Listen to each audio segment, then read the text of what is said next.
Hess,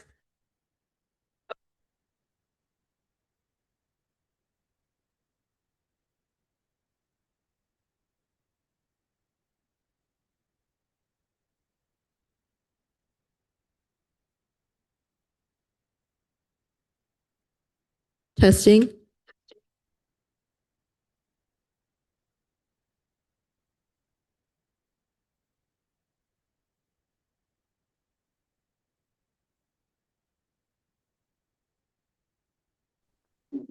Testing.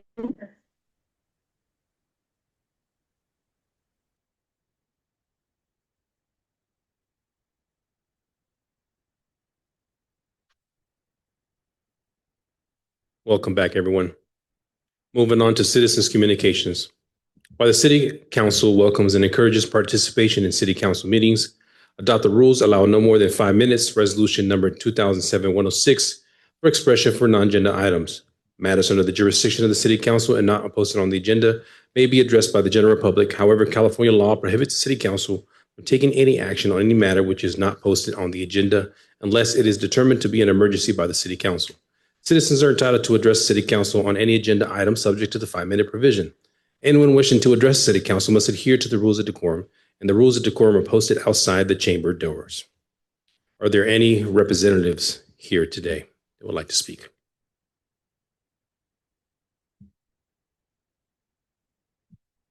Good evening. My name is Abby Pendleton. I'm here on behalf of Assemblymember Juan Alanis. And the legislature is on summer recess right now, but last month, a few of our bills passed out of committee and are awaiting action in the Senate appropriations. So AB 387, this requires a local sports facility with permanent sports infrastructure to maintain an AED. And then AB 1572 requires youth sports officials to undergo yearly background checks and certifications before being cleared to officiate games. And then AB 1612 would authorize local law enforcement agencies to hand over dangerous illegal drugs to the California DOJ and would authorize the DOJ to contract with a third party to dispose of those drugs safely. And then if any resident of Ceres needs assistance with a state agency such as the Employment Development Department, DMV, Franchise Tax Board, our office is always available to assist with those matters. Thank you. Thank you very much. Appreciate that. We'll go on to yellow cards. We have 2. I believe the first person is Gunit Bella. Is that correct? Please feel free to correct me if I was incorrect. Welcome. Good evening, Mayor, Vice Mayor, and Council members.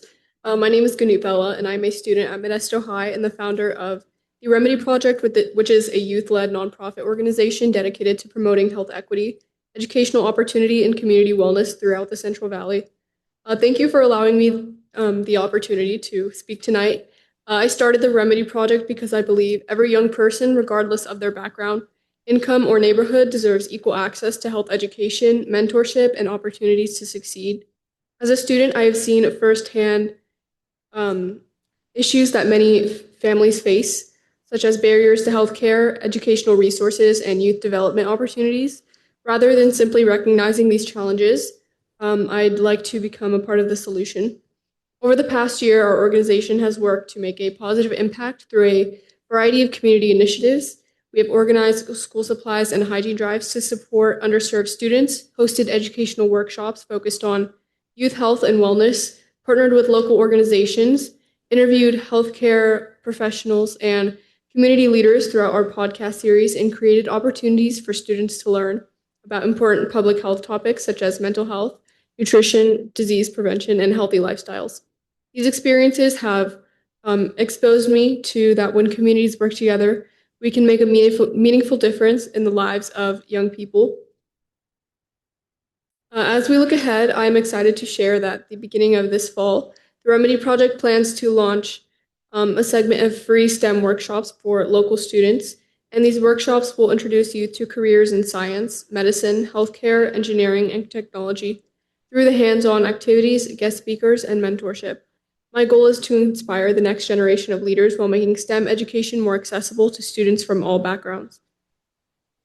I would love the opportunity to collaborate with the City of Ceres in making these programs available to more families, whether it's helping promote these events, partnering on community initiatives, connecting us with city resources, or identifying opportunities where we can serve together. I believe that we can create an even greater impact by working together collaboratively. Finally, I hope the city will consider recognizing and supporting youth-led organizations like the Remedy Project, encouraging young people to become involved in civic engagement, volunteerism, and community service not only benefits today's residents, but also helps build stronger leaders for tomorrow. Thank you again for your time, for your service to our community, and considering opportunities to part with local organizations. I look forward to working together to build a healthier, stronger, and more equitable future for the youth and families of Ceres. Thank you. Thank you very much. We will be reaching out. Next person we have. I'm sorry, but this cursive, I believe it says, is that Lauren? Please step up to the podium. You said Laura, right? Very nice to meet you. State your full name for the record. Hi, I'm Laura McCullough, a resident of Hummingbird, next about 3 houses down from Hummingbird and Rose. We were here on June 22nd, I believe, and we addressed the issue of safety and traffic at the park corner of Rose and Hummingbird. Right now, I put in for a possibility of the crosswalks being lighted. The sidewalks on the crosswalk of Garrison and Rose are both lighted for the school. We have the baseball diamond for CYB. We now have last week and this week, we have the Bulldogs practicing there. We have the cheer practicing there. We have about 15 cars down Hummingbird. All of those individuals have to cross over that crosswalk. I could barely pull out to get here tonight because of the traffic. We have addressed issues of not only the lighted crosswalk, but we'd like to see the red curbs repainted. I was just talking to my husband on the way in here. We noticed your red curbs are bright red, no parking. We have no signs. Everybody's parked in the red. Right now, there's a car parked in the crosswalk.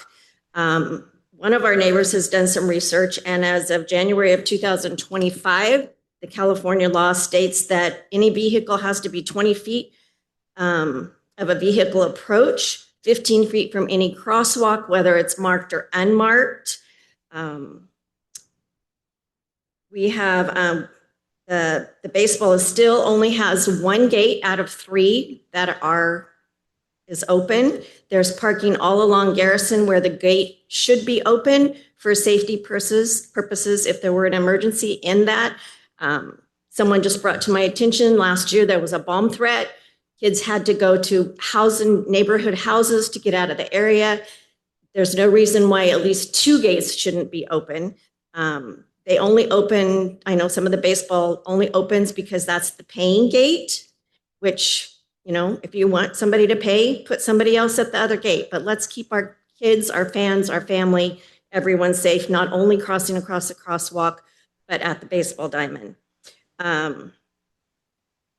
We have, like I said before, at the June 22nd meeting, the driveway going into the park was totally blocked. Cars were parked along the curb. They park down around the corner, leaving the baseball diamond by the bus area where there's no parking. I saw visibly at least 6 cars parked in those areas last week. The area is great for all the activities of the kids. It's just a bad spot for the congestion of traffic and people at that corner, especially 4 days last week. It'll be probably 4 days this week. They bring out their barbecue. We're not against any of that. We want to do what's best for the kids and the safety. Like I said in the June 22nd meeting last year, we had to physically stop a car from hitting us. This year, my daughter observed another family crossing across the crosswalk on a weekend that had to physically stop a car from pulling out. It's hard to see when those cars are not behind that red area or parked in the crosswalk. If you're not going to do the lighted crosswalk, we at least need more space.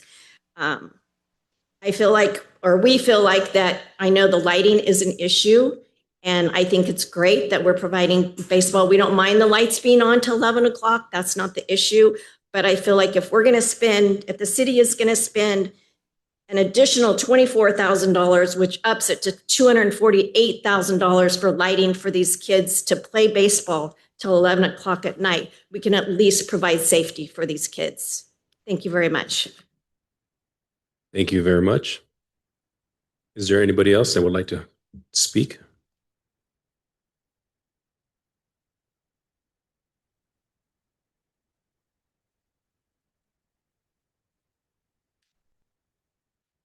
Randy Myers, Ceres Chamber of Commerce, just coming to let you know that we're going to do another City of Ceres Chamber of Commerce night at the Modesto Roadsters on August 27th. So 1 month from today. We would love to see the city also partner with us on this. I'll send out emails with information tomorrow on the flyer that we created with Modesto Roadsters. But we would really like to see about 500 people from Ceres join us that night. The tickets are only $6. They're giving us a discount, and we want to have a good representation of Ceres. It's August 27th, it's a Thursday, and it's in Modesto. Thank you. Thank you very much. Anyone else? Seeing none, is there any emails? Yes, we received 3 emails. Go ahead and read it to the record. The first one is from Rebecca Delaplane. Good afternoon. I would like to submit this request for public comment. My name is Rebecca Lopez, and I have lived in Ceres since 2019. I would like for the city to consider installing a 3-way stop at the North Central Avenue and El Camino Avenue intersection in front of the Doghouse Tap Room. The local tap room is a wonderful addition to our community. However, the presence of multiple cars in their parking lot and food trucks can make it very difficult to see oncoming traffic at El Camino to make a left-hand turn onto El Camino. I have found that some cars will travel fast on El Camino, so with the reduced visibility and higher traffic speeds, it can make the left-hand turn very risky. Thank you for your time and dedication to maintain the safety of our community. Respectfully, Rebecca Lopez.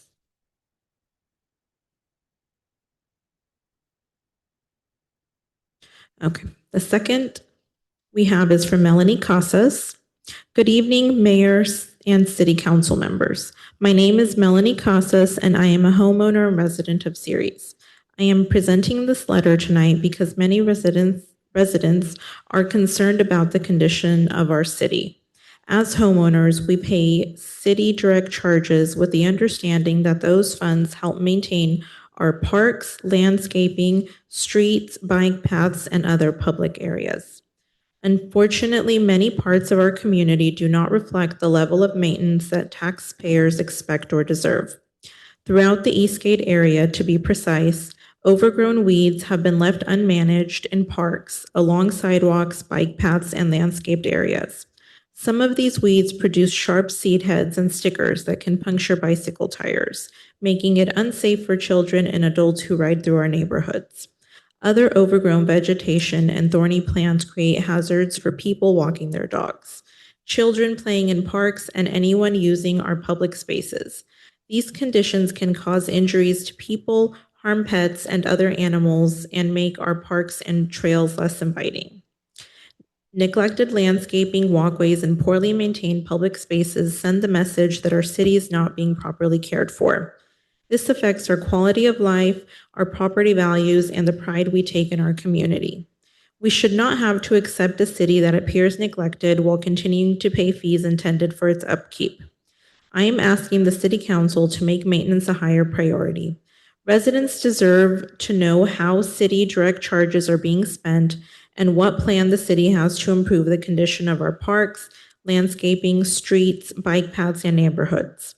We expect routine maintenance, timely repairs if needed, and accountability for the services we are paying for. Ceres is a community that deserves to be clean, safe, and well-maintained. I respectfully ask the council to take meaningful action so that residents can see the results of the taxes and fees they pay every year. Thank you for your time and consideration.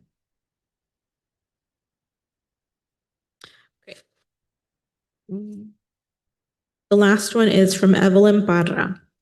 This comment is in regards to Councilmember Daniel Martinez's post on Facebook this morning. Cleaning up the privately owned gas station when our parks are in dire need of cleanup and maintenance. Why isn't your energy focused on community parks instead of a privately owned business? City of Ceres does not own this gas station. Our children do not play at this gas station. I agree that it's an eyesore, and I believe this is twice it's been cleaned up by private citizens, Black Diamond, this summer and posted as a community service. This is not an elderly person or a community garden you are helping. This is a private entity for profit business owner you are cleaning up after. Is the owner being fined for the mess? Are they paying you or Black Diamond for the cleanup? Your focus is in the wrong place. If we want our kids to be proud of the place they call home, cleaning up the parks they play in should be our top priority, not a privately owned gas station. We have community members cleaning up the Rose Garden at Smyrna Park, a park that is in fact not privately owned. That is what community is, cleaning up a public space. Instead, you are cleaning up a privately owned business. Help me understand why you are choosing to clean up a privately owned gas station over a community park. Evelyn. Thank you. Any Zoom hands raised? There are no hands raised on Zoom. Thank you. We will now close public comment and move on. Is there any conflicts of interest from the council? Yes, I do need to declare a conflict on number 12. Thank you very much. And if we go to number 12, then we will make sure that you step out. Okay. Moving on to the consent calendar. All matters listed on the consent calendar are considered routine in nature and will be enacted by a single motion unless otherwise requested by an individual council member or public for special consideration. Otherwise, the recommendation of staff will be accepted and acted upon by a roll call vote. Is there anyone on the council that would like to pull a consent item? I see the buttons are raised. I have a consent item to be pulled. 5, 8, 11, 12. Councilwoman Otero. You pulled item number 11. That's the one I was going to pull as well. Thank you. Thank you very much. Any other council members? Any members of the public that would like to pull some items? Seeing none. Bring this item back for a motion. Make a motion to approve items 1 through 4, 6 and 7, 9 and 10 of the consent calendar. I'll second. Roll call, please.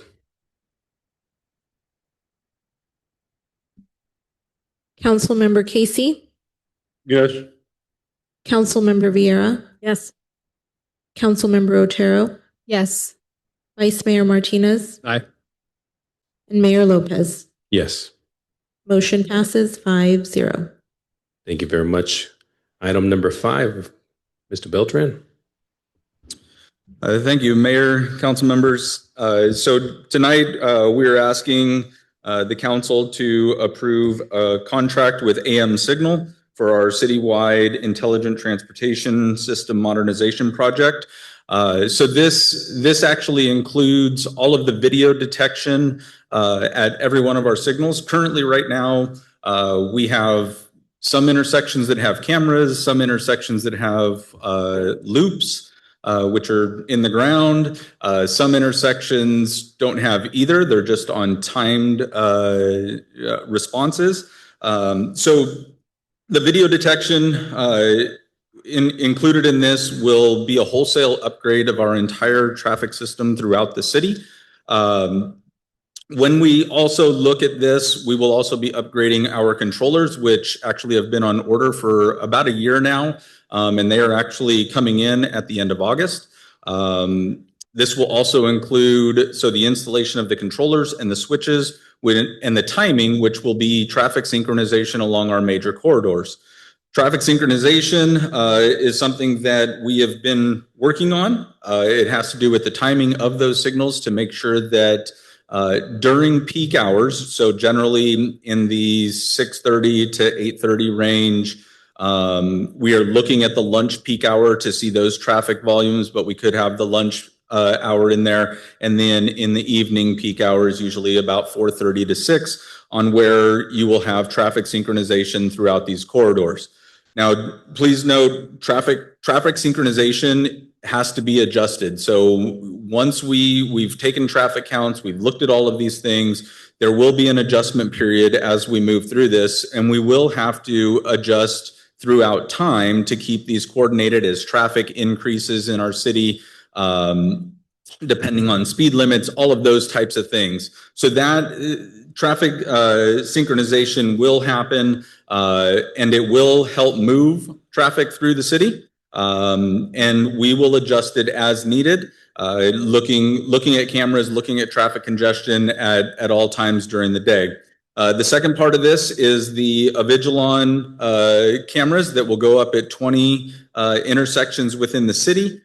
These cameras are part of our citywide security system. It will also help us in looking at other traffic conditions, those types of things. It will help our police department out. I want to note that no recording will happen in the engineering department, in City Hall, anything like that. All of those types of things happen with the police department. They do not happen from staff in City Hall. And that's a very specific thing. We will have essentially read only, so we'll have view only in our traffic operations center. So we'll be able to see the cameras, we'll be able to monitor them. Our traffic engineer will be able to monitor the traffic, but no recording will happen in the engineering department. That's reserved for police and their investigative purposes. This also helps with situational awareness, not only for our police department, but for our traffic people. If we have to respond to something in the field, we will be able to look at the cameras and see what is the easiest way to get there. How can we get there? Is there anything else that we need to bring? Those types of things. So overall, this is a system-wide upgrade of our traffic system throughout our entire city, which is greatly needed due to kind of the reasons that I said, with all of the kind of really hodgepodge of technologies that we have currently, all of which are very old technologies also. And with that, I'll be happy to take any questions. Thank you very much, Mr. Beltran. I really do appreciate you explaining that in full. I do have a couple questions, but I do want to begin by saying that this is a very exciting investment moving forward for the city of Ceres. This project has potential to be a real game changer here in our community. We are building upon the traffic controllers communication upgrades and signal synchronization, as you had mentioned. The next phase we will install the detection cameras about 39 intersections, correct? Correct. Right. And I think what's really important is that this will improve traffic flow, better detection in vehicles, bicycle and pedestrian, but also help staff respond to traffic issues. If we always have issues out there where sometimes the lights malfunction and they start blinking, then we have to make a phone call. But maybe in real time, you'll be able to let us know, you'll be able to resolve that issue.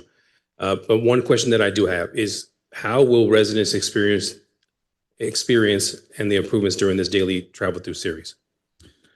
So improvements that everybody will see for the most part will be getting through the city much easier.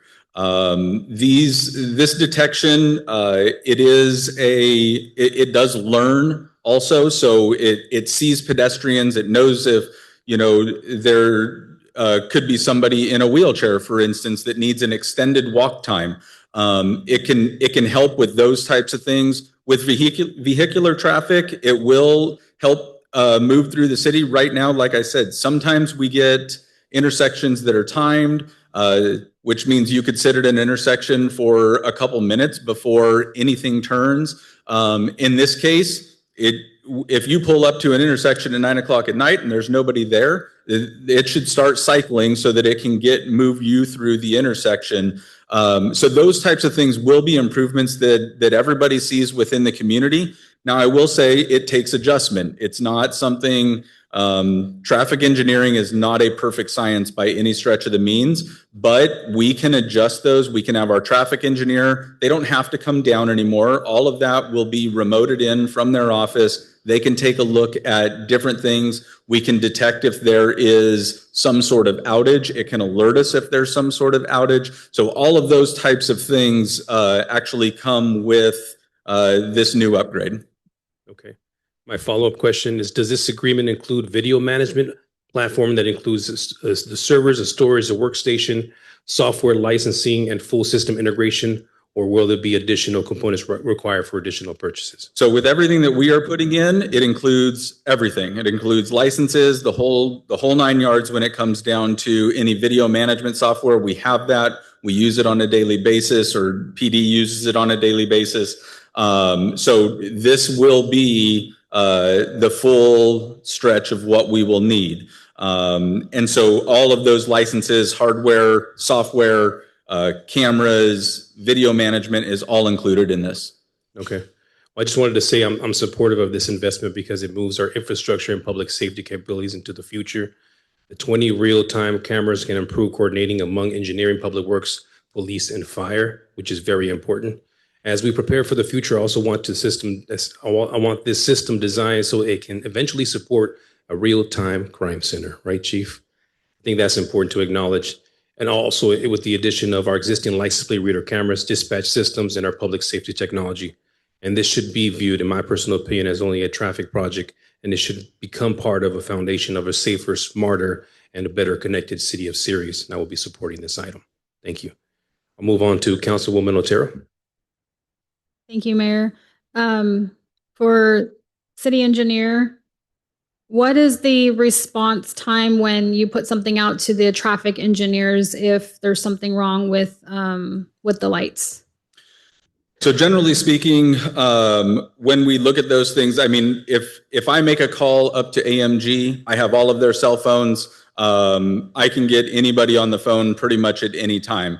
Now, within reason, we don't, if there is something that is happening in the middle of the night, provided is not an immediate danger to the citizens, then we would wait until the morning to make that contact, just for the simple fact of budgeting with on-call consultants. Working all hours of the night can add up to a very expensive bill. However, if there was an emergency that needed to be addressed at that point in time, then yes, we would make that call and we'd make sure that we get everybody on board that needs to be on board to correct the problem. Thank you. I just want to make sure they're available when we need them. And, obviously they follow what would be in our agreement. Also, can you explain to the citizens where the funding is coming from? I know it's coming from Measure L, but if you could just explain that a little bit and how it's not coming from general fund. So none of this funding is coming from general fund. It is all being funded through Measure L, which this is an appropriate use of that funding. It is for our traffic system as a whole. And Measure L does provide for that in the measure. So we generally try to stay away from using any general fund monies, and that is the case with this. There will be no general fund money included in this project. Thank you. Thank you very much. Vice Mayor. Thank you, Mr. Mayor. Mike, once these projects begin, how long would the 39 intersections take to upgrade, and what would that impact be on the citizens' commute daily? To get all 39 intersections done, all the equipment swapped out, new equipment installed, that type of stuff, we're looking at somewhere around the first of the year. Now, we expect about a 3-week lead time on the actual video detection equipment. There's a 4 to 6 week lead time on the Avigilon equipment. So as soon as we receive all of that, then we will schedule the contractor to go out, start switching out cabinets and those types of things, controllers, switches. Now, during the switch out of the actual controller and switches, there will be temporary stop signs put up. Generally, this process takes about 15 minutes during the day, where essentially it'll be a 4-way stop. So there will be some disruption when we go into that blackout at each intersection.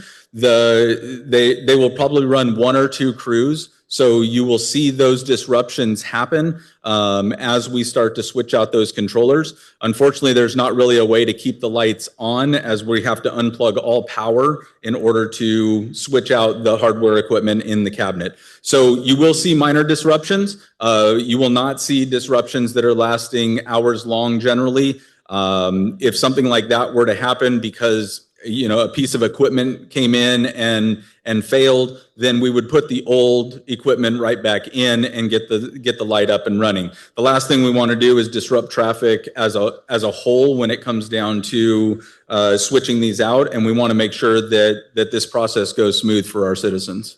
Thank you, sir. Thank you very much. Councilwoman Vieira? Thank you. Serena kind of got most of what I was going to ask. Just one follow-up on her question regarding the funding. I just want to confirm, because I know occasionally we do get projects through that require some kind of match, and I just want to confirm this did not have a match. No, this does not have a match. This is 100% funded by Measure L. So no match is necessary for this project. And I would just want to confirm, we've also been working on this project for about a year, because I remember are these the same ones where we put the monitors on the poles throughout the city to monitor the traffic in key areas? So we did do traffic counts with this also. Other people may remember the little camera looking things that were for the speed study. But yes, when we put all of those up, counting traffic, knowing how many people are making left turns, those types of things. So yes, this did start a little over a year ago. And we've been working on it steadily since then. And this is where it all comes to fruition. Thank you. Councilmember Casey. My question is, I have two questions. On Mitchell Road, we have lights that are less than a block apart. And this is going to, how is this going to improve that flow of traffic? So thank you for your question. So it will, during the synchronization process, these lights will be communicating with each other also. That's not to say they won't get out of synchronization. If somebody, for instance, is walking and they hit the pedestrian button, it's going to cycle the light through to get a pedestrian across the street safely. That will essentially make it so that the lights are technically out of synchronization for 2 to 3 cycles as it gets back going into synchronization. But for the most part, synchronization is really based on the speed that traffic is moving. So racing to the next light generally gets you caught at the next light, simply because in synchronization, if you go the speed limit, you should generally hit those lights, provided it is in a peak hour. Now, if it's in an off-peak hour, either the middle of the night, 2 o'clock in the afternoon, 3 o'clock in the afternoon, it's not a heavy traffic time. So you won't see synchronization during those times, but the video detection will be good enough, actually state of the art, to detect that. So if there's nobody else on any legs of the intersection, it should see you coming and then start cycling so that when you get to the light, it's turning green also. Okay, so my example is the light at Don Pedro. There's a light at Don Pedro that goes all the way back to Roding Road, so great distance. Then the next light is way less than a block long. So somehow or another, that's going to allow these people that have backed up, 4 cars, 10 cars, 20 cars backed up toward Roding Road. The light turns green. They're going to be able to go through that second light green? So generally speaking, they will be able to get through both of those lights. The nice thing about the way the video detection works is you'll actually be overlapping there with your video detection. So as a vehicle is sitting at this light, the camera on the next intersection can actually pick them up and know that they're already coming. Then with the communication from the signals via the traffic operations center, it will know to cycle together. And so that's what the synchronization does, is actually try to cycle those lights together to keep that traffic moving. We understand that when you start backing traffic up, especially in intersections that are very close, you start blocking intersections and then everything gets messed up. Now, it's not to say that won't ever happen. It will, as a matter of fact. There are times that it will happen. Like I said, traffic engineering is not a perfect science, but once those lights get back into synchronization in 2 or 3 light cycles, those will start to cycle again together. So generally speaking, they will turn so that we don't get traffic backing up into intersections. We don't want that. That is a dangerous situation. We want to make sure that our intersections get cleared as we move traffic throughout the city. The second question is, we've already been approved for this almost $2 million project, and the money's just sitting there waiting to be spent? So we have the money available. This resolution here actually approves the $2 million, which includes all the video detection, the Avigilon camera system, the installation of video detection, the Avigilon camera system, our switches, and our controllers. So this includes everything as far as that goes. We have the money available, but this resolution will actually approve the $2 million. Thank you. Thank you. Councilwoman Beer. I just want to ask a quick question, based following up on Casey's question. The money that's from Measure H cannot be used for any other projects in the city, is it? Or is it able to be used for other projects, or is it strictly for this project from Measure L? Are you talking Measure H or Measure L? Sorry, Measure H. Sorry. You're right. Measure L? Yes. So- Measure L, sorry. Measure L can be used for any streets projects within the city: streets, sidewalks, bike lanes, bike paths, traffic systems. So Measure L can be used for a whole host of different projects. We are using Measure L on almost every single one of our projects that we currently have in progress, that has to do with streets, bikes, pedestrians, sidewalks, anything like that, generally has a component of Measure L in it. Thank you. Mr. Casey.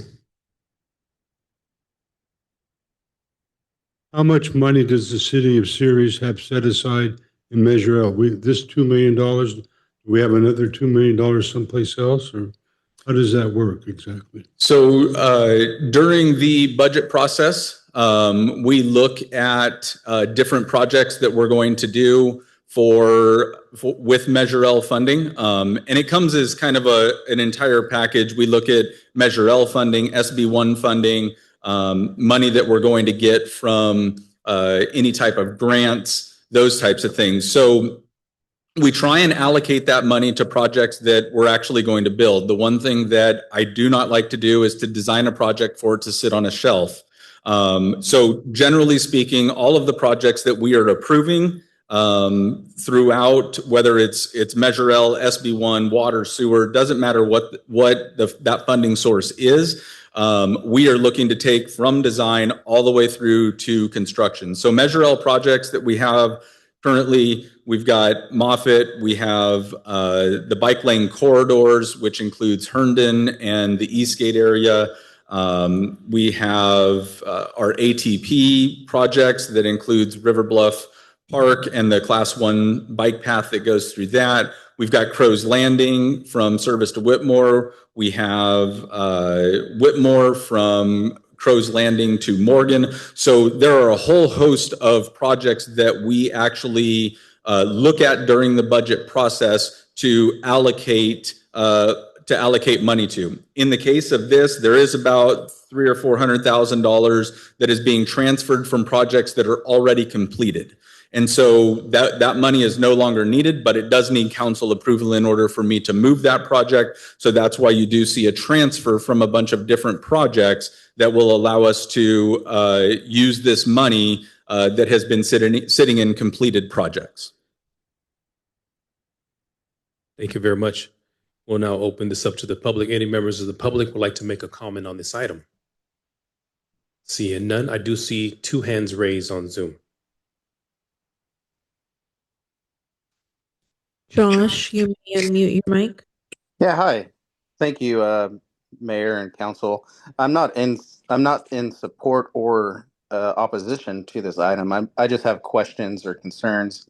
In the public recently we've seen the privacy concerns of flock cameras, and after reviewing documentation on the Avigilon system, it does have AI capabilities such as license plate detection, color detection of vehicles, age, gender of people, clothing, faces, and types.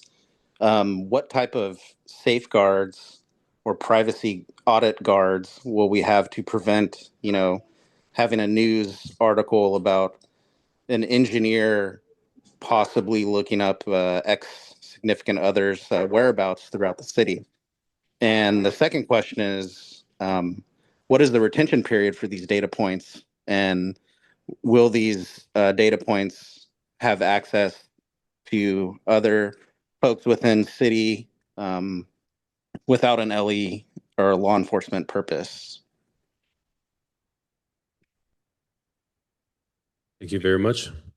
So thank you for your question. To be very clear, the engineer or engineering department or any other department other than the police department will not have access to video recording on these cameras. We cannot pull up a 15-second clip that's been recorded. We cannot do any of that. That will not happen.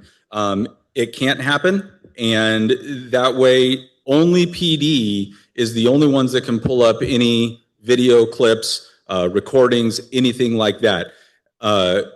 Anybody else in the city only has viewing capabilities. And those viewing capabilities aren't just handed out to anybody and everybody. They are handed out so that the traffic, essentially the engineering division, can see if there is an issue on a roadway with the traffic, those types of things. Other than that, we have no recording capabilities. We have no ability to record any data point. We do not store any data points in anywhere in City Hall. That is something that only PD can have access to through the Avigilon cameras, and I can let Chief kind of delve into to their data points.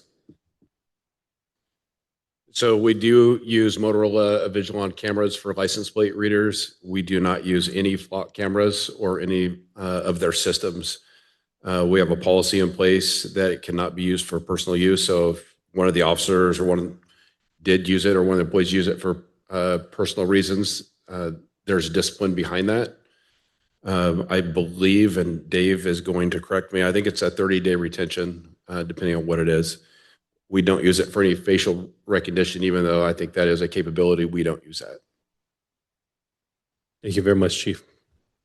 We have a second hand raised.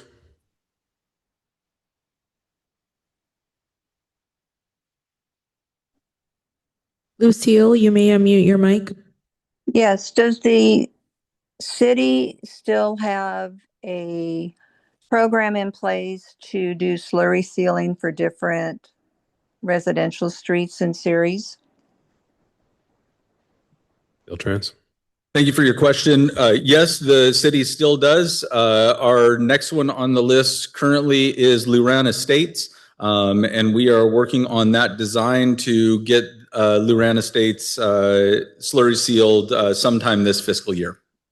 So by using all of this 200,000 from Measure L, how does it affect the slurry sealing of all the different residential streets and series? I believe there was some kind of I'm not sure what the initial amount of time was, but I believe it initially was set up that within so many years that streets would be done. And I don't know that that has continued. But my question really is, by spending all of this money, how much will that leave to start taking care of the residential streets and series?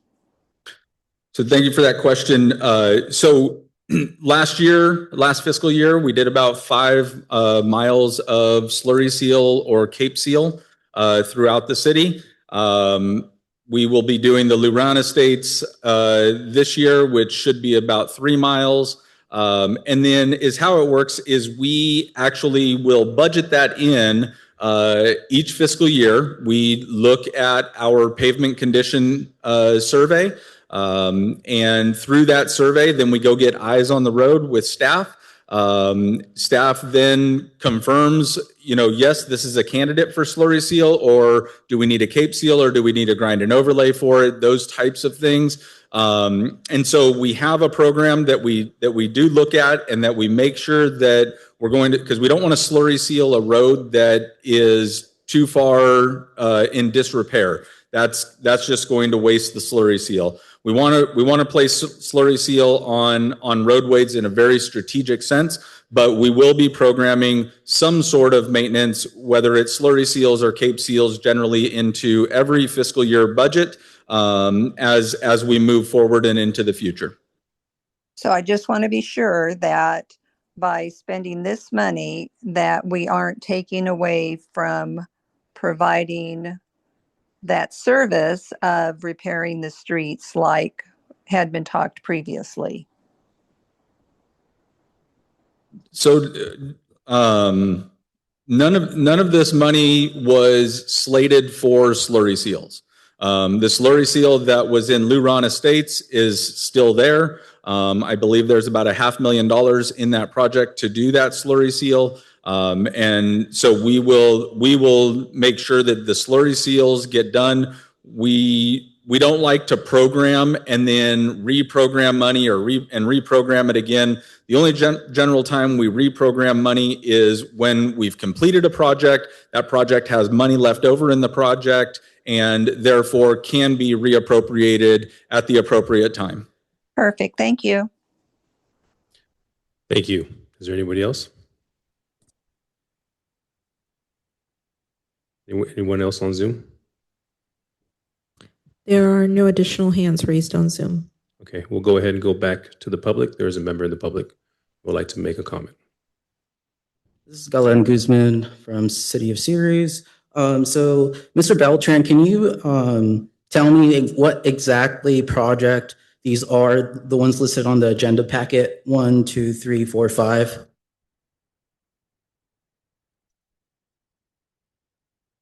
One for $66,000, the second one for $429, the third one for $26,348, the fourth one for $123,749, and then the last one for $149,154. My follow-up question is for the chief. What policy and procedures are in place, and how many police officers have access to this data? Is it the whole department, or is it like special detectives? Give me 1 second. We'll have Beltran answer your first question, please.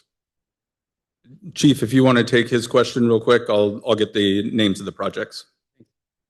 So all of our officers have access to the license plate reader data. It's mainly used for stolen vehicles. For these cameras that are about to be installed. So with the cameras that are going to be put in, yeah, it's going to be the same as the license plate readers. So all sworn personnel will have access to that. So how do you guys audit what user gets access to this information, like not connected to like a certain event, let's say, that happened? How do you guys audit that? That's a good question. I'd have to see the software that we're going to use, and we'll come up with the audit process once that's installed. Yeah, that's important. It is important. Thanks. You're welcome. Thank you, Chief. So the projects that we're transferring $66,000 and change from the traffic operations system upgrade and improvement project. 2418, we are transferring $430 from traffic signal timing optimization project.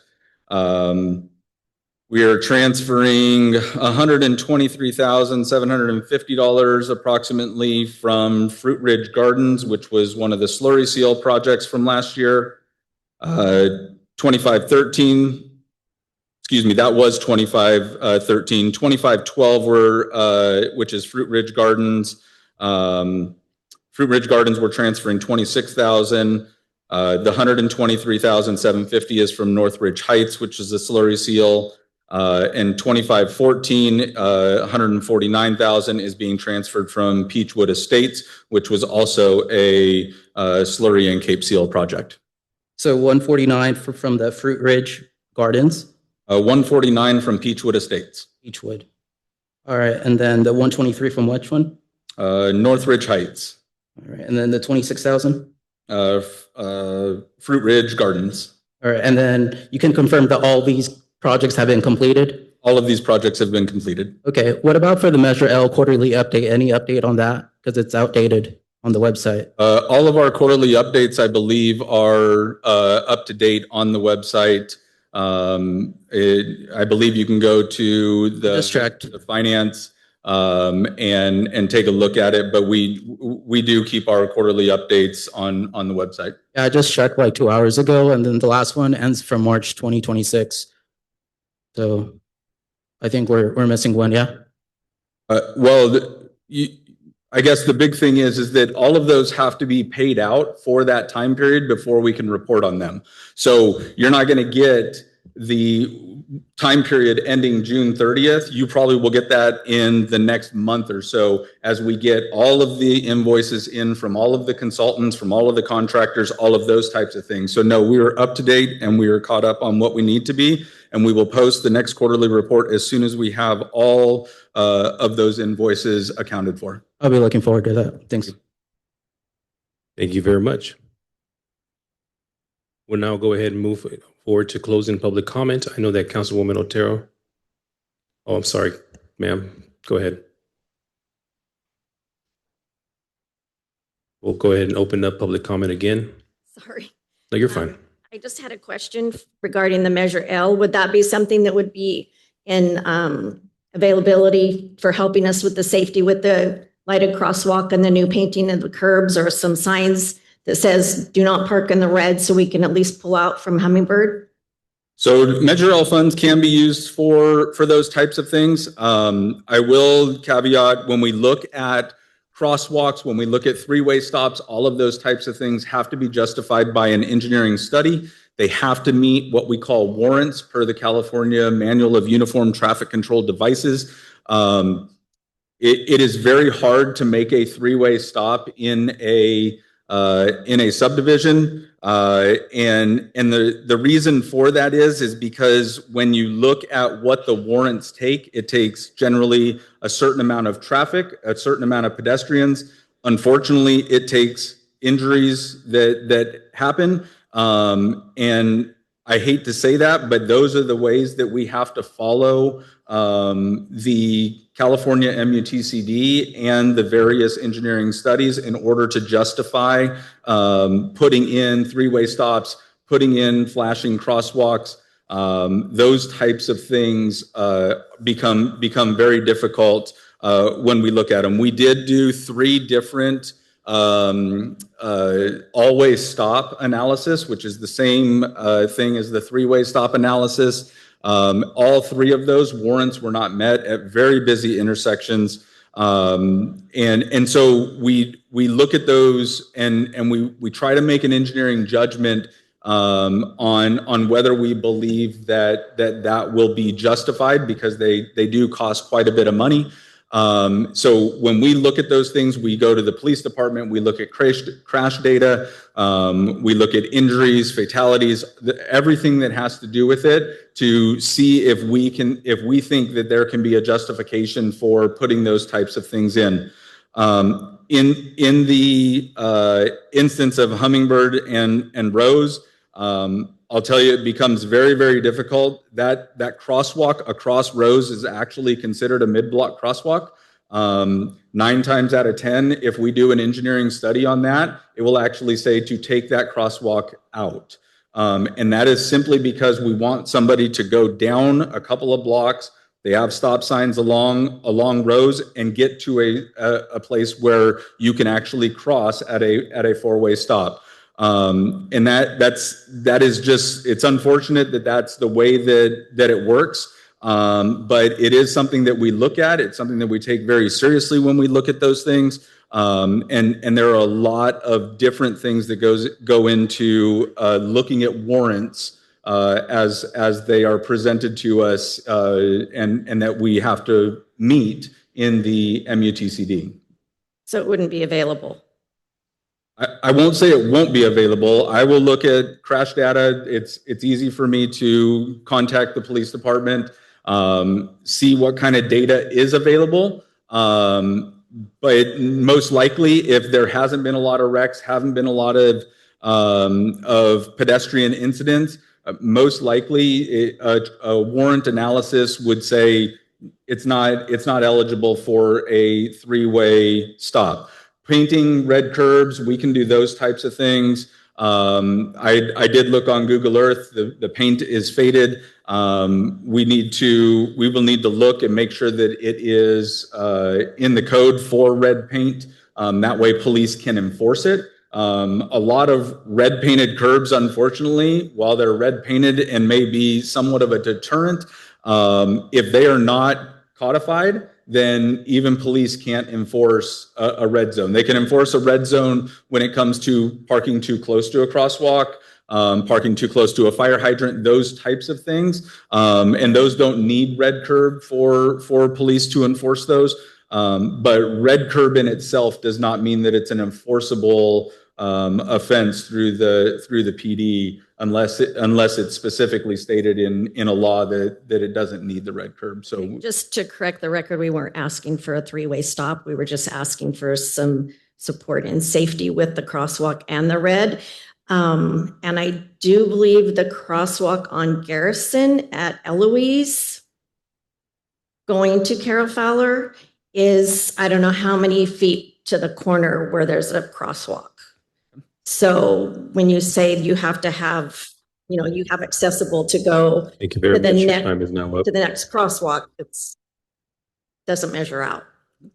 Thank you for the questions. We'll now go ahead and close public comment and bring this item back to the council. I know that Councilwoman Otero had a comment, question. Thank you, Mayor. This is just for clarification from our police chief. My understanding is, and this would give information to the public, for the Avigilon system, those are the traffic, cameras. That's internal only, right? There's no sharing or anything. That would just be for your PD and your officers, correct? Correct. Thank you. Thank you. Unless there's any comments or questions, I come back for a motion from the council. Make a motion to approve item number 5 of the consent calendar. I'll second that. We get a roll call, please. Councilmember Casey, Yes. Councilmember Vieira, Yes. Councilmember Otero, Yes. Vice Mayor Martinez, Aye. Mayor Lopez. Yes. Motion passes 5-0. Thank you. Moving on to item number 8, resolution approving a budget amendment for the purchase of a new vehicle from Rush Truck Center and uplifting of the new AVA vehicle. Chief. Good evening, Mayor and Council. So tonight, we're bringing forward the purchase of a AVA vehicle. I think we brought this several months ago, and there was 2 concerns from the council. One was that we hadn't met with the union per the new law to make sure that they're okay with that, which that has been taken care of, and they agreed for the contract with Jay's Tires. And the other issue was a concern about the fund balance and the funding. So I did confirm with our finance department that we do currently have enough funds in our fund balance to pay for the vehicle, and all of these funds are restricted to only AVA purchase. They cannot be spent on anything else. Thank you very much. I'll bring this item back for questions from the council, but I do have a question. You actually answered the first question. So as you mentioned before, that previously the city council had pulled this item to meet and confer from the union, as you had stated. And I just wanted to say I fully support this project, this purchase, especially because it does not pull from any general funds, only using StanCog abandoned vehicle abatement funds. So with that, I wanted to say that I do support this. Any comments from the council? Councilwoman Vieira, go ahead. Thank you. And I appreciate you reaching out to the union because I know that was one concern, to see if we can do it internally for less. I guess we don't have anyone that's equipped to do this on staff, and I'm very supportive as of now. I'm glad there's no general funds used. I understand it's restricted funds that can only be used for the vehicle abatement. And I think with some of the stuff that I'm seeing, I think it's probably time for them to get a vehicle that doesn't require as much help as the current one does. Thank you. Thank you, Council Member. We'll open this up to the public. Any members of the public would like to make a comment on this item? Seeing none. Any hands on Zoom? There are no hands raised on Zoom. Bring this item back to the council. Make a motion to approve item number 8 of the consent calendar. Second. Roll call, please. Councilmember Casey, No. Councilmember Vieira, Yes. Councilmember Ochero, Yes. Vice Mayor Martinez, Aye. and Mayor Lopez. Yes. Motion passes 4-1. Moving on to item number 11. This is the resolution authorizing the unfreezing of one full-time officer, police sergeant position, and freezing one full-time equivalent police officer position with the police department budget and position allocation roster. Chief. Try to explain this as best I can. It does get a little confusing, so bear with me and be glad to answer questions when I'm done. So tonight, we're asking to unfreeze the sergeant position and in turn freeze an officer position so that out of the 5 positions that we do have frozen, we would have 1 captain and 4 officers frozen. The reason for that is that we found over the last year of having that sergeant position frozen, it actually cost us, I think, 861 hours of overtime. If you put a number to that, it's $86,000 in overtime in just that sergeant overtime. The way that works is that on one squad, on our B squad, we only have 2 sergeants. They work 11-hour shifts. So we automatically pay them every day they work 2 hours of overtime. And we factored in, they work half the year, so it's 365 hours of overtime with that. The remaining hours we looked at their time off that they took for vacation, sick, whichever, and we found that it totaled $86,000 total in overtime based on that. We looked at that and we compared it to putting a sergeant, our 9th sergeant, back on that squad. It alleviates that overtime immediately. And the cost between the sergeant pay and the officer pay, it will roughly save the city $20,000 throughout the year. Thank you, Chief. I really do appreciate it. I am also in full support of this item. I want the public to understand that this proposal will strengthen supervision with the police department, reduce costly overtime, and provide greater operational stability. You pretty much answered all the questions that I was going to ask. So thank you very much. And I'll go back to the council. So Councilwoman, Serena Otero. Thank you, Mayor. Chief, I just want to confirm that the 861 hours of sergeant overtime was only for sergeant backfill coverage, and it wasn't for any officer dispatch coverage. That is correct. We looked at this in a very narrow scope to make sure that we gave you guys a clear picture. So that was only backfill for our patrol shifts. Thank you. Okay, thank you very much. Councilwoman Vieira. Thank you. And we kind of talked briefly about this, but I just want to confirm it's not going to affect your patrol. You're still able to operate at current hours and current staffing levels. This isn't going to affect and cause overtime or having to adjust. Thank you. That's something I did leave out. Last year, we were down to only 27 deployable officers at one point, which is extremely tough to staff. I'm very happy to say that we have 39 deployable officers right now. On each squad, we have 11 out of 12 officers working on patrol. So with that, that just leaves the sergeant is the only ones that are left on 12-hour shifts.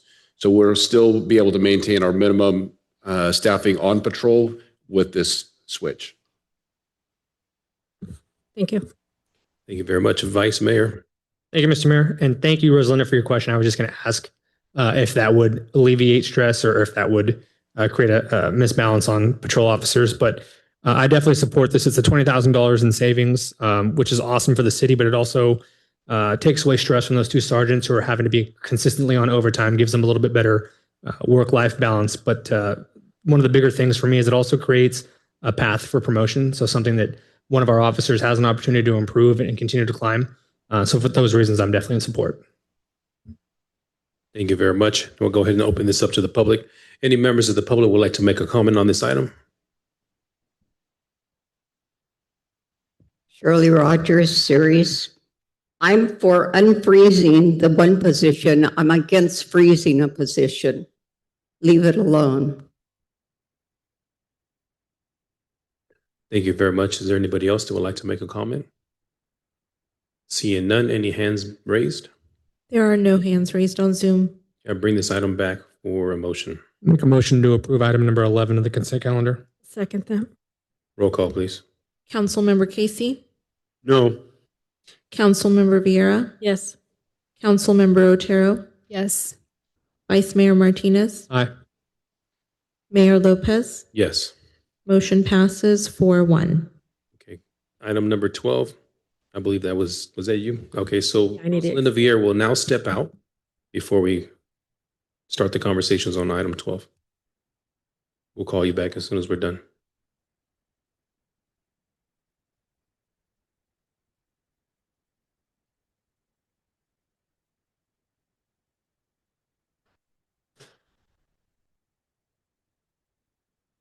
Item number 12, resolution approving the waiver of the city fees associated with National Night Out events and authorizing the interim city manager to implement the fee waiver. Chief? So thank you. Since we are changing National Night Out back to the original form that I feel very strongly about, where the officers are going back in the neighborhoods to get back to our roots of having neighbors get together and we come to them. What I did notice is that if you are going to hold an event that you might possibly to make sure that you're within the code or whatever, get a permit for that. And we definitely don't want to block neighborhoods from getting together and have the city as a roadblock for this one night when we are really encouraging them to get out and be part of National Night Out. I did contact the city attorney. We did have a very good discussion of whether or not this was legal, and she assured me that we have a very well-written ordinance and the council can definitely approve this on good legal standing to waive the fee for the one night if you choose to do so. Thank you, Chief.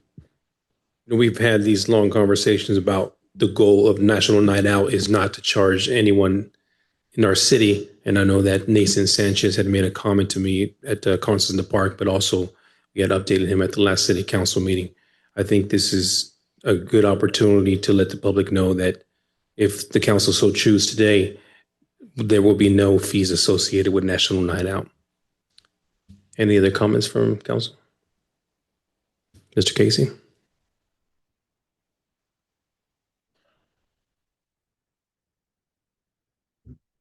Not necessarily to charge a fee. I don't even have any idea what the fee amount would be.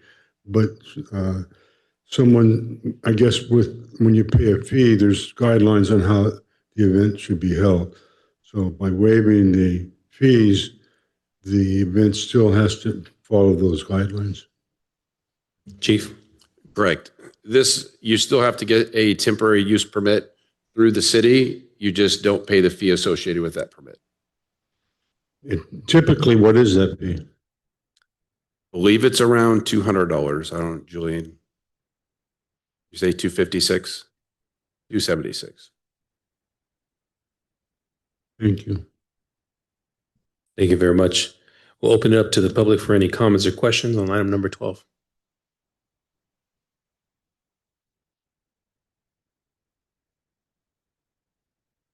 Good evening, Mayor and Council. Michael Borges.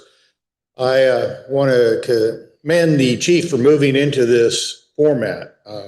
My previous employer, before I retired, City of Escalon, that is how they entirely did their National Night Out, which is what the intent was, is that the community gather in their neighborhoods, get to know their neighbors, take their streets back. This initiative allows him to continue to do that. And by waiving those fees, it allows those communities to do that with not impacting their pocketbooks. So I would wholly recommend that you pass this. Thank you. Thank you, Chief. Anybody else?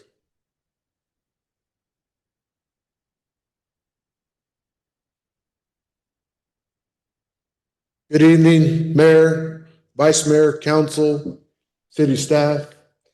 My name is Nathan Sanchez, and Ceres is a city that I call home.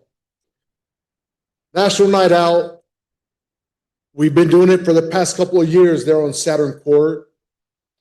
And still, there's things that happen throughout the community and, of course, the state and across the U.S. I've come to find out and to realize that National Night Out is not going to answer everybody's problems. It is not going to be the antidote for all the things that happen, not only here in our community, but of course in the neighboring towns as well. But I can affirm that National Night Out does encourage community. Of course, we are well aware that in this day, the neighbors are not necessarily as, I wouldn't say they're not as friendly, but they're not as open. It's not too often where when you're driving down and you wave to somebody and smile, they don't wave back. But the mission of National Night Out is to help bring down that barrier, not only amongst the community and the neighbors and the neighborhoods, but also, of course, within the residents and our police departments. So it would be a wise choice. It would be a good thing to know that we have the city backing us up and supporting it by waiving these fees. Thank you. Thank you, Mr. Sanchez. I do appreciate everything that you have done for the city of Ceres. Is there anybody else that would like to make a comment? Seeing none, are there any hands raised? There are no hands raised on Zoom. Okay, I'll bring this item back for a motion or discussion. Make a motion that we approve item number 12 of the consent calendar. Councilwoman does have a comment. I just have a question for Julian. When it comes to the temporary use permit, what does that process look like?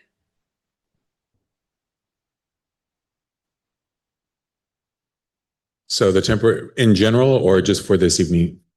For this event, is it just an application? Do they have to go out and, I don't know, get permission from the county or anything? No, so what it would be, they just would apply for the application, and then we would just submit the terms and conditions to fall in line with the National Night Out. I think the hours are from 6 to 8:30 or whatever those are set.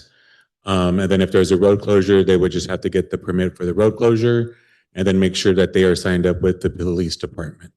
Okay, because I just want to make sure that, I know we have to follow our city ordinance and everything. I think this is a special event and I like that we'll waive the fees, but in order to get participation from the public, I don't want them to assume that it's going to be a lengthy process. I want to make it as easy as possible and not create any barriers for others to get involved, especially since we're going to go out and, have it at multiple locations.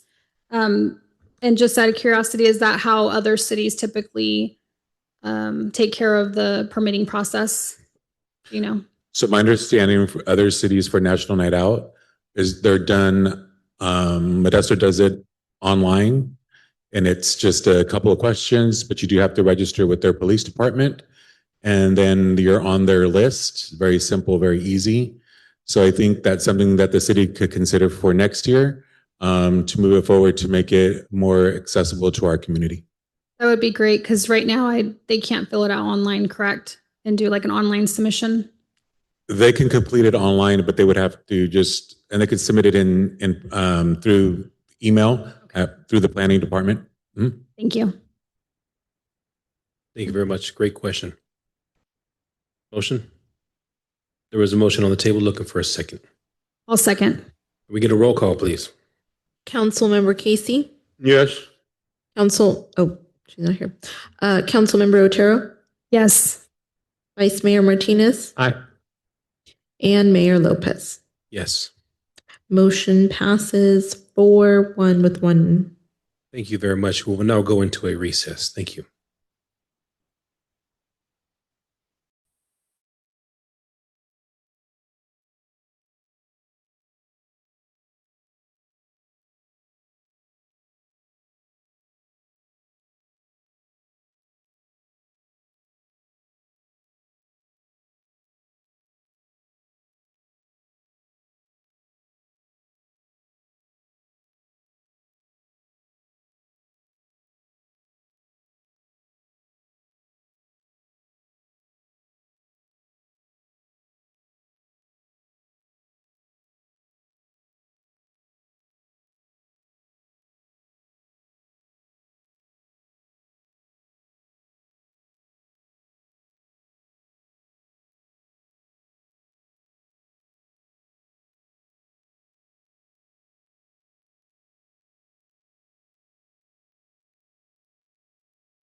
Yeah, if we can have everybody please take their seat, we're getting ready to begin.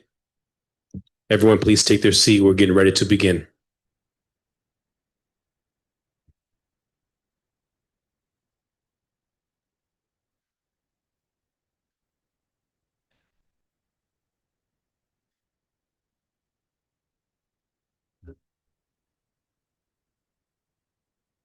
And welcome back, everyone. We are now entering public hearing.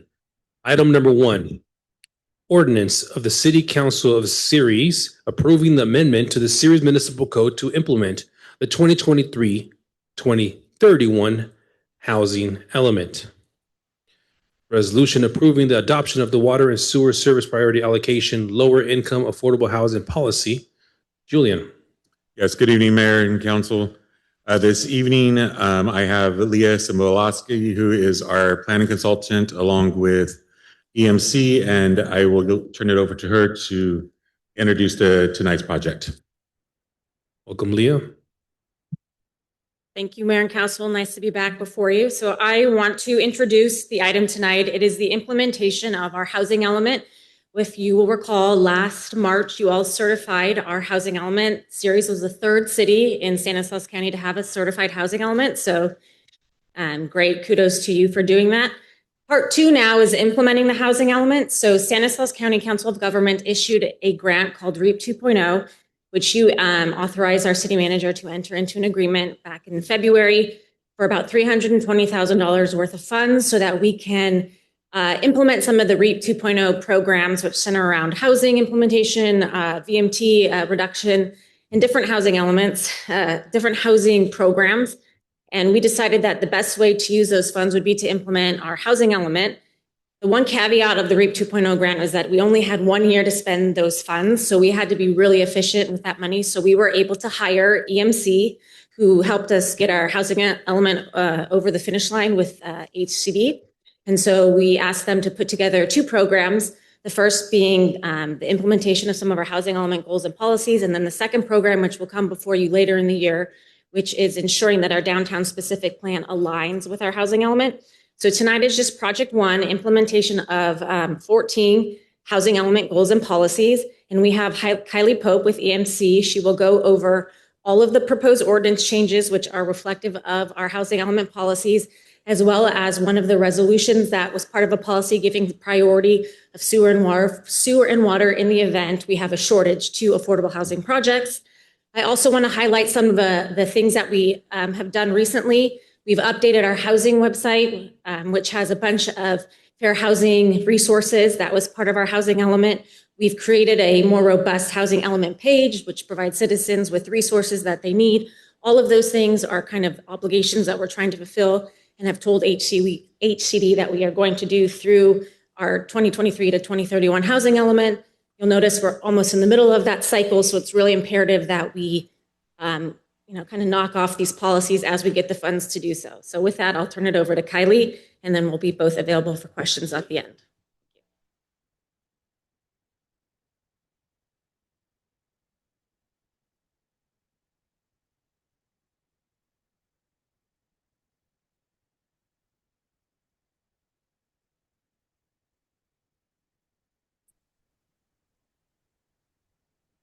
Hello, can you hear me? Yes, we can hear you. Okay, great. So thanks, Leah, for that introduction. Again, I'm Kylie Pope, a senior planner with the EMC Planning Group. I was part of the team that helped to bring the city's housing element over the finish line to receive certification. So I'm happy to be back before you tonight, and I'll walk you through a set of proposed municipal code amendments that'll implement the city's adopted 6-cycle housing element. Before I jump right into it, I do just want to take a moment to recognize the city and the community. Getting to this point of having an adopted and state certified housing element is a significant accomplishment. Many jurisdictions across California are still out of compliance or have not yet moved into the implementation stages. So the fact that Ceres is not only compliant, but is now actively moving forward with priority implementation programs, really puts the city ahead of the curve. And as you may know, the state, through the Housing and Community Development Department, is actively monitoring jurisdictions and in some cases taking enforcement actions where cities are not making progress toward their housing obligations. So this is a reminder that tonight's actions reflect not just housing element compliance, that's one piece of it, but also a proactive effort to implement the housing element and support housing development in the community and maintaining that compliance. So I'll provide a brief overview of the housing element implementation effort. We'll discuss the proposed code amendments and the affordable housing, water, and sewer priority policy.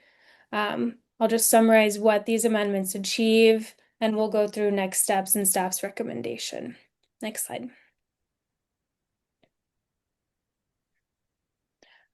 So as a quick refresher on, can you go back one slide? Yeah, here we go. So just a refresher, some background here. On February 3rd, 2025, the city's housing element was found to be in compliance by HCD. And on March 24th, 2025, the city subsequently adopted the 2023-2031 housing element. Now, with that adoption, the city also committed to timely and effective implementation of all housing element programs. So nothing you're seeing tonight should come as a surprise. The proposed amendments are not introducing new policy direction. Rather, they're simply carrying out those adopted commitments. Next slide. So as Leah has already alluded to, the purpose of tonight's meeting is to consider the code amendments and the policy update to implement the city's housing element. And collectively, these code amendments are intended to remove barriers to housing development, align the city's code with the adopted housing element and state housing law, to facilitate affordable housing production, and also to streamline permitting processes.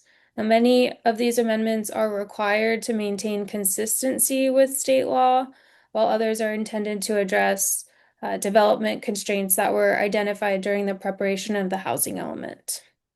Next slide. So to help organize tonight's discussion, the proposed amendments fall into several broad categories. First, we'll discuss the approval procedures and proposed amendments to make sure that housing projects are reviewed objectively and in a transparent nature. The second category addresses development standards that can affect the feasibility of multifamily housing projects. The third category focuses on housing types that receive specific protections under state law, and the fourth category addresses fair housing requirements. And additionally, we'll discuss the proposed affordable housing, water, and sewer priority policy, which implements Housing Element Program 3.13. Next slide.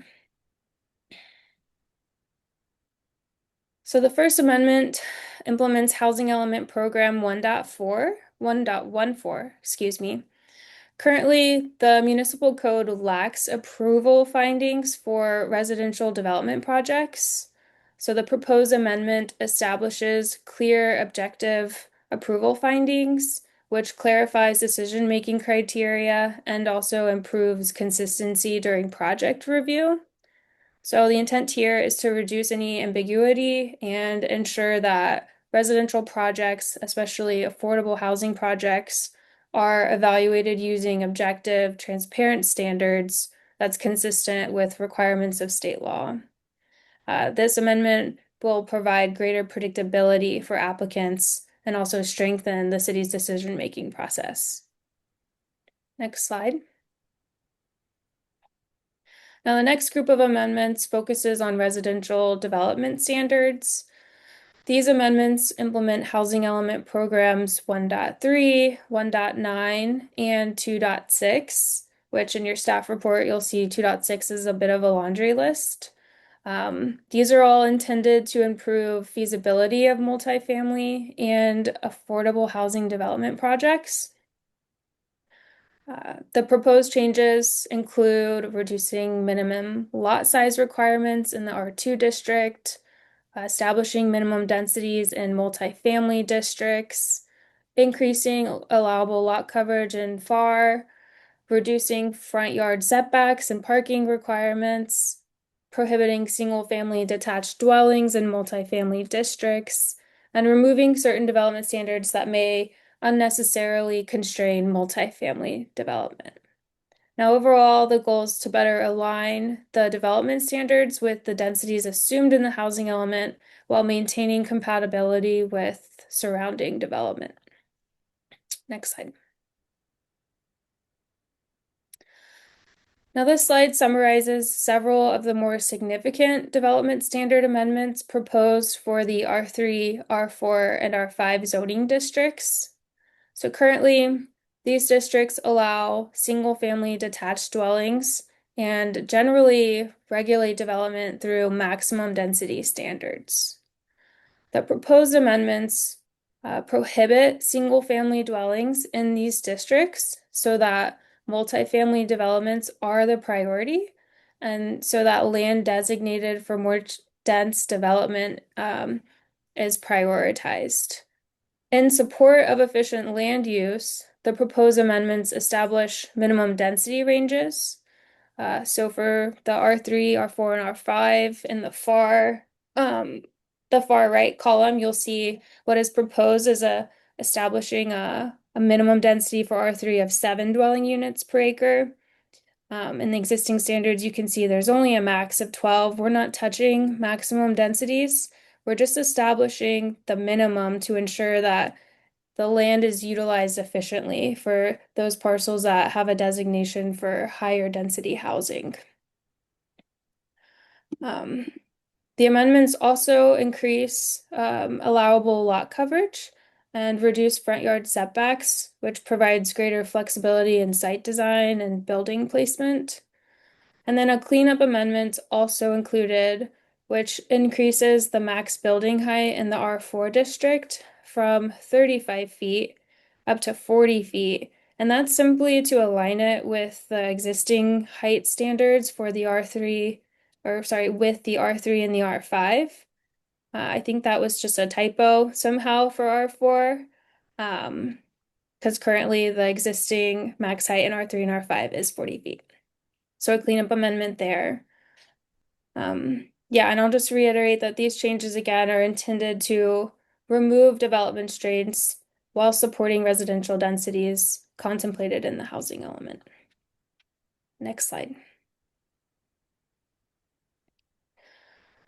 The proposed parking amendments implement housing element programs 1.9 and 2.6. So as you can see in the table, currently parking requirements increase based on the number of bedrooms within a unit. However, the proposed amendment establishes a consistent parking requirement of 1 1/2 spaces per unit in these multifamily districts are 3, 4, and 5, regardless of the bedroom count. And for affordable housing developments, the proposed parking requirement would be reduced to 1/2 space. However, and I apologize, this isn't on your slide, when we met with the Planning Commission back in June, they did have a recommended revision to these proposed parking standards. Instead of 1 1/2 space per unit, regardless of the number of bedrooms, they proposed 1 parking space per unit. So just losing that extra half space. And then in terms of affordable residential units, they proposed increasing that up to a full space per unit. So something to consider. However, I will say, because the Planning Commission's recommendation differs from those commitments, HCD may request justification through the annual progress report process. The city is required to report on housing element program implementation on a yearly basis. And this is something that would likely catch their attention and require some back and forth coordination, particularly for increasing the affordable housing standard up to 1 space per unit, as this could be viewed as an additional development constraint for affordable housing units. Now, I do want to just talk a little bit more about the challenges of parking. It's really, the main challenge here is balancing the amount of land devoted to parking with the number of residential units needed to make a project financially feasible, right? So surface parking lots, they consume a lot of significant developable land and can substantially reduce the number of units that can be built on a site. Then you have structured or underground parking, which can help preserve unit count, but those facilities are typically very expensive to construct, and so they can significantly increase the overall development costs. And so as a result, the state has increasingly moved toward limiting or reducing local parking requirements through recent housing legislation. And these proposed amendments are largely responsive to the broader state efforts. Okay, next slide. Now, the next group of amendments addresses housing types that receive specific protections under state law. So these amendments update the city's regulations related to accessory dwelling units, supportive housing, employee housing, emergency shelters, low barrier navigation centers, residential care facilities, and so on. In many cases, state law requires these housing types to be permitted similarly to other residential uses, or requires that local regulations not impose unnecessary barriers to their development. And so, for example, for residential care facilities, under the proposed amendment, the city would allow them in all residential zones and treat them the same as other residential uses of the same type. So what that means is in a single family zone, a residential care facility would be subject to the same standards as a single family home. And if it were in a multifamily zone, it'd be treated like a multifamily use. And the goal here is to ensure that these facilities are permitted objectively and consistently without any additional or unique requirements. And just a reminder, again, it's a common theme throughout this presentation in state housing law, but the goal is to increase a variety of housing types available to meet a diverse population, including families, individuals with disabilities, low-income households, employees, and persons experiencing homelessness. And so the proposed amendments relax the permitting requirements and align local regs with state law in order to facilitate development of these housing types, while also reducing the regulatory barriers to their production. And next slide. Now, Housing Element Program 1.7 requires the city to maintain consistency with the state density bonus law. The proposed amendment simply streamlines the city's local density bonus ordinance, and it relies primarily on the statute. So because the state density bonus law frequently changes through legislation, referencing the state statute directly helps ensure that the code remains consistent with state law over time. And so the amendment doesn't change the availability of the density bonus incentives. Rather, it's simplifying the city's regs and reduces the potential for conflicts with state law. Next slide. Now here we're addressing amendments related to fair housing and housing preservation. So the reasonable accommodation amendments clarify appeal procedures. They remove subjective review criteria and ensure that requests are evaluated consistently with fair housing laws. Now, ultimately, the proposed changes help protect applicants requesting reasonable accommodations from appeals by unrelated parties, such as neighboring property owners who might oppose the resulting design feature or accommodation that's being requested by the applicant, for example, a wheelchair ramp. So that's the reasonable accommodation ordinance proposed changes. And then for replacement housing, the city doesn't currently have an ordinance that includes provisions for replacement housing. So a new municipal code chapter establishing replacement housing provisions consistent with state law is proposed. Basically, what the ordinance does is it establishes that the city cannot approve or issue a building permit for a housing development project that would demolish an existing residential use unless the demolished units were placed in accordance with state replacement housing requirements. So the state's just making sure that there is, a 1-to-1 replacement ratio, that we're not taking down a multifamily or a duplex or a triplex housing unit down to build a single family, right? So together, these amendments are ensuring consistency with state fair housing requirements and state laws intended to preserve the existing housing supply. Next slide. We're almost through it, so thank you for bearing with me. The proposed affordable housing, water, and sewer priority policy, as I previously said, is implementing Housing Element Program 3.13. Now, state law requires local agencies to prioritize affordable housing developments when water or sewer capacity is limited. And so the proposed policy establishes those written procedures identifying how the city would allocate available water or sewer capacity if such constraints were to occur in the future. So essentially this ordinance is establishing an if-then sort of framework where if the city experiences limited water supply or sewer capacity, then developments that include affordable housing units would be prioritized for water and sewer service allocations over other development projects. Next slide.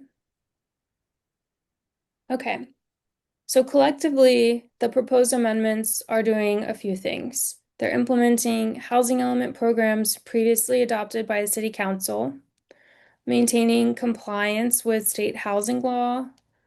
They're removing barriers to housing development and expanding opportunities within the city. The amendments are also improving consistency and predictability in project review and support affordable housing production as a result. And implementation of these programs is an important component of maintaining housing element compliance, which positions the city for future housing and infrastructure funding opportunities. Next slide. So should the City Council approve the proposed municipal code amendments, they would proceed for the second reading and adoption on August 10th, and the ordinance would become effective 30 days following adoption. Next slide. So based on the analysis presented and the staff report, city staff recommends the council adopt an ordinance approving the proposed amendments to the Ceres Municipal Code, and also adopt a resolution approving the proposed policy establishing priority water and sewer service allocations for affordable housing developments. Next slide. That concludes my presentation, and I'm happy to answer any questions. Thank you very much. That was a lot of information to take in. We're going to take this step by step. Councilwoman Vera, go ahead. Thank you. Just a quick question or a couple questions. One, when it comes to reviewing the plans, even with the increased density or increased housing per lot or per acre, those still have to meet certain fire and public safety requirements. Because even with the density and the higher limits, they still have the same requirements when it comes to public safety. Yes, they'll still have to meet all development standards established in the code. This just allows a higher density, but you still need to meet your setbacks height, and you still have to have fire safety. Yeah, that's exactly. Looking at the setbacks. When it comes to density bonuses, I know when we were looking at the housing project and I think we have one of the only ones that were approved in the state when you helped make that possible over on Evans when it comes to our retirement community. we were able to do a density bonus to make that project go forward, correct? So we'd already approved one at the 40 feet? Yes, we have affordable housing. It's not an affordable housing project. It's a 100% senior housing project. So because that's 100% for seniors, they can avail themselves of state density bonus laws. So we currently have a state density bonus chapter. We're just updating it because law, changes over time. So we just need to make sure our specific section is current. But yes, they were able to. So we've higher already height because of that. Yes. ahead Thank of you. our- And so we've already approved a project at the 40 feet already? Yes. Okay, I just want to make sure. And then the parking requirements, those, I believe that is with state regulations that are required, those numbers, where they came from? They aren't. So in looking at codes and going back and forth with HCD, they kind of look at restrictions that our current code had. So our reduction in parking standards are typical of what HCD likes to see for parking numbers. So those specific reductions are not required by code or by law, but HCD does want to see changes in development standards that allow affordable housing to be built or denser housing to be built, which would be lowering the parking requirement. Okay. But ultimately, especially with the Stan RTA moving into Ceres, and then we will have obviously a hub on Crow's Landing, that would affect that area because it's within the perimeter that's required within a transit center. Is that correct? Parking is always a hot button with the community. Unfortunately, it's always those who have the luxury of housing that oppose reduced parking standards. I think that if you ask our population struggling with housing, they would rather be housed and have a place for their vehicle. The streets are public to park on. So in order to get more units on a housing site, we need to see smaller parking numbers. And so we will have increased transportation in our community. There'll be more opportunities to get around via transit. And really the only way to encourage other transit methods is to make driving uncomfortable, parking uncomfortable. So it's a small step toward the larger aim. And my last question, I just apologize, or questions. Do we run the risk of becoming non-compliant with our housing element if we do not comply with certain resolutions in order to become in compliance with state laws as well as HCD requirements? Yes, by adopting the housing element, you essentially told HCD we promise to do all of these programs. And each year in April, you fill out a annual progress report, and you have to go program by program and say, are we meeting it? Have we met it? And are we making progress to meeting it? So since you've already agreed to reduce parking numbers, on that section of the Excel sheet, when it says, are you meeting it? Are you progressing to it? You'll have to say, we actually changed the standard to be higher than what we originally agreed to. And then that could open future investigation by HCD. We don't know exactly what they would do, but it would definitely put us under scrutiny. Okay, and I just want to confirm, because there are several cities that are currently being sued by the state for not being in compliance with the housing element, correct? Correct, in our own county, yes. Yes, in our own county and neighboring cities that are. So people think we're Stanislaus County, a small county in the state of California, but eyes are everywhere. So yes, you're highlighting an important point. They're watching all of us. So it's important to make sure we adhere to what we promised.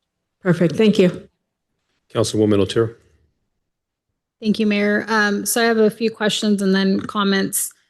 How does this affect our general plan? So I know it was last meeting, I had a referral where I wanted to review the general plan, maybe make some zoning amendments, kind of allow for, additional businesses, things like that. But how would we have to make some changes to it? Not currently. So density is generally covered by your land use designation. So our land use designation allows a higher density than our zoning code. We want to make sure that you can't build less than what we want to see. So our general plan is a great document. Actually, it encourages density, but our zoning code doesn't really allow it because some of the development restrictions. So we are putting in a higher minimum that's in the zoning code. So they're two separate documents. And so since our general plan is really already very progressive, it's just making sure the zoning ordinance matches that. Thank you.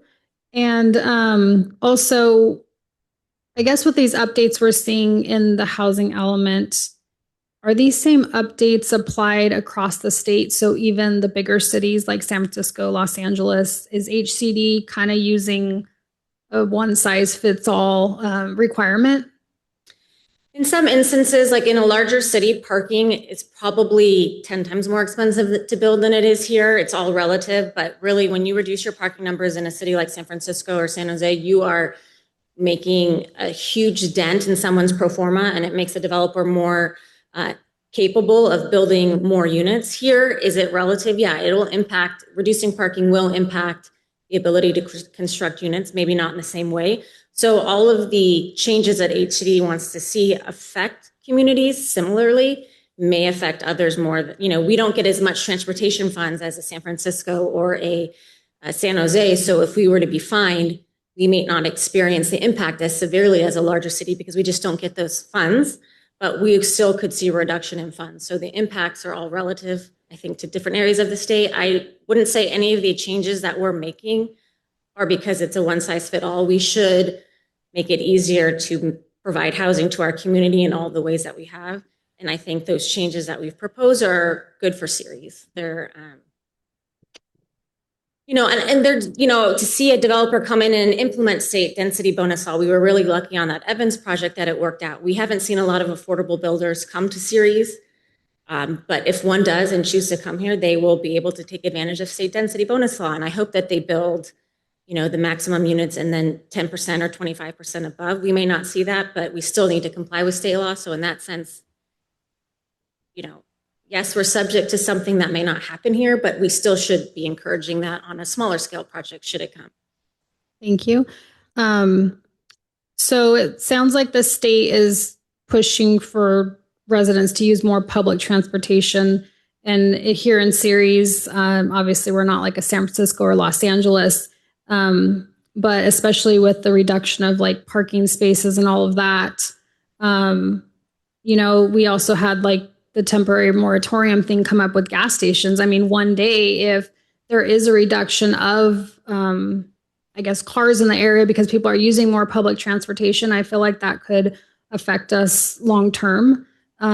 With some of the requirement in this housing element and the changes in ordinance, I have another question. Is this going to require the city to figure out homeless shelters, or can we just focus on more affordability and finding places for low income? One of the policies does allow emergency shelters to be located in any zone, but you have to have someone come who wants to put an emergency shelter in your community. It's not like because it's allowed, it'll appear. So I don't think that we necessarily, you pointed out, you made a good point. We're not very transit friendly. So to score high on a grant that then can build a transitional facility, it's harder for Ceres. So that kind of project probably wouldn't come here. You need to have a very well-connected transit system for a lot of these grants, which we currently lack. So I think it'll allow us to focus on more affordable housing versus the homelessness issue, but we are making sure that our zoning code can promote those uses should they choose to locate in Ceres. And I don't know if you can answer this, Sir Julian.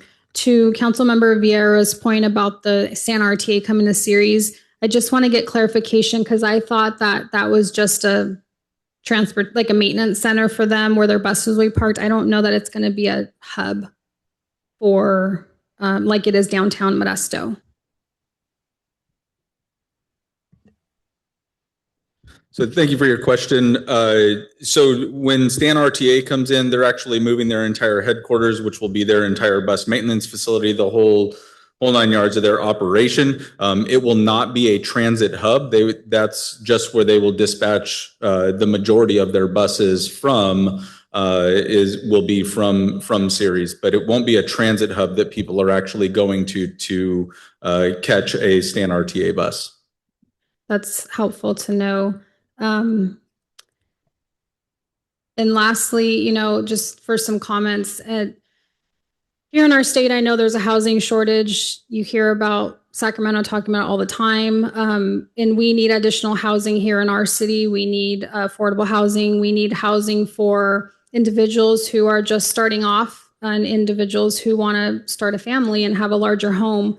But for me, it's frustrating how much control the state has over our cities and not giving local government any control on these policies. They just come up with something and it's like, yep, here you go. Now you have to implement it. Now you have to change your ordinance.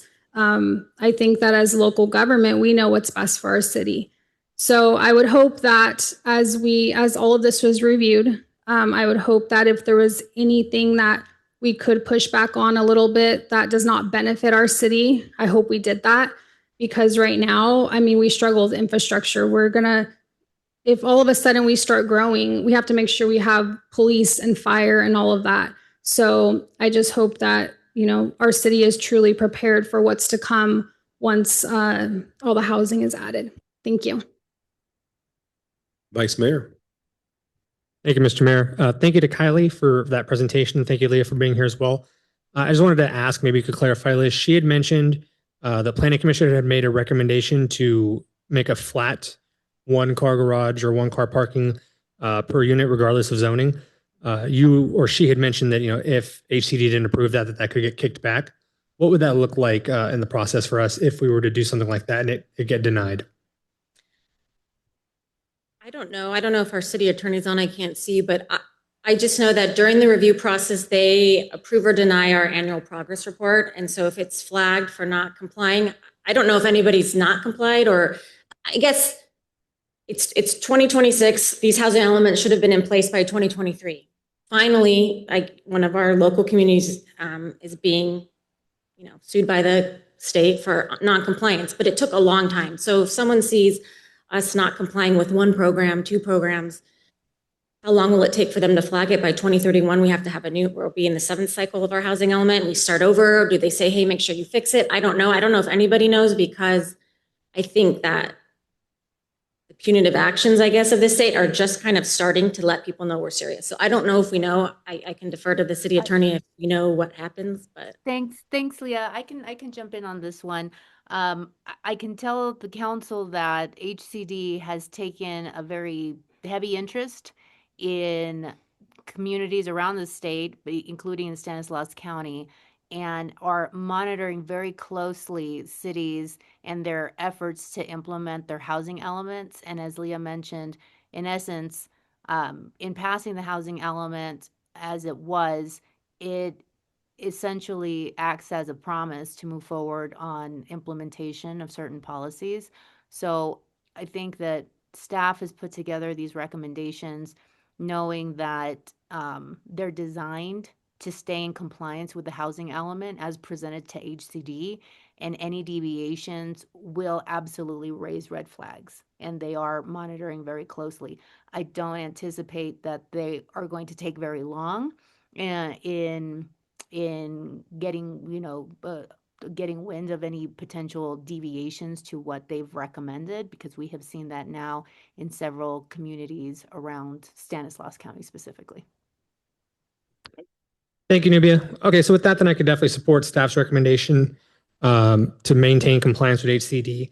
And like Councilperson Otero just mentioned before, we need more housing. We need more homes being built in this community. I was proud in 2021 as a member of the Planning Commission to approve Whitmore Ranch. It was supposed to be, multiple phases of multiple homes being built, and that never came to fruition. So anything we can do to get in line with HCD and to maybe entice more builders to come to Ceres and build for our community, I would definitely support. Thank you, Leah. I really do appreciate you being here today, and Julian and everyone involved. The city of Ceres, from as long as I've been here, has always been pro-housing. Now, something like this, would this affect any future annexation or projects like Copper Trails? We do have one of our policies that is going to require homes in West Landing to have 10% be built with ADUs, but because Copper Trails was not in our city at the time, we weren't allowed to take advantage of those units. So there's no stipulations put on Copper Trails right now because it wasn't part of the city at the time of adopting our housing element, but okay. Yeah. That really does help. In my personal, should I ask Julian and you, in your personal opinion, as we've been pro-housing the last 6 years that I've been here, there is still people out there who want to build in the city of Ceres, and there's projects like Vice Mayor had mentioned in 2021 that have not come into fruition. I don't think this would inhibit anyone making any decisions to build here in the city of Ceres, correct, Julian? No? At all? I think that the last thing the city of Ceres needs is to go up against ACDC. There is circumstances where we pushed back, especially with this issue at Lazy Wheels. But I think in this case, I believe that we are headed on the right path, regardless of this plan. I know and I trust that our team will continue to make sure and motivate folks to want to build here in the city of Ceres, and we've done it. So I will be in support of this. Mr. Casey. One of the provisions that caught my attention was mobile homes and manufactured homes. The way I read it, maybe I read it the wrong way. They can be, if it's zoned for R1, they can put a mobile home there or a manufactured home. Yes, and we made a distinction. So mobile home, not a mobile home on wheels, a manufactured mobile home can be a use in R1. Yet you can live in a mobile home, a manufactured with a foundation mobile home in R1. Yes. We cleaned up the distinction, and I don't know if that's even where you. No, that's, I understand the answer. Yeah, okay. So if there's a vacant lot, forget about these housing developments that we're talking about. There's a vacant lot. I could purchase a manufactured home that meets those standards and put it there. As long as it's R1, but you couldn't just put that. One of the provisions is to prohibit someone putting that in our higher density zones. So yes, if it was a vacant lot R1, you met the density requirement. If one unit is sufficient, you could do that. Okay, so to follow up on my question, there's a lot of, we've got a lot of information. I appreciate all the hard work everyone's done. If we go forward and approve this and we take the time again to study it thoroughly, do we have the authority to bring it back and make these alterations? I would say, well, what alterations, I guess? Are you passing something that we haven't proposed, essentially? It depends on what the alteration is. So in the same vein as parking, back last year in March, the programs are exactly the same. So in March of 2025, you reviewed all of the programs when you adopted the housing element. So nothing's changed since then. We're literally just putting pen to paper. We said we were going to change the height. We said we were going to reduce parking. We reduced the parking per that policy that's been on the books for over a year. So I guess if you wanted to change one of those specific policies, no, would be my recommendation. Thank you very much. We'll go ahead and open this up to the public, and the members of the public would like to make a comment or a question. Seeing none, any hands raised? There are no hands raised on Zoom. We'll bring this item back for a motion.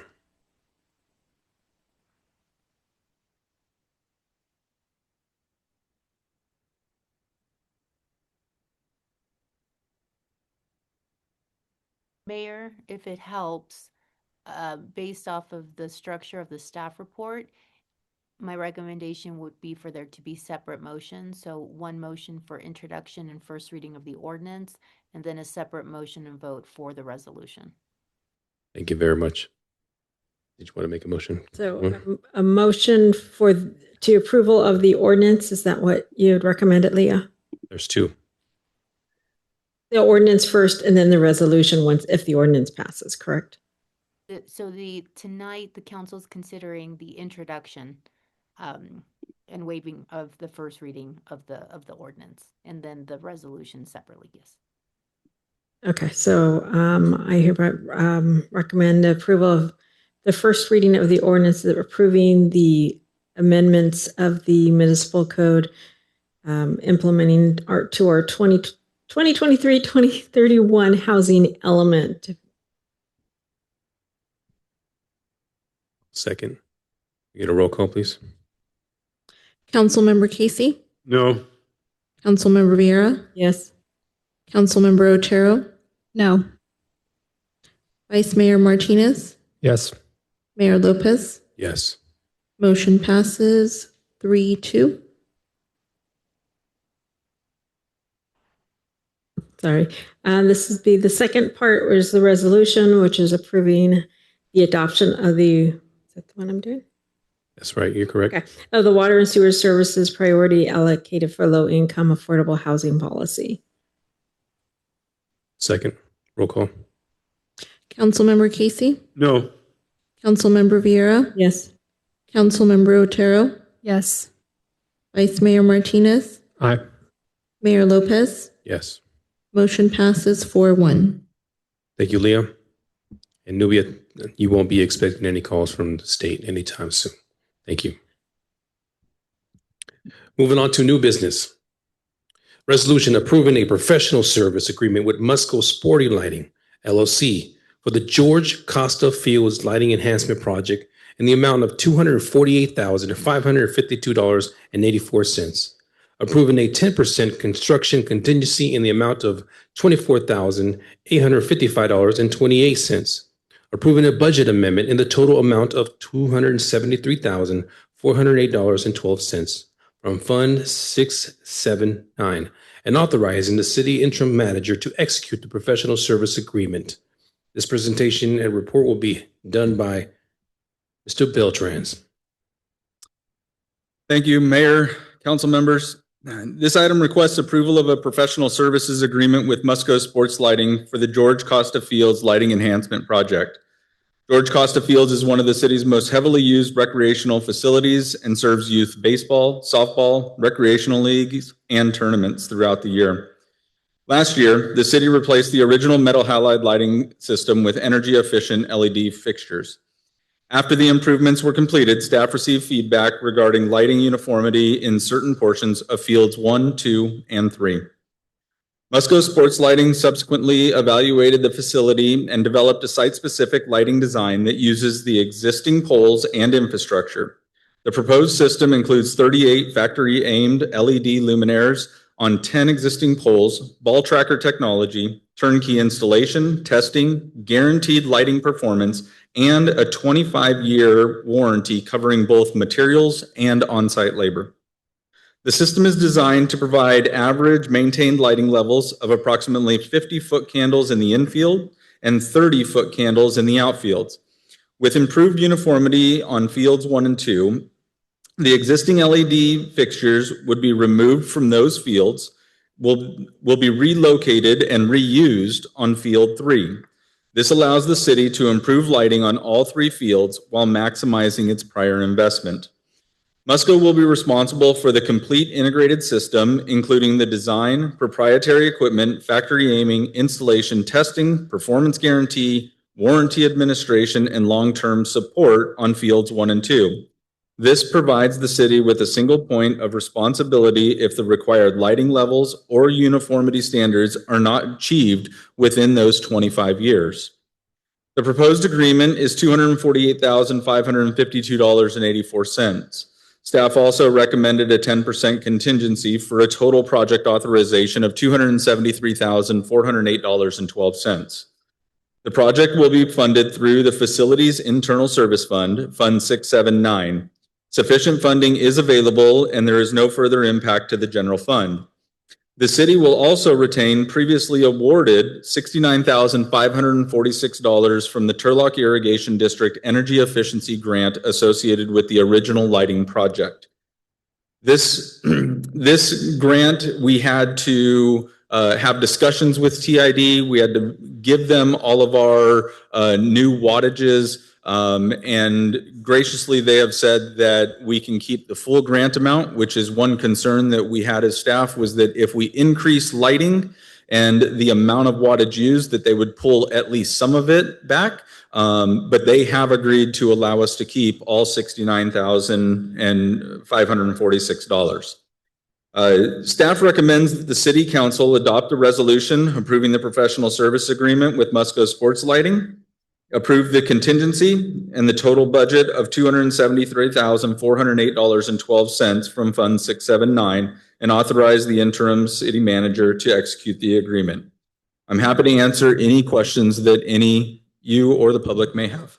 Thank you very much. We're going to open this to the public. Is there anyone in the chambers that would like to make a comment on this item?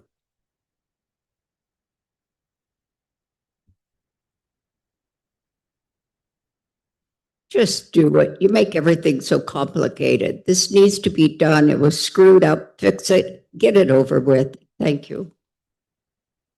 Thank you very much. Is there anybody else? Yes, ma'am. I just wanted to, I'm Laura McCullough and Hummingbird again. I just wanted to address the comment that you made that George Costa is the heaviest used project for kids in Ceres. Thank you so much. Is there anyone else? We'll now go to Zoom. We do have one hand raised, and it looks like it's the Vice President of CYB. Ishmael, you may unmute your mic.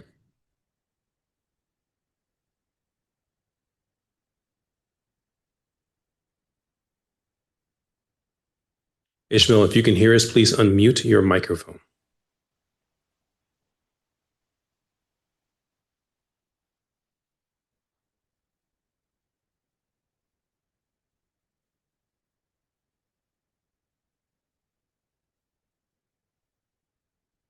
Ishmael, we've unmuted your mic. You need to unmute it on your end.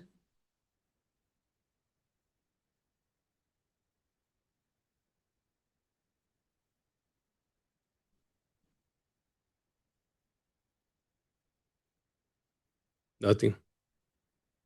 Want to make sure we afford him the right at least to make a comment. Ishmael, do you hear us?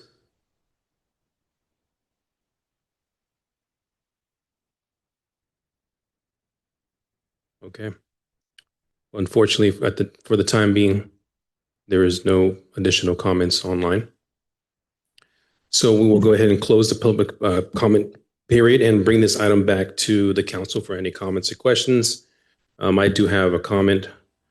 I want to begin by acknowledging the tremendous amount of time that the city engineer, Michael Beltran, and his team have dedicated to this project. Michael, since the beginning of this lighting project, as part of the city's larger investment in George Costa Fields and youth baseball, you have taken the lead under the direction of the original previous city manager and now under the current interim city manager. From the moment this investment began, engineering, parks and recreation, and other city staff have continued working with Ceres Youth Baseball, even while navigating concerns regarding the lighting and the signage. Staff continued bringing solutions back to the city council and keeping both the council and the community involved. The signs will also be installed as lighting projects moves forward. But before discussing the current resolution, I would like the staff to verify the costs and funding associated with previous Costa Field lighting installation. Can you verify that L2 installed the previous 1,200 watt remote controlled LED floodlights at Costa Fields? Thank you for your question, Mayor. So L2 was actually a subcontractor to Access Electric. Our agreement was with Access Electric. L2 was a subconsultant to them. They provided the lighting to Access Electric for installation of the lighting. Okay, thank you. Can you also verify the previous contract was approximately about $178,000, which included equipment, labor, and installation as provided in your staff report? That is correct. To be exact, $178,708 is what we spent previously. Can you also verify that the previous installation received by TID was $69,546 for the grant? So yes, I think one point of clarification there is that we have not received it yet. Okay. But the $69,546 is the correct amount. And as soon as we are fully completed with the lighting project, we will ask TID for that grant funding. Okay, so can you verify that the city's portion of the previous installation was paid from a recreational fund 297? Yes, it was paid from the Recreational Facilities Fund. That is correct. Can staff verify whether any American Rescue Plan funding was proposed, allocated, or actually spent on the previous lighting project? No ARPA funds were used on the lighting project itself. Okay, so now I have some additional questions regarding the current resolution. Can you verify that the proposed MUSCO agreement is $248,552.84 with a 10% contingency of $24,855.28, a total authorization of $273,408.12? That is correct. And that will actually come from Fund 679, the Facilities Internal Service Fund? Correct. And with no impact to general fund, as you had mentioned before? No impact to the current general fund, no. And you'd also mentioned, as part of one of my questions was in regards to TID, so they will be giving us the funding, but we don't have it at the moment, correct? Correct. We have not received the funding as of yet. However, I have confirmed via email that we will receive those funds. And finally, can you verify if the city total investment in George Costa Fields from previous lighting installation through and the proposed project, including lighting, signage, and any other related improvements, are a total of how much? So we did a little bit of a deep dive there. We have $88,000 that we spent on the renovation of all the fields. And then we have $178,708 that we spent on the existing lighting. This project will cost $248,552, and this all totals around $515,260. And I think it's important to note that the contingency will only be used if it is necessary. That's not something that if we don't need to use any contingency, we won't use contingency. Okay. And so every step of this process should remain focused on protecting our children and securing the future of Costa Fields. From the first moment it was brought to my attention that the lights were not meeting expected standards, I began asking the questions about ongoing issues, and I did reach out to George and walk to the fields with him and Councilmember Rosalinda Vieira so he could demonstrate his concerns directly to us. But most importantly, the children never stopped playing. I truly believe that when the city and the community work together, we can overcome disagreements and accomplish our shared goals. From this point forward, I'm asking the City of Ceres and Ceres Youth Baseball to continue working together, set past differences aside, and maintain the proactive relationship that they have built. Our priority must continue to be the children and the future of Costa Fields. There is a reason why the City Council has invested in George Costa Fields. We saw the need, we understood the facility deserved greater attention and long-term investment. The Musco project will install a new engineered lighting system on fields 1 and 2, while the existing LED fixtures will be relocated and reused on field 3. The new system will guaranteed average maintained lighting levels for approximately 50-foot candles in the infield and 30-foot candles in the outfield, as was mentioned by Michael. And this will also include a 25-year warranty covering parts on the outside labor. I think that's probably one of the biggest things that stood out to me, Michael, that you told me that for 25 years this is guaranteed, correct? That is correct. Okay, and I will deal with my remaining questions or comments, and I'll go ahead and go to Councilwoman Otero. Thank you, Mayor. City Engineer, I just want to say thank you, and to our interim city manager for working on this. It's unfortunate that it's gotten this far. We could have had this resolved 2 years ago, and it could have been done by just doing Field 3. But here we are, and so I'm grateful that the city recognized the need and recognized the liability that the current lights have created. Just for confirmation, is there any reason why we're not holding Access Electric accountable for this job that was done? So Access Electric actually completed the job per their contract. They are responding to warranty situations as needed. For instance, we are meeting them actually at 8 o'clock tomorrow morning to look at the light pole on Field 3 that has been out for, I believe, since May or June. They do have a driver that they had on order. From what I am told, that piece has come in. So they'll be out there assessing that tomorrow and coming to a resolution on how to fix that light pole on Field 3. So when we've looked at everything, they have satisfactorily. The lighting wasn't what we expected. But when it comes down to it, I think the difference is in what you see with how Musco presented it, how they guarantee everything from lighting levels to parts and labor for a 25-year period. That is something that really is industry leading. There's no real other firms that offer and back up their equipment. And that's why we've gone ahead and proposed a Musco sports lighting system. Thank you. For the Field 3, can you talk about, because I see that Field 1 and 2 is covered by Musco, can you talk about the labor for Field 3, what that would look like? Yes. So Field 3, Musco has agreed to help us point the lights in the correct directions, give us recommendations on how many lights need to go on each pole. And then we have had conversations with the Electrical Contractors Union. We are waiting for response from them. But we do believe that they are going to be able to help us in installing those lights on Field 3.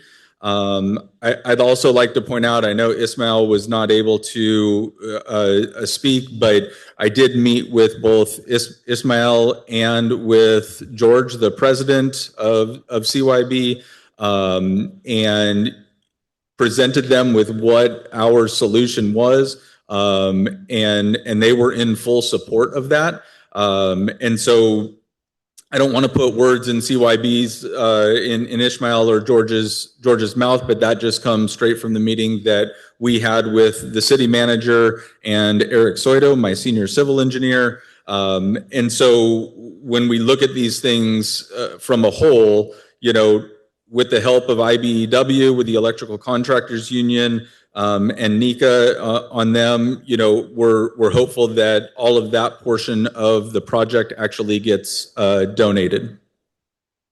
Thank you. You know, I'm grateful that IBEW has stepped in to want to help with this project, especially because some of their members probably have children that play at Costa Fields.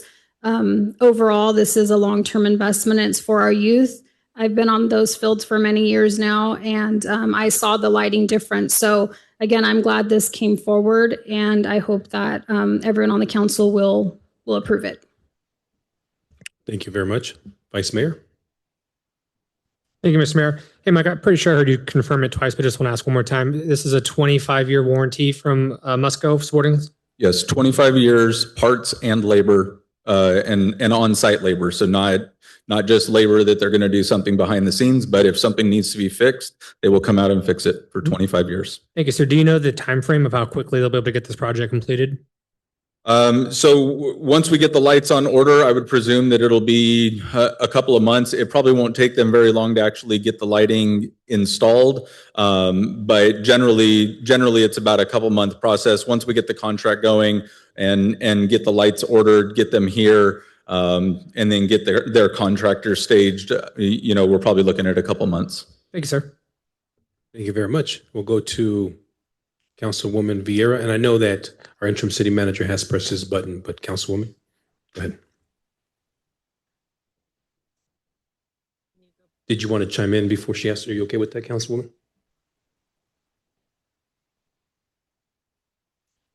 Good evening, Mayor and council members. Thank you very much. I just wanted to jump in really quickly and say thank you to city engineer for all the work along with the finance director. I know that we've come up with several different options to resolve this issue. And as the city engineer said, there is no additional general fund commitment for this project. However, in the 679 fund for which this project would provide the funding for this, all funds previously contributed to this. We've since corrected that with this budget. The 679 is an internal service fund that should result in a zero balance. There should not be a reserve or a fund balance at the end of each year. So we've corrected that now. But as of now, there is that fund balance as a result of multiple funds contributing to this fund year over year over year. So I just wanted to clarify that. Thanks for that clarification. Councilwoman? Thank you. And I agree with everyone. I think this project is what we thought we were going to get definitely didn't come to fruition, and we definitely need to get it addressed. There are a few questions I do have just for clarification, and I know we've kind of talked offline about it, so I just want to make sure these questions are asked. One, is there a reason why we used Musco? Because I know our last contractor was a local contractor. So thank you for your question. So Musco is a uniquely qualified sports lighting company. There are actually only 3 or 4 that actually specialize in this type of work nationwide.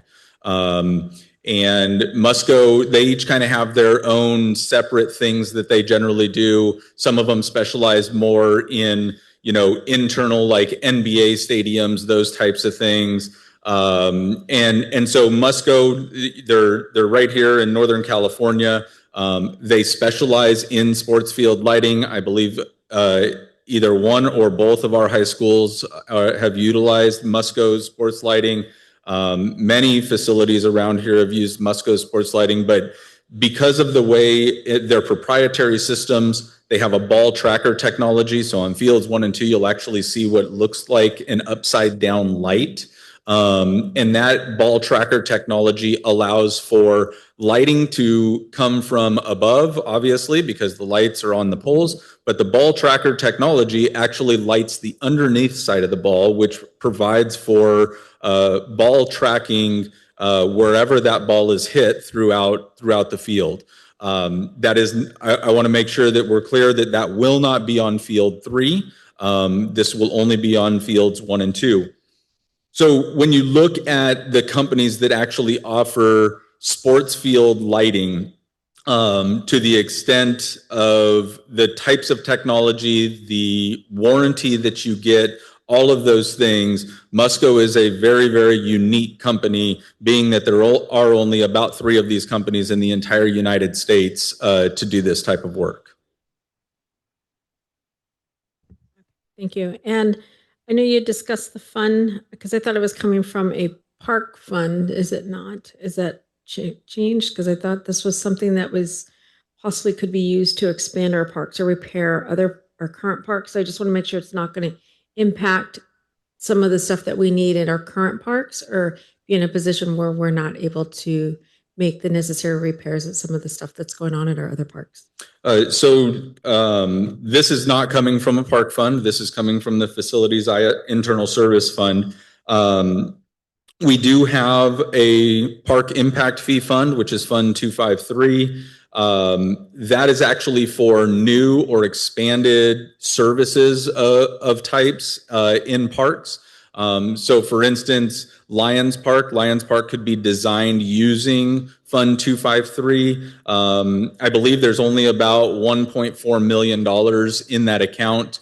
And at about $750,000 an acre, Lions Park is about 10 acres. So you can, to build it out, to actually build Lions Park probably costs somewhere in between, $7 and $9 million as we move through. So we don't have that funding in place. Again, one of those things, I don't want to design something right now for just to put it on the shelf. And so when we have money in a fund such as 253, then yes, we would definitely use it for expanding services or new services at any of our parks, or for instance, designing a new park. 253 cannot be used for something like Independence Park, where we need the play structure replaced. The play structure is existing. Same thing at Costa Fields. The lights were existing, so you cannot use the 253 fund to fund those types of improvements. Although they will be an improvement to the park, it will not be an expanded or new service provided to the park.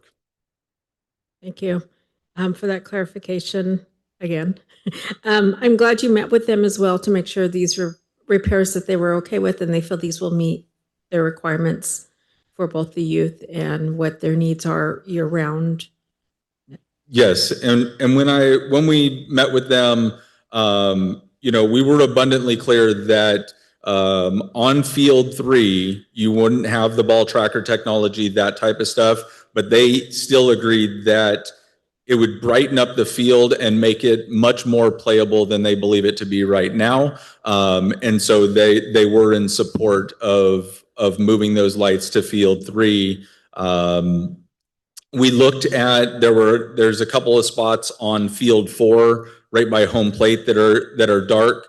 When we went out with IBEW, we were looking at all the brackets and everything for mounting to see if we could get another light or 2 onto field 4. it's probably going to be tough because they're completely full. All the brackets are full. So what we will do though is we will look at potentially angling those lights, seeing if we can get some better coverage around home plate. Unless of course we find a way to mount a couple more lights. That's kind of the second thing that we would do is figure out if we can aim them a little bit better to brighten up that area around home plate. Thank you. I appreciate your clarification on that. Thank you very much. And with that, I'll come, unless there's any additional comments or questions. Mayor, can we see if the vice president is able to unmute his mic now? I'd like to hear any comments. Christina, can you double check that? Ishmael, can you unmute your mic? Yes, can you all hear me? Yes, we can hear you. Yes, we can. Thank you so much. And I apologize. I went to unmute and I had to go into my settings. When I went in my settings, it kicked me off of the meeting. So, everything that Mr. Beltran has spoke about with us is 100% accurate. We are all for this, including taking some of the existing lights on field 1 and 2 and putting them on field 3 to help brighten up that field. I did raise a concern on field 4 where home plate is really dark. And I understand though that there might be some limitations with the current brackets. So hopefully we can get together and try to come up with a plan to brighten up that field, at least at home plate, because it's pretty dark. Again, I'm speaking on behalf of Jorge Guerrero, who's in San Diego. He's in a tournament with one of his teams, and Sirius Youth Baseball, and we are 100% on board. Obviously, we already know, our past history.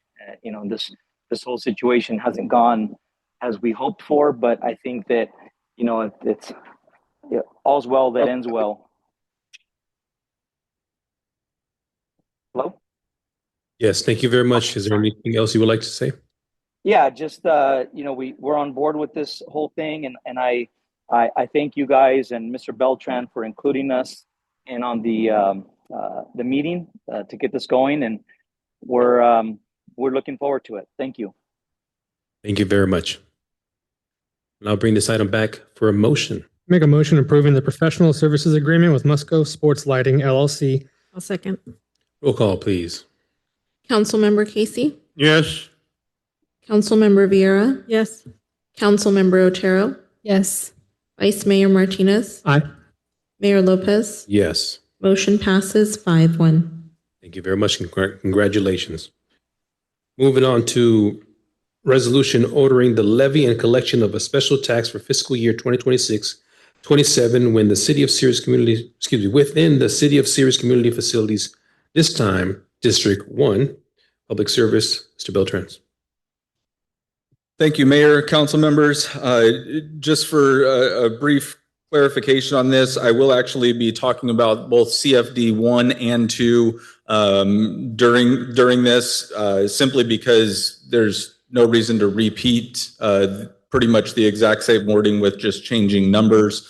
And so I'll address them both together, but we would still ask that the council take each one separately through the process. With that, this is the annual special tax levies for Community Facilities District 1 and 2 for fiscal year 27. Both districts were established under the Mello-Roos Community Facilities Act to provide dedicated funding for public services benefiting properties within the respective districts. These services include police protection, fire protection, park and parkway maintenance, landscaping, open space maintenance, and district administration. The special taxes are based on taxable units rather than assessed properties.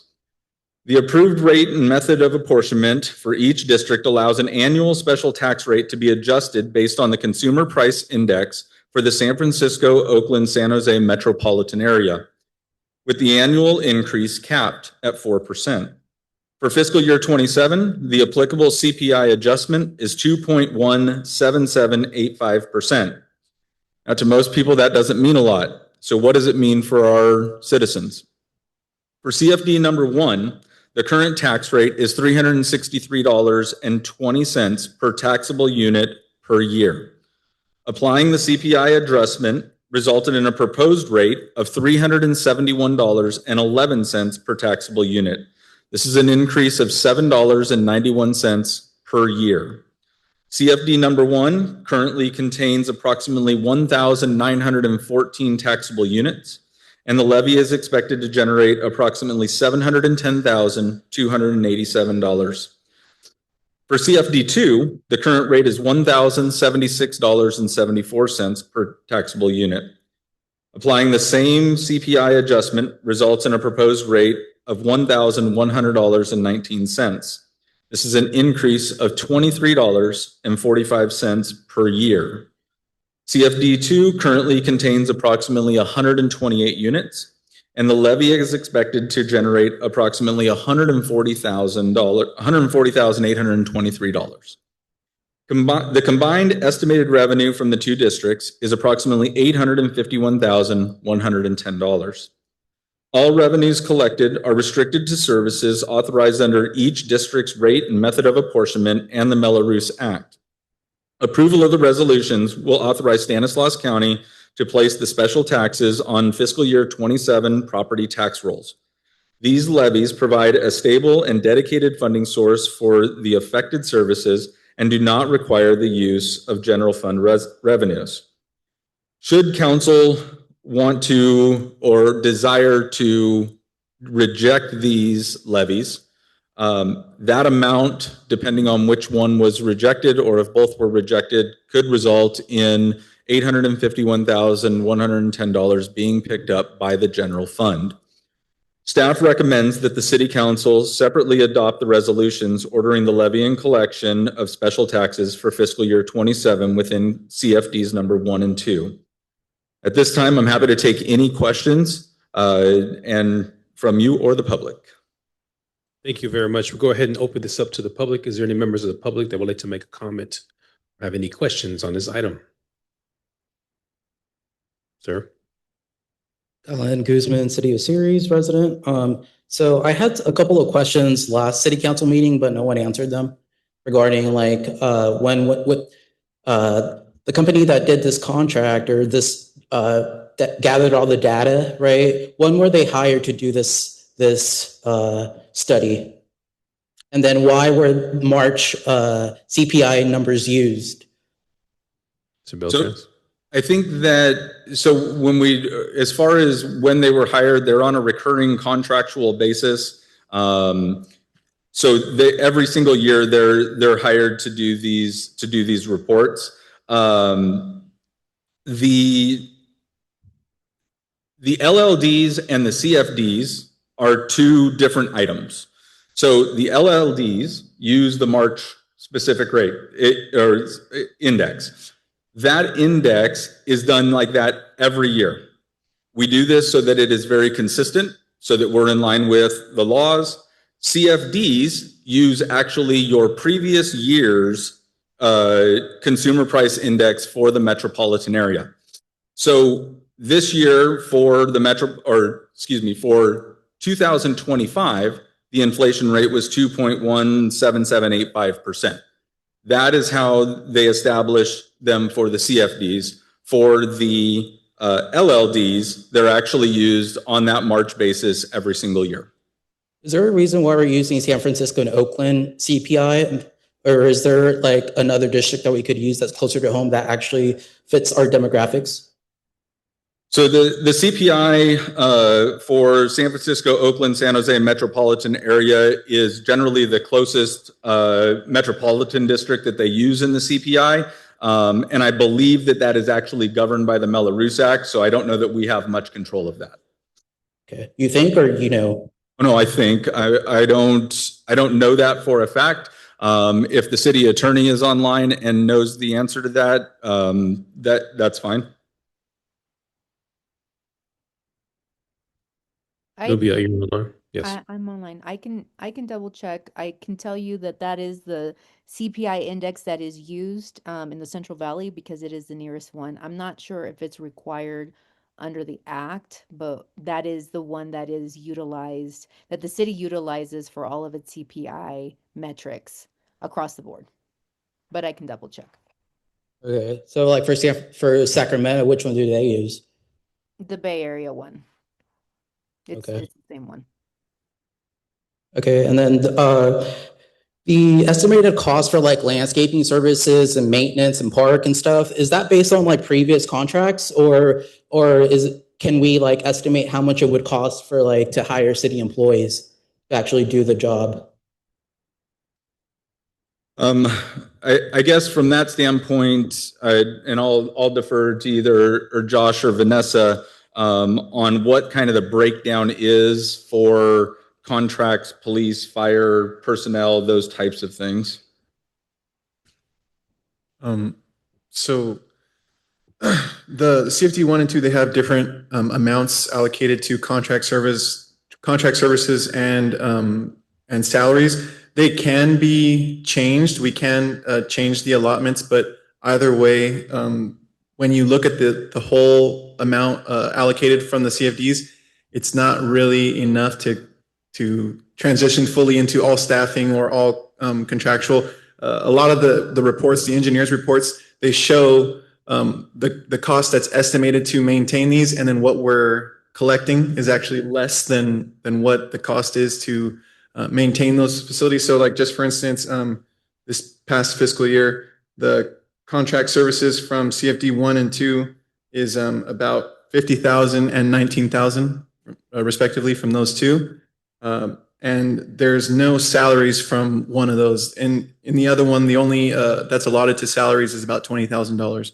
So you can move that money around, but yeah, it'd be a decision that the city director or the directors and the city manager and the council would have to make as far as opening up additional positions and reallocating that funding. Anything? Ms. Portillo. Good evening, Vanessa Portillo, Finance Director. The CFDs are supposed to pay for police, fire, parks maintenance. So with the $140,000 that we're collecting in the CFD2. Your time is up, but you can go ahead and finish answering the question. With the $140,000 that we collect for CFD2, just for police services, it's paying $28,000, which is only about 11% of an FTE of just a police officer.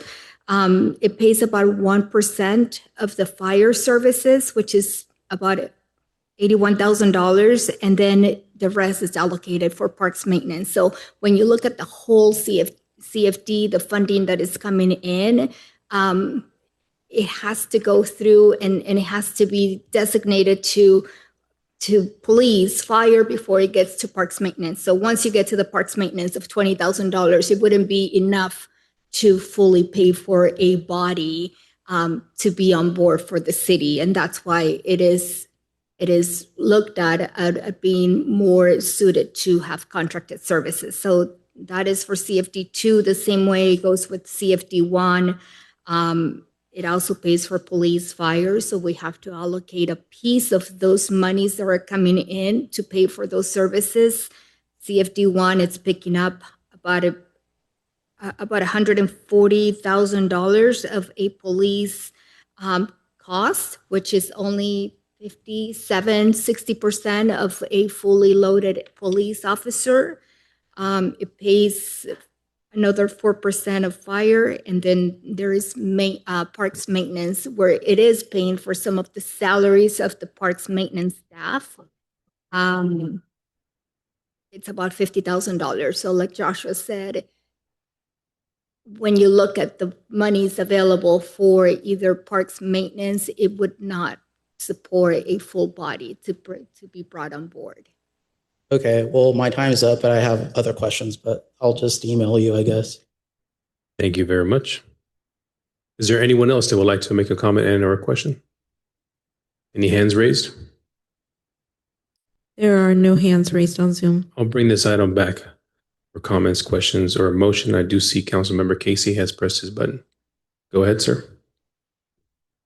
Mr. Mayor, in previous sessions when uh, the citizens came up to speak and staff was answering, you didn't charge that against the citizen. This time, you allotted 5 minutes, but over 3 minutes of it was spent by staff. I don't quite understand what's the difference between Mr. Guzman and previously you've allowed people to hear the answer and then to continue talking. I just noticed that it kept talking, the clock kept going. Is that the way it's supposed to be, or is it the way that you've done it before, or is it just up to your judgment? I'll just make sure I take that into consideration next time that the clock is running. I'll let Christina know to make sure to stop the clock. Thank you, Mr. Casey. Appreciate that. Councilwoman Otero. Thank you, Mayor. So it looks like the rules, I guess, for this consumer price index, it authorizes the adjustment within cities. I'm just concerned with increasing it. I know that you mentioned around $7 or something. $7 could be a lot to some individuals. Is there any way around not increasing it this year? Thank you for your question. So that would be at the discretion of the council. All I would ask is if you are going to not increase it, that is made part of the motion so that we can get it in the official minutes and get a new resolution out if that is the desire of the council.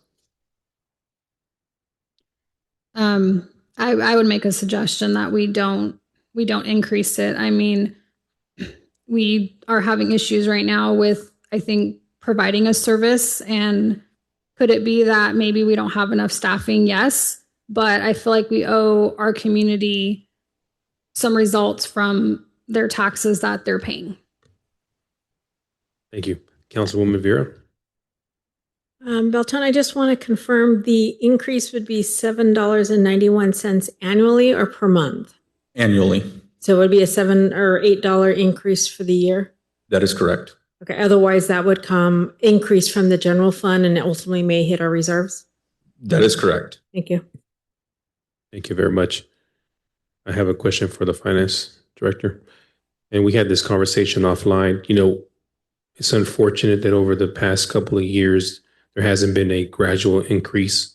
And now with inflation, we're in a position where not even these adjustments are going to help us catch up with what we should have had in place at least 10, 15 years ago.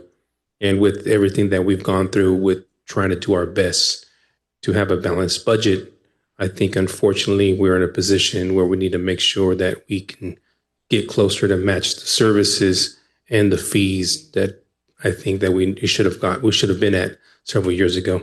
In your professional opinion, do you think that we're anywhere close to even catching up?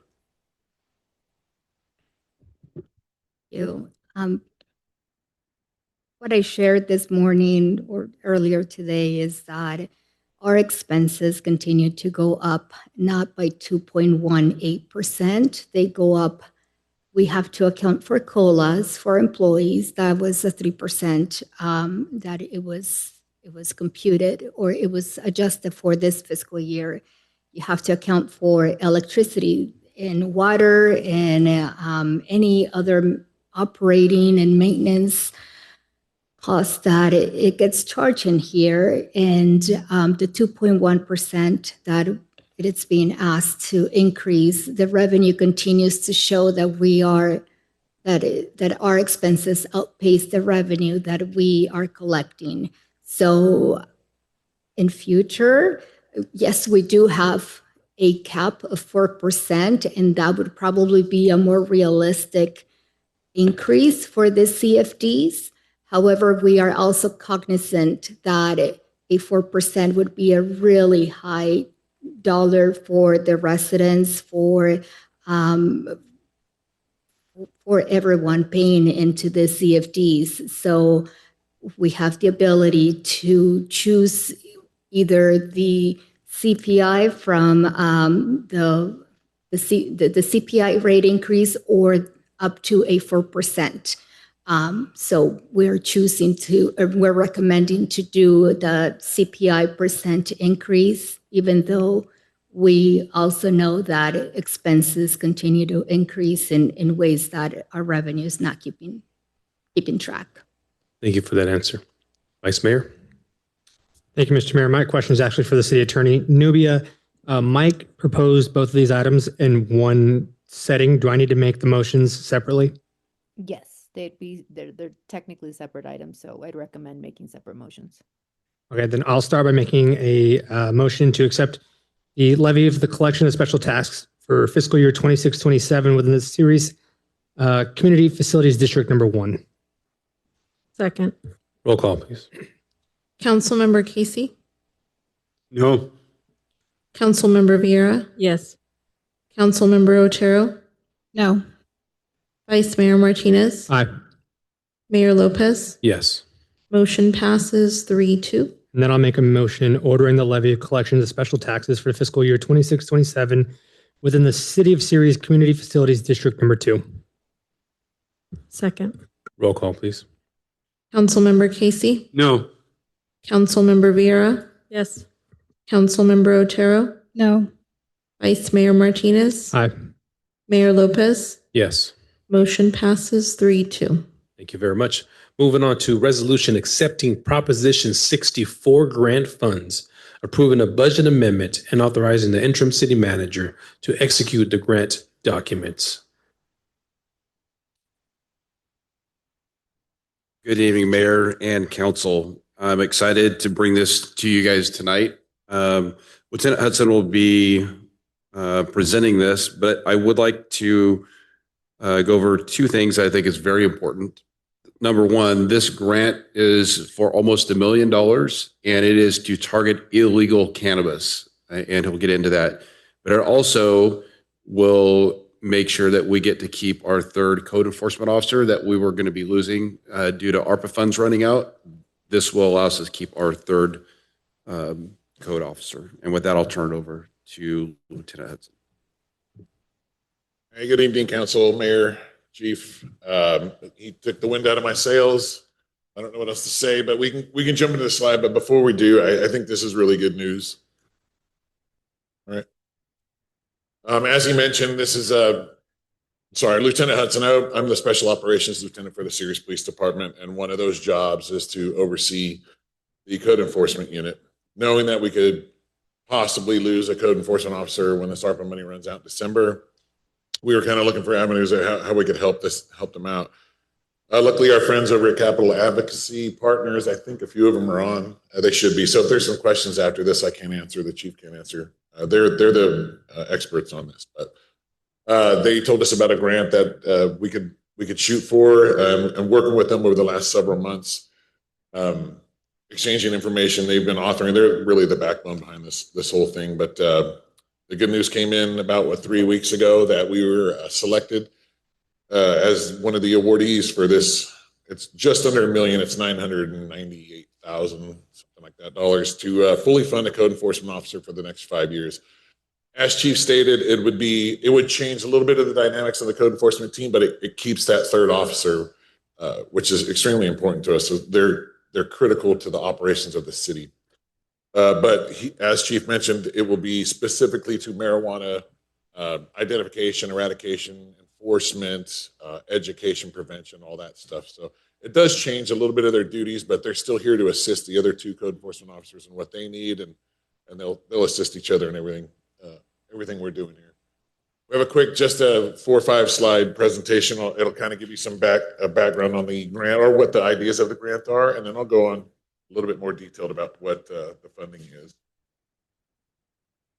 So as Chief mentioned, it's Proposition 64 Public Health and Safety Grant.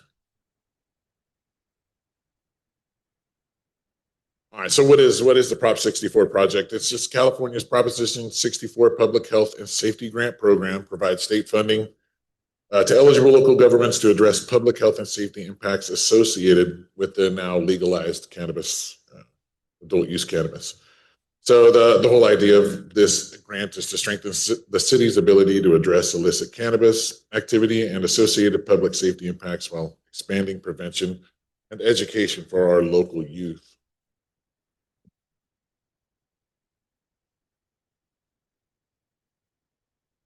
So what it will and what it won't do, we'll cover some of those. So it's gonna allow this. We don't have the capabilities right now. We don't have the manpower. We don't have anybody in our task forces, our drug task forces. We don't have a street crimes unit. So we really have nobody to combat this marijuana problem we're currently facing, whether it's illegal cultivation, underground sales, and unregulated products getting sold mostly to our youth, as we know. The adults that are using cannabis recreationally have no issues going to the club to get it, but the youth are, they go about other means about getting this stuff. So we really have nobody to identify or enforce or, educate on that stuff. So this grant will really help with that. It'll help identify, investigate illicit cannabis operations. That includes, unlawful marijuana cultivation, whether it's indoor, outdoor. And some of these indoor grows are growing thousands and thousands of plants. And we're working on some now at this point. And one of our sergeants who oversees multiple things is trying to work with TID and investigations, doing all this. He just doesn't have time, and there's multiple houses. So again, this grant is just critical to us combating illicit cannabis operations. Helps us strengthen the coordination with regional enforcement partners. So this is a big one too. It helps us with CDTFA, which we work with hand in hand with our tobacco enforcement. This will go right alongside that, but it also allows us to go to these we haven't been able to go to these meetings in years, which they have like Stanislaus SIU. They have big collaborative information sharing type meetings about the up and coming trends, the subcultures of marijuana use, marijuana distribution, all that stuff. And we can now send a dedicated officer to those meetings to bring that information back to us and help us as law enforcement officers combat this. Yeah, and then the other big one is it expands that cannabis prevention and education to our youth who are most susceptible to all this stuff. What it won't do, it will not. It is not a project or an initiative to target lawful cannabis businesses that are operating in compliance with applicable laws. It's not a prohibition on legal adult cannabis use, nothing of that nature, and it's not a replacement for existing Ceres Police Department service. What will Ceres PD actually do? The goal is to identify and address that illegal activity like we talked about. So we have that dedicated person who will support the inspections, complaint-driven investigations, and proactive efforts.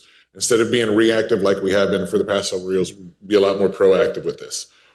Strengthen that regional coordination I've talked about, protect the consumers and the neighborhoods. The efforts will address illegal cannabis, THC products, suspected unlawful operations, and cannabis-related safety concerns.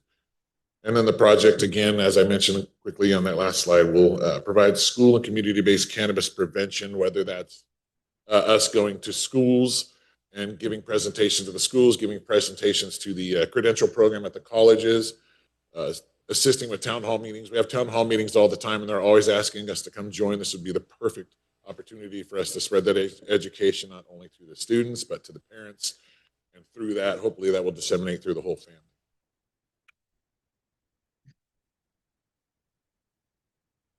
Travis, could you point that microphone more towards you? Just don't like talking in the microphone. It's okay. You're doing a great job. All right. What does this mean for Ceres? It'll reduce the illicit cannabis activity. Hopefully, it's not hopefully. That's a given. Protect the consumers. All this stuff we've talked about. Strengthen that coordination. Yeah. The goal really is straightforward: to focus our resources on illegal activity, protect the young people, and strengthen the safety for our Ceres community. So that's it for the slideshow, but I can give you a little bit more of a breakdown of what this grant is actually. So this public health and safety grant is awarded by BSCC, which is the Board of State and Community Corrections. They're like a state agency that awards and manages state grants. I didn't think we had a shot to get it, but somehow we got picked. CAP wrote a fantastic presentation to them, and we were selected. So this is a big deal. This is a good thing for us. Where the funding will go, this $1 million, give or take, right, a couple $100,000. It's going to fund one full-time officer, one full-time code enforcement officer that's strictly dedicated to cannabis code enforcement. Who will they'll investigate illegal cannabis businesses, THC sales, unlicensed cultivation, all the things we talked about, and then conduct those inspections and go to those quarterly, monthly, whatever biweekly meetings that we need to go to. It also funds a dedicated enforcement vehicle, all that specialized equipment that we might use to identify and locate illegal operations, illegal cultivations, like drones, things of that nature that could help us reach places we couldn't normally reach. And then technology for that evidence collection and documentation.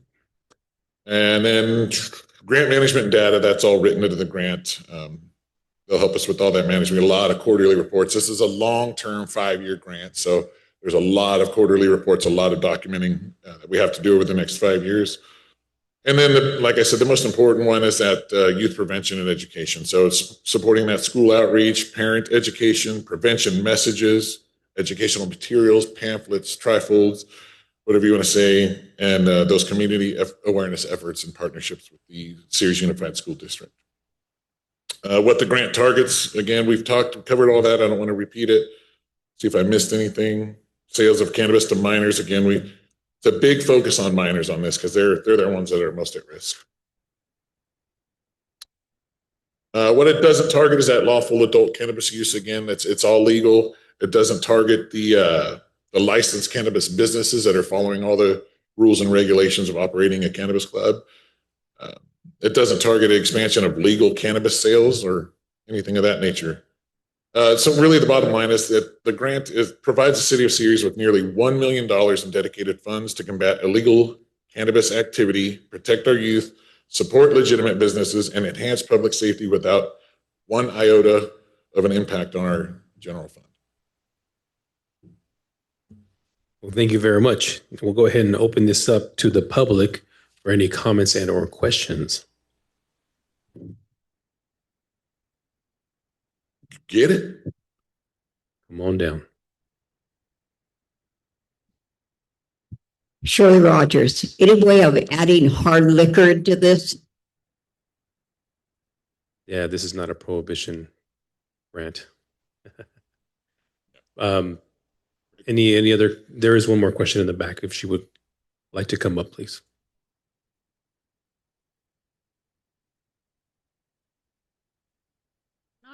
Sue Reynolds Series. I'm not that familiar with a lot of this, but I understand that there are things called pop-ups in different cities where people can purchase different drugs, etc. Are these illegal, the pop-ups? And if that's something that the police department would obviously run into, they would most definitely address it. They would.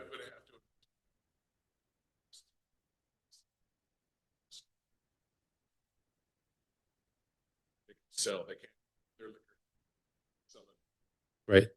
But I'll have Travis answer the question, but on the microphone. Yes. Thank you for trying to explain that to her. But yes, please explain to the public the answer to your question. Yeah, I would imagine. Again, this is why this is so important. We need to go to these meetings. I don't know about these pop-up tents, but I can't imagine they're illegal or they're legal.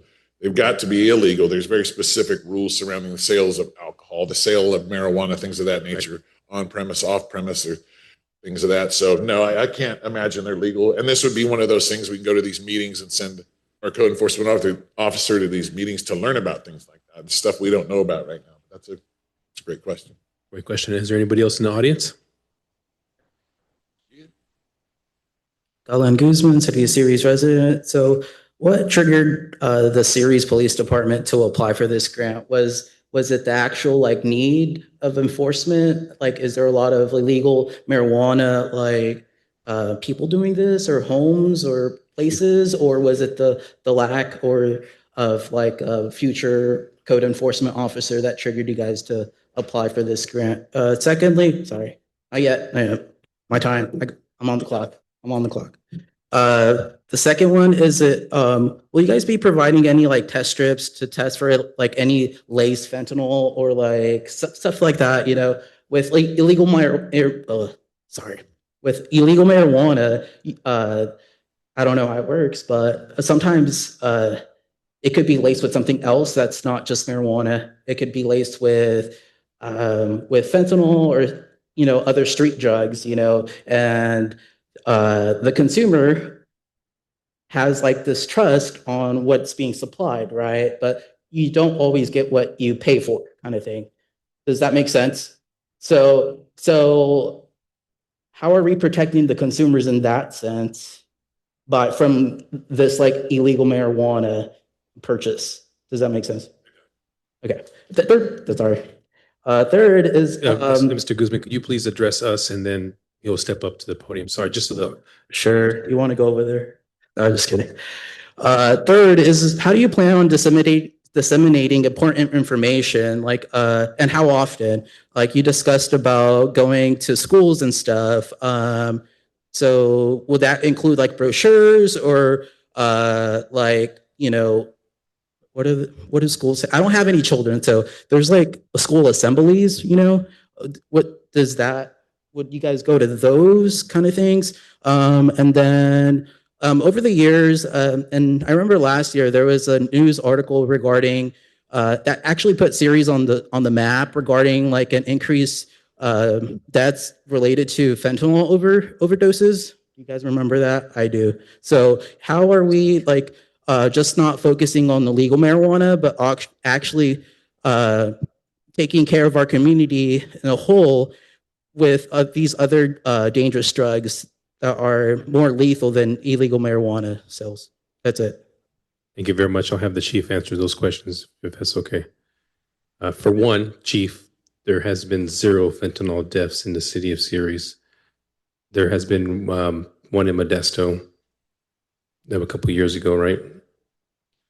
Not fentanyl deaths related to a laced marijuana, if that's what you were mentioning. That's what I was trying to convey.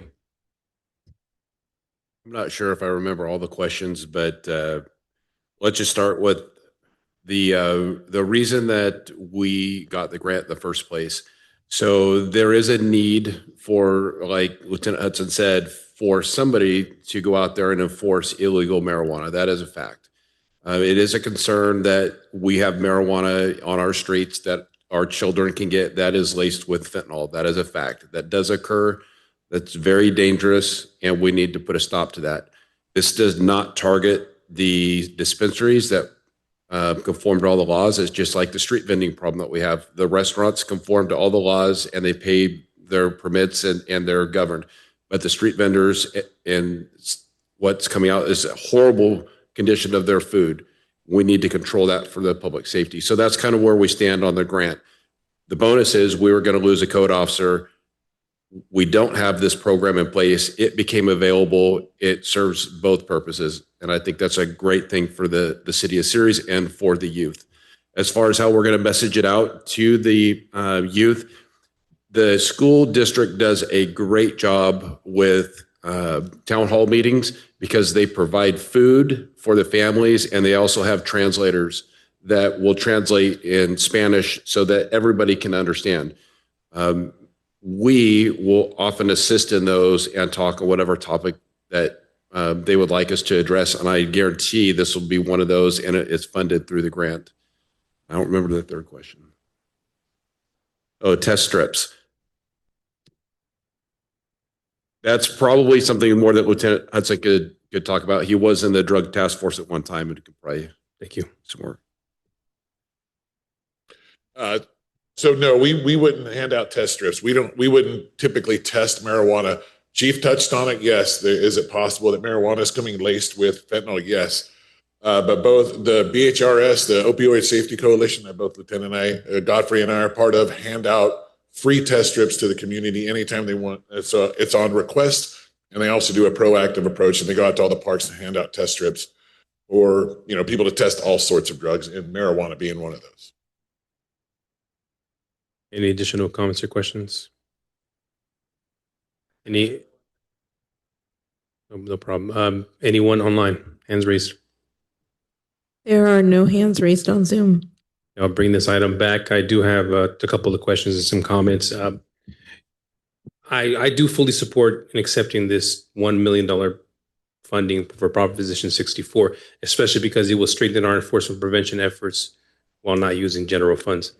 My first question is, how will additional code enforcement officer and this grant fund equipment improve city's ability to investigate illegal cannabis sales at smoke shops, illegal cultivation operations in the black market, and in reference to that? And just before you answer that question, Chief, I know that Capital Advocacy is online, and just prepare them for a question for them. Chief? So, like we stated, the legal marijuana shops are not the problem. Very, very low call volume out there. It's the all the illegal sales and the cultivation. And this code officer would be the one that would go out there and help identify these. And when we do go on site, and let's say an illegal grow, all sorts of code violations, they'll know all of those codes specifically to the marijuana grows. That's where I see this being the biggest benefit. And I know that you had mentioned the school, Unified School District, and there was a report online on the news in regards to that. And there was comments made by the Sirius Unified School District and cannabis use by the youth. And I think that we all very well know that once you're an adult, you can choose and do whatever you want. But we have to make sure that we continue to protect our children, just like we've been protecting them with tobacco enforcement and smoke shops. We're going to do the same with this. And I do have another question. And how will this and this stronger enforcement help protect licensed cannabis businesses that follow the law and assure they are not placed at a disadvantage by illegal operators? So this really goes back to my analogy for the food vendors. The legal cannabis shops, they pay their permits, they pay the fees. And when we start taking the illegal cannabis off the street, it will push the revenues to them. Or maybe not. Maybe the children that are getting this just don't get the product. Which, I mean, at the end of the day, that's a high priority. So I know that Capital Advocacy is online. Could you have her mic unmuted, please?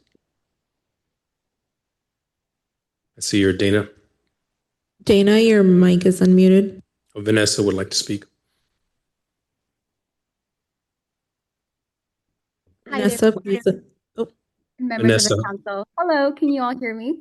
I can hear you. I just wanted to see if you can add a little bit more to the conversation in regards to this grant and how we got here. Absolutely, Mayor. So this grant, and just to briefly introduce myself, my name is Vanessa. I'm from Capital Advocacy Partners. I am one of the team members here at my team that helped to lead the development of this grant in very close collaboration with Ceres PD. As the Chief and Lieutenant Hudson mentioned, really the reason we pursued this grant is because of the need that exists, and also the main goal, the way that we pivoted, really pitched this proposal over to BSCC is really helping Ceres PD be more proactive. I know PD is undergoing some staff changes as well. I know that is absolutely some financial need right there as well. But it's really helping Ceres PD be more proactive in identifying these illegal cannabis grows that really are impacting the children as well. I know Lieutenant Hudson mentioned, I believe there was a grow that was near some of the residences, near the school districts as well. We really framed the proposal to BSCC as this helping Ceres PD be very, very proactive in identifying these grows, as well as really launching a public education campaign to our youth that really highlight the dangers of these illegal cannabis products. So helping proactiveness, really highlighting prevention, that's really the focus of this grant. Thank you very much, Vanessa. I really do appreciate you with that larger explanation. Now we'll go ahead and go out to my other council members, Councilwoman Otero. Thank you, Mayor. I just want to thank everyone who worked on this grant. It's much needed in our community. There's too many illegal grows out there, and with the grows comes all kinds of other stuff. I just have one question, actually I have a couple questions. I noticed in reading the staff report that there is you have to be in compliance with audits and everything, and I don't want to lose any of this grant money. So has the city planned on who will be the auditor? Will it be our current auditor, or will it be someone else? Absolutely, council members. So this is actually something I already chatted with Lieutenant Hudson just a bit.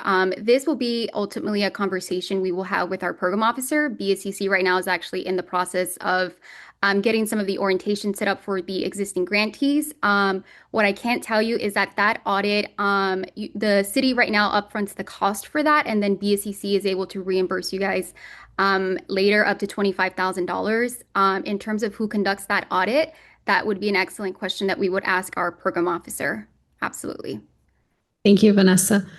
And then another question for the police department, because like I said, with the grows comes other stuff. So in the past, when there has been, let's say, asset forfeitures from some of these crimes, how's the money been used in our city? Does it go back into maybe like a youth program? Does it go towards something that the police department is in need of? Can you share a little bit about that? It's been so long since we've actually had funds seized that I think we're at a clean slate and we can use it in any way that it's allowed. And I know that we have, I think in the past, used it for equipment. But I'd have to do research. It's been that long. When we have an officer in SIU, which should be at the end of the year, that's a bigger amount of money because they have bigger seizures. I don't foresee a lot of seizures with this. Thank you, Chief. If you do have any seizures, I would love to see some of that funding go over maybe to recreation for our youth. I know equipment and everything is important as well. But because we lack right now in recreational activities for youth, that's just another way for us to keep kids busy in our community. Thank you. Vice Mayor. Thank you, Mr. Mayor. Lieutenant Hudson, thank you. I appreciate your work and your efforts, and a big thank you to Capital Advocacy for writing that paper, putting that proposal together, and I'm sure they went to battle for us. I'm very appreciative of the fact that this is a 5-year code officer extension. We'll have somebody here for a long time who can combat illegal growers, illegal distribution. If any smoke shops are selling anything illicit or marijuana alike or flavored to children. And I'm especially appreciative of the fact that you guys are going to be partnering with Ceres Unified School District. I'm sure you guys will attend Dare Week and other events like that to spread awareness of those drugs and those dangers. Just speaking as a father myself, this year my youngest will be eligible for school, so I will have 3 in Ceres Unified School District. So it's great that you'll be out there and you guys will be able to combat this and educate the youth and parents as well. Thank you very much, Council. And with that, looking for a motion.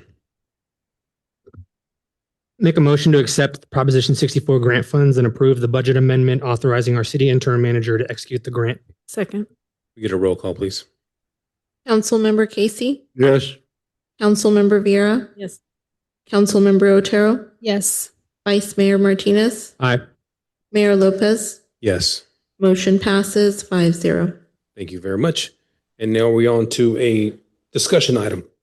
So this direction regarding the proposed annexation of the Ceres Fire Protection District into the Stanislaus Consolidated Fire Protection District. And this goes to our chief, Mr. Hunter. Good evening, Mayor, council members of the public. Tonight, the item that we'll be presenting is informational, but also requesting some direction. My name is Andrew Hunter, and I'm an assistant chief with the fire department. I also want to recognize Deputy Chief Clint Bray, who's in the audience. He is assisting with Stanislaus Consolidated Fire Protection District. Board Chairman Gary Marchi of the Ceres Fire Protection District unfortunately could not be here due to a previous commitment, but the district has submitted a letter thanking Ceres for the longstanding partnership over many years, and that is included in it as attachment B in the agenda item tonight. What I plan to do tonight is talk about an overview of the proposed reorganization of Ceres Fire Protection District into the Stanislaus Consolidated Fire Protection District. I'll briefly explain why the proposal is being presented to LAFCO, or the Local Agency Formation Commission, what it means for the city of Ceres, and then I'll pass it to the city manager to ask for policy direction prior to the August 26th LAFCO meeting. So tonight, staff is asking for direction in relation to the proposed annexation of the Ceres Fire Protection District into Stanislaus Consolidated Fire Protection District. Staff is proposing 4 options. One is take no position. Another option is to support the proposal. Another option is protest the proposal. Or if council supports the proposal, direct the city manager to begin discussions with Stanislaus Consolidated Fire Protection District regarding a future compensation agreement. To talk a little bit more about what Ceres Fire Protection District is, it's governed by a 3-member board of directors that are elected from voters that reside within the district. It serves fewer than 2,000 residents and is roughly 4 square miles. In 2025, according to our records, there were 154 calls for service in the district, and that is consistent over the past few years. In 2024, it generated $108,917 in revenue, and of that, it paid $76,702 to the city of Ceres to provide fire protection services. It's important to recognize that the district does not operate a fire department. It owns no fire stations, no fire engines, and employs no firefighters. It functions primarily as a governance agency that contracts for fire protection through the city of Ceres. The district has contracted with the city of Ceres for service since 1963, and the most recent agreement was updated in 2001, and that's included in the agenda packet. Here's just another map of the district. So the district has been shrinking for decades as areas have been annexed into the city. The proposed Copper Trails annexation will further reduce the district's size and tax base. Just for reference, with the Copper Trails annexation and the island area, the district will go from approximately 4 square miles to 3 square miles, reducing it in size. The board recognized that continuing to lose revenue while maintaining an independent governance agency was not sustainable over the long term. This proposal did not originate with the city of Ceres. Ceres Fire Protection District Board spent years evaluating its options before adopting a resolution requesting an annexation. Stanislaus Consolidated also adopted a resolution accepting the proposal, and together they've submitted an application to the LAFCO, or Local Agency Formation Commission, following the process for district annexation. So what's the impact to the city of Ceres? There will be no financial impact to the current fiscal year, and the city will receive roughly $77,000 as a payment, as it has in the past. And then prior to the annexation, it would be up to the district to determine what to do with the limited reserve funds that it has. The district board determined it provides a long-term. So the district chose Stanislaus Consolidated Fire Protection District because they've been a long-term, sustainable agency. They have a solid governance model. It also preserves opportunities for regional collaboration and future agreements that may not exist with other successor agencies, or in this case, other fire districts. Of all the possible choices that could be made by the Ceres board to go with, Ceres Fire Protection District, Stanislaus Consolidated Fire Protection Districts is best suited to work with. They have an assessment that is sustainable and provides an opportunity for the city of Ceres to have conversations about tax sharing agreements. Should Ceres Fire Protection District not go with an agency or choose to just dissolve without a successor agency, it would still require identifying another agency to assume the governance and fire protection responsibilities. The board recognized this and determined that Stanislaus Consolidated Fire Protection District is the agency that provides the best long-term solution for the residents. It would provide them with a similar level of service that they currently are receiving. So operationally, it would function the same as it does today. The closest unit will respond to the roughly 150 calls for service.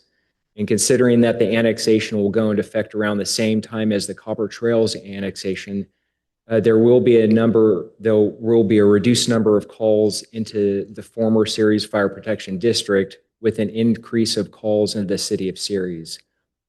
Until there is development, the call volume within the area would stay roughly the same.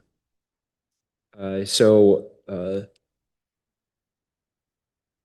we're proposing now, or what I'd like to do now, is turn it over to the city manager for policy direction. Good evening, Mayor and council members. Thank you, Chief Hunter, for the presentation. Tonight, in terms of direction from the council, as the chief mentioned, there are 4 options. There are more than 4 options, but these are the 4 options being recommended tonight. One is let me back up. There is a LAFCO meeting on August 26th. And at that LAFCO meeting, scheduled for August 26th, is this item being considered. This item being Stanislaus Consolidated Fire District annexing the Ceres Fire Protection District, thereby dissolving the Ceres Fire Protection District. That is between those 2 agencies. The reason that the city of Ceres is involved is because, as the chief mentioned, the city of Ceres has had an agreement with the Ceres Fire Protection District for many years to provide fire service, since the Ceres Fire Protection District has no staff, has no engines, has no stations. So if Stanislaus Consolidated Fire District annexes the Ceres Fire Protection District, because of a master mutual aid agreement that exists between Turlock and Ceres and Modesto and Consolidated, service essentially would not change. It would continue as is, most likely being the city of Ceres would be the first responder into what is now, or what would then be, the Stanislaus Consolidated Fire District area. The city receives about $77,000 in funds from the Ceres Fire Protection District, and that will continue unchanged for the rest of this fiscal year.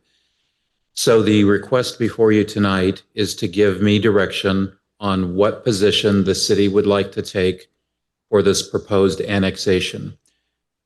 Take no position, support the annexation of the Ceres Fire Protection District by the Stanislaus Consolidated Fire Protection District, protest the annexation, and or direct staff to initiate discussions for an agreement in some type of revenue sharing with Stanislaus Consolidated moving forward.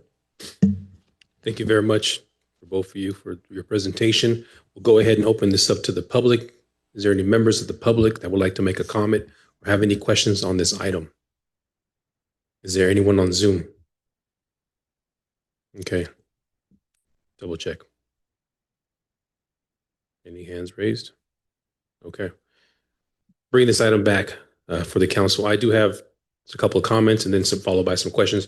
So I do want to start off by thanking the city manager, Chief Hunter, and LAFCO staff for taking the time to provide more information on proposed recognition of the Ceres Fire Protection District and Stanislaus Consolidated Fire District. This item was originally brought before LAFCO, and I'm glad that LAFCO paused this item before taking any final action. That pause gives the city of Ceres the opportunity to fully understand the impacts and ask questions and provide an official written position before August LAFCO meeting. The city of Ceres is not currently inside the Ceres Fire Protection District area. However, the city of Ceres does currently provide fire protection services to that area under an existing contract. Also, as Ceres continues to grow, including the possible future Copper Trails annexation, this issue could directly affect future city boundaries services, public safety planning, and tax sharing discussions.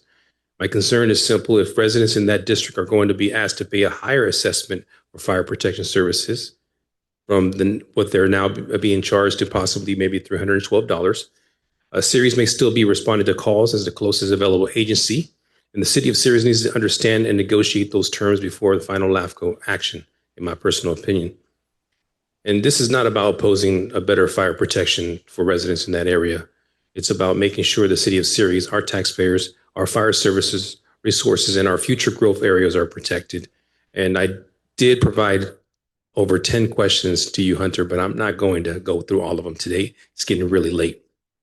What happens to the current fire protection service contract between the city of Ceres and Fire Protection District if it is dissolved? Thank you, Mayor. So the agreement between the city of Ceres and the Ceres Fire Protection District would go away at the dissolution of Ceres Fire Protection District.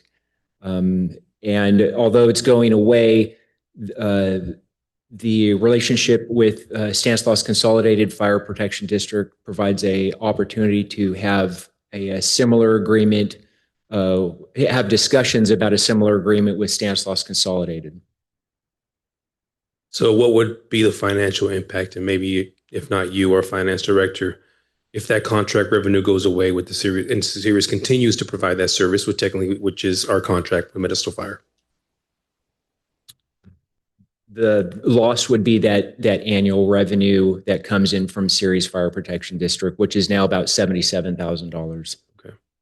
And one of many questions, but I'll ask, should this new agreement come into fruition, reimbursement structure or service understanding to be brought back to the city council for review and ratification before the city submits its final written position to LAFCO? What would it look like if maybe we got into a negotiation before this is annexed? Because if we wait until afterwards, maybe it might be too late. More of a supportive conversation is kind of what I'm looking at. Would that be something that you think would make sense, Hunter? Absolutely. There's always an opportunity to have negotiations, as there have been with the current fire protection district, and there will be in the future when it comes. I don't know if Chief Bray has any other comments. That would be very valuable. Welcome, sir. And thank you for waiting this out. It's almost 10 o'clock. Thank you. Good evening, Council, Mayor. Clint Bray, Deputy Chief Modesto Fire and responsible for Stanislaus Consolidated as their fire chief. More than welcome to have conversations. We have an ad hoc group that is working on this annexation. I would like to include them in that discussion, which are two of my board of directors. You know, much like you, I work for citizens that are appointed by the Board of Soups. If you have any other questions, I'm happy to answer them. Okay, I do have another comment, and then also a recommendation or a motion, but I'll wait until my other council members have the ability and the time to ask questions. Councilwoman Otero. Thank you, Mayor. I just need a little bit of clarification, Chief or City Manager. That revenue that is coming from Ceres Fire Protection District, that basically is being taken and used or given right over to, I guess, Modesto Fire for the service that's being provided to those residents? Exactly where the funds are going, the finance director might be able to say, but it's safe to assume that if the funds weren't used for the fire department, they would be used for something else within the city. Is there going to be, and I apologize if maybe I misunderstood somewhere, but would there be potential fee increase to those residents that live within that district right now? That's a very good question. So the fee structure that is in place now with Ceres Fire Protection District would go away. And if everything goes through according to the LAFCO process and the area within the Ceres Fire Protection District is annexed into Stanislaus Consolidated Fire Protection District, those properties and residents would have an overlay of now the Stanislaus Consolidated Fire Protection District. And it is a higher amount and a more sustainable amount, whether that the areas within that territory continue to remain in the district, or as Ceres grows and expands, and those properties are annexed into the city, would be a future question to be answered or asked. Have those residents been notified of this potential change? Yes, it's been done through multiple mailers, as well as there was a community open house for residents within the community to come in and ask questions. Did you have a turnout for that meeting? Not a very large one. Thank you. Excuse me, Vice Mayor. Thank you, Mr. Mayor. Like yourself, I already had quite a few questions answered with Chief Hunter. Last week after the agenda came out, I was able to give him a call. We spoke for about 30 minutes. And I appreciate you taking my phone call that night. I know it was really late. I had just gone out of football practice. I would like to see what my other council members are thinking. I could support waiting and seeing what negotiations look like. I could also support accepting it as it is this evening. I just want to see what everyone else is thinking. Well, I think that, I think that we should direct staff to enter into discussions with Stanislaus Consolidated Fire Protection District regarding a new agreement, reimbursement structure or service agreement related to the fire protection services in the current Ceres Fire Protection District area. And if any proposed agreement or city position will be brought back to the city council for review before the August LAFCO meeting. And that way we can have a conversation about the services we're going to continue to provide. And then what would it look like before annexation with Copper Trails? And then what would it look like after the fact? At least have those particular questions answered and be put into an agreement. That would be my direction. Just to clarify, sir, is that a motion? That is a motion. Yes, actually, yes. Councilwoman Vieira will be commenting now. Thank you. Sorry, I didn't know if you saw my light go on.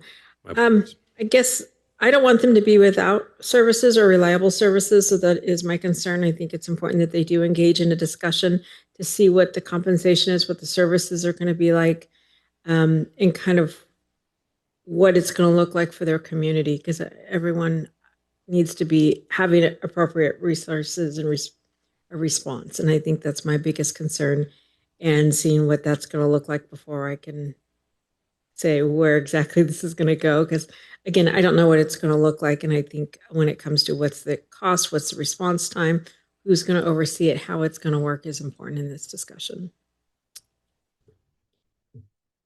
So if I understand the question correctly, currently the fire district is overseen by the Ceres Fire Protection District Board, and they're making decisions to ensure that current residents and future residents have fire protection services.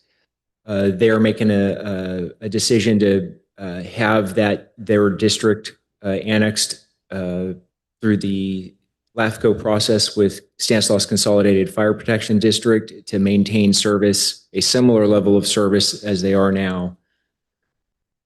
The LAFCO process, by all indications, there's still an opportunity for the residents within the community to have input in that as the process continues. But that is something that will take place between at the LAFCO process. With respect to the residents within there, they will continue to receive some form of fire service protection. And as is in the past, we've worked to be a good partner with our neighboring fire agencies, and so there should be no interruption in service to them. Thank you. Councilwoman Otero. Thank you, Mayor. I support this proposal. I think that the board has felt that this is a position that that area should be in. So I do trust that. The only thing is I do want to make sure we're negotiating the revenue that's coming into the city, making sure that we don't lose revenue, especially if it's, revenue that's in our budget that we need. So. And Councilwoman, that's exactly what I'm proposing in my motion. When LAFCO had their meeting, several LAFCO members raised a red flag and asking the question, why was the city of Ceres not present during that conversation? And that's where we are today, because they kicked it back to us. And I think that if we get into a negotiation talks, I think that there will be plenty of time for us to come back before the August meeting for LAFCO for us to bring back some information maybe regarding to a possible new agreement that we can have. So that would be my motion. Do I need to repeat my motion again, or okay? No, I would second the mayor's motion to begin negotiations. Can I just clarify real quick? Yes. I did have a conversation with Chief Hunter about the timing and the opportunity, and is it possible to have an agreement in place before the next LAFCO meeting?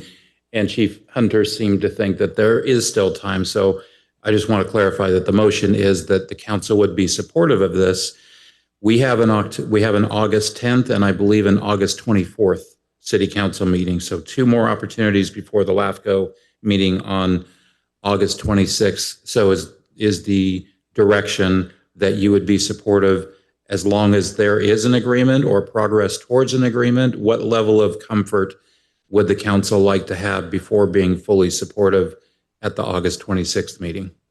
I would be supportive if we get into conversations in regard to an agreement and that be brought back to council, whether we decide the next time we meet or after that. I think that would be okay with me. Thank you. I think there was a second on that. Can we have a roll call, please?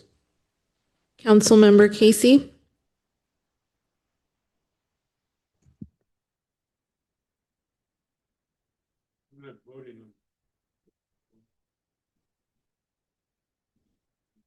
Correct. To go into an agreement. Can you turn your mic on? Yes. Thank you. Councilmember Vieira. Yes. Councilmember Otero. Yes. Vice Mayor Martinez. Aye. Mayor Lopez. Yes. Motion passes 5-0. Okay, moving on to referrals. It looks like these referrals are all mine. We'll try to go as fast as possible. Thank you very much.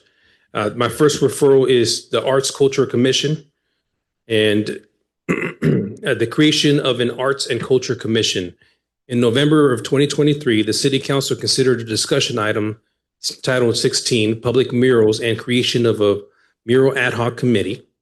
The purpose of that committee was to begin exploring public murals and opportunities to promote art throughout the city of Ceres. Tonight, I am formally requesting that the City Council consider transitioning that temporary ad hoc committee into a permanent Arts and Culture Commission.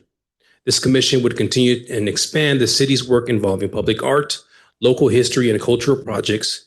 Its work could include murals, parks, public buildings, community spaces, and projects that bring residents together while celebrating the history and diversity of the city of Ceres through art. For the initial structure, I would recommend keeping the commission small, with 2 local artists and 1 community member with experience in the arts and 1 representative from Parks and Recreational Department. The commission would serve in an advisory capacity, and all recommendations, referrals, and proposed projects would be brought back to the City Council for review and approval. If supported by the council, I ask that staff bring back the item as a future meeting for future discussion regarding the commission's purpose, membership, responsibilities, and formal creation. And I'll open this up to the public. Any members of the public have any comments and or questions?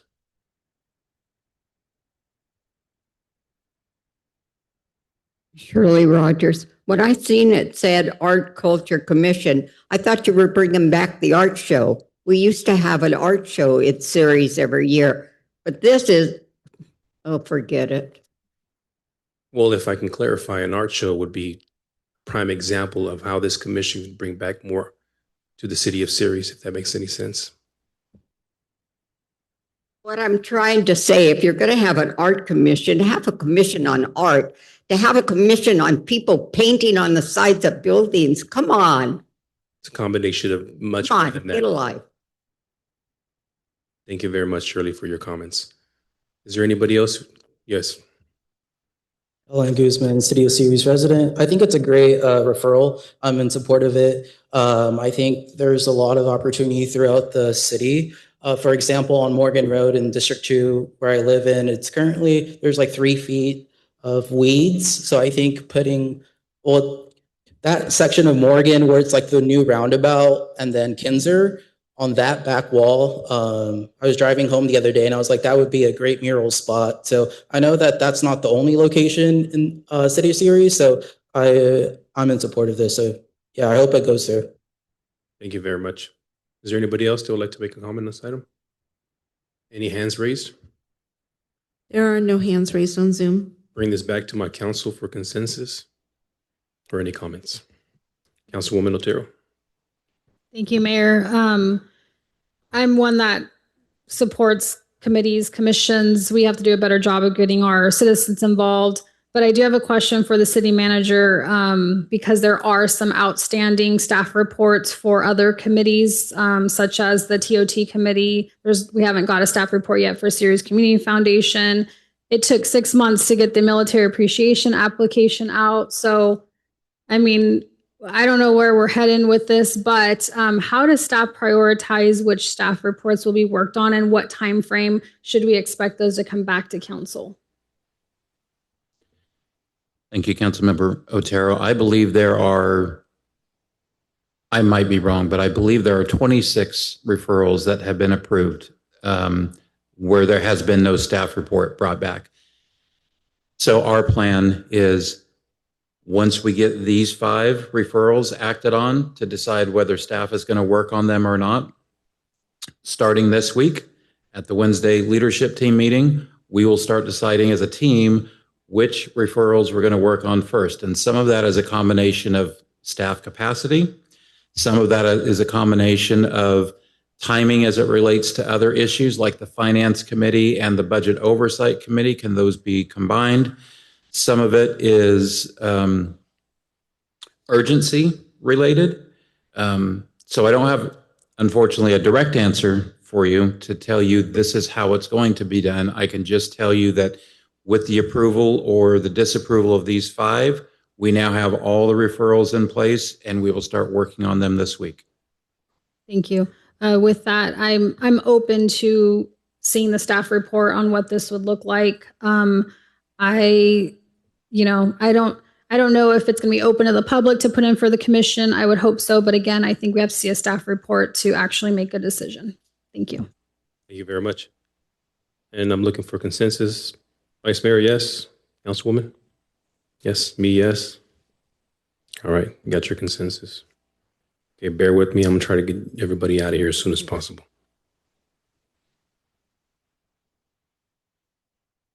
Okay. This next one is, I'm calling it the Save Our Roads Initiative. I had a conversation with the city manager and Beltrans, and tonight I'm asking the city council to support my referral. This initiative is not about starting another plan from scratch, but it is about bringing all the existing road plans, funding sources, and current investments together into one coordinated and transparent roadmap for our residents can not only see, but feel as they drive our city streets. The city already has several projects underway and more planned for the future. This includes Measure L and SB1 projects, improvements along major corridors such as Hatch, Whitmore, Moffett, 5th Street, traffic signal modernization, neighborhood street repairs, potholes and maintenance, sidewalks, and other safety improvements.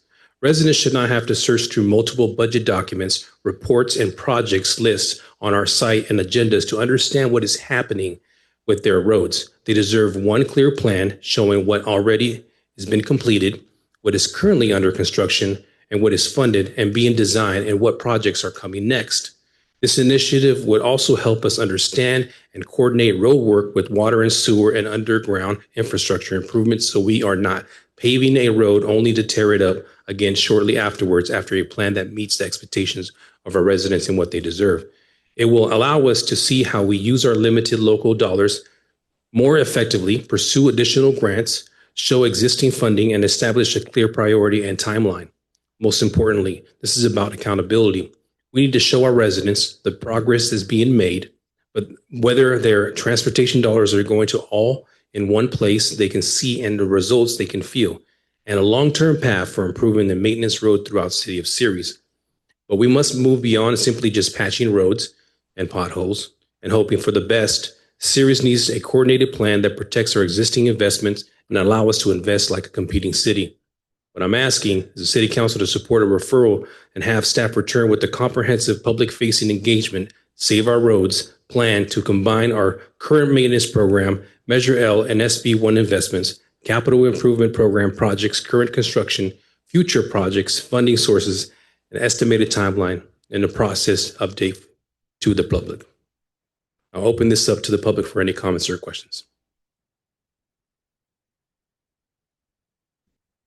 All right. Galen Guzman, City of Ceres resident. I'm in support of this referral because I was a citizen that had to go all the way downtown to StanCog to figure out what was going on. So I do love the transparency and I like the accountability part because if someone's not doing the job, then they should be, there should be something in a work plan or something that, so it doesn't happen again. I shouldn't be going downtown, spending my own time out of my day when I should be able to look at this online, I'm supportive of this. Also, with the Measure L quarterly reports, it says like the CIP number, but it doesn't have like an estimated completion date. And I think that's a very important component of any project. You can't just award someone, a project or, make a contract without having an end date. So it doesn't make sense sometimes, like when, it's just weird. To not have like a estimated completion date. Also, with the Measure L projects that happened, back in December, November, I noticed that the Measure L project signs were up, but it was missing a vital component, which is how much money was allocated to such project. So I know that the city of Turlock has these all over town, but the city of Ceres doesn't. It just says funded by Measure L, but how much money was spent on this, And I think it's really important to get that information out. That's all. Thank you very much. Is there any additional comments from the public? Any hands raised? There are no hands raised on Zoom. Bring this item back for questions. Councilwoman Otero. Thank you, Mayor. For our city engineer, I guess we have this capital improvement project list, and there is estimated timeframes on when the projects would come about or when they would be completed, correct? Yes, there are estimated times. It's hard to put a specific end date on certain things. We are, for instance, a lot of our Measure L money is used for matching funds for our grants. While I would love to be able to control Caltrans in environmental approvals and right-of-way certificate approvals and those types of things, it becomes very difficult. And we can push the state, but for instance, we submit what they call a preliminary environmental study. They get back to us generally in 6 to 8 weeks, generally speaking. Sometimes it's a little longer, sometimes it's a little shorter. Then if there's a study that's required, now we have a timeline of, 6 to 8 weeks to get this study done. And then when we resubmit it, we have another 6 to 8 weeks waiting for the state to review again. So some of those things can be shortened because all of a sudden the state will go, well, we don't need any studies on this one. Well, great. They gave us our environmental and we're off to the races.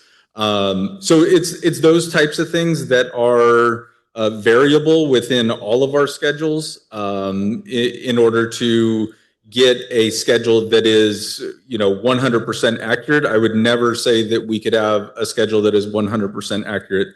There are too many variables in all of the project fundings that we use to make a promise like that. And the last thing that I want to do is overpromise and underdeliver. And so that's why we have to, we go with the ebb and the flow, and we work steadily on every project that we have. Unfortunately, for some of them, we're in a waiting period because we are waiting for the state to respond. So it's those types of things that we look at when we look at these types of timeframes. Thank you. And that's one thing I don't want to do is create false hope from an initiative like this. I think in bigger cities, they have more money and, they can kind of put better timelines on some of these road projects. But this is something that I won't support tonight. Councilwoman Vera. Thank you. This is probably going to go for Beltran, just for clarification purposes. I do kind of like this idea because I have several projects in my district. From the Whitmore sidewalks and road improvements, I think that's coordinated with the city of Modesto and the county. And it's hard to keep track on where that's at, as well as Crow's Landing. We also have the Central and Hackett sidewalk we've been working on for almost 4 years now, because I keep saying we're going to get sidewalks on Hackett, since I mean, that was one of my first approvals up here. And even for me, it's hard to track where that progress is, where you're at in the right of way. I think that's our delay right now with the Hackett project. The sidewalks to Central Valley is the right of way. But I think it's important that our communication to our citizens, and especially in my district, or each of our districts, because we all have different projects going, that I can say, hey, you know what, this is what's going on, Guzman. Let's see what we can do to work on the sidewalks down Hackett all the way down to Central Valley. Because I know that's a project, even if he doesn't have children, I know that my district's passionate about that, because those are our children that are walking in the road, that are walking in the mud because we don't have sidewalks. And if I can keep track or have an easy reference that says, hey, this is, even if it's updated once every other month, every quarter, whenever it needs to be updated. I know you're pretty good about giving us updates every week. But if I can find a central resource so the transparency is there, they know we're working on it. We know we're having conversations. I don't need to go out there and say, yes, Beltran, I talked to Beltran on Friday about this. I don't necessarily think that's necessary, but I think if we have an open place where we can have those communications and people know what's going on without having to call us or look online, would be beneficial, especially with key projects such as sidewalks. Thank you. Thank you. So it looks like I have my consensus from left to right. Vice Mayor, yes. Councilwoman Otero, no. Me, yes. Rosalinda, yes. Mr. Casey, yes. Thank you very much. Moving on to the next one.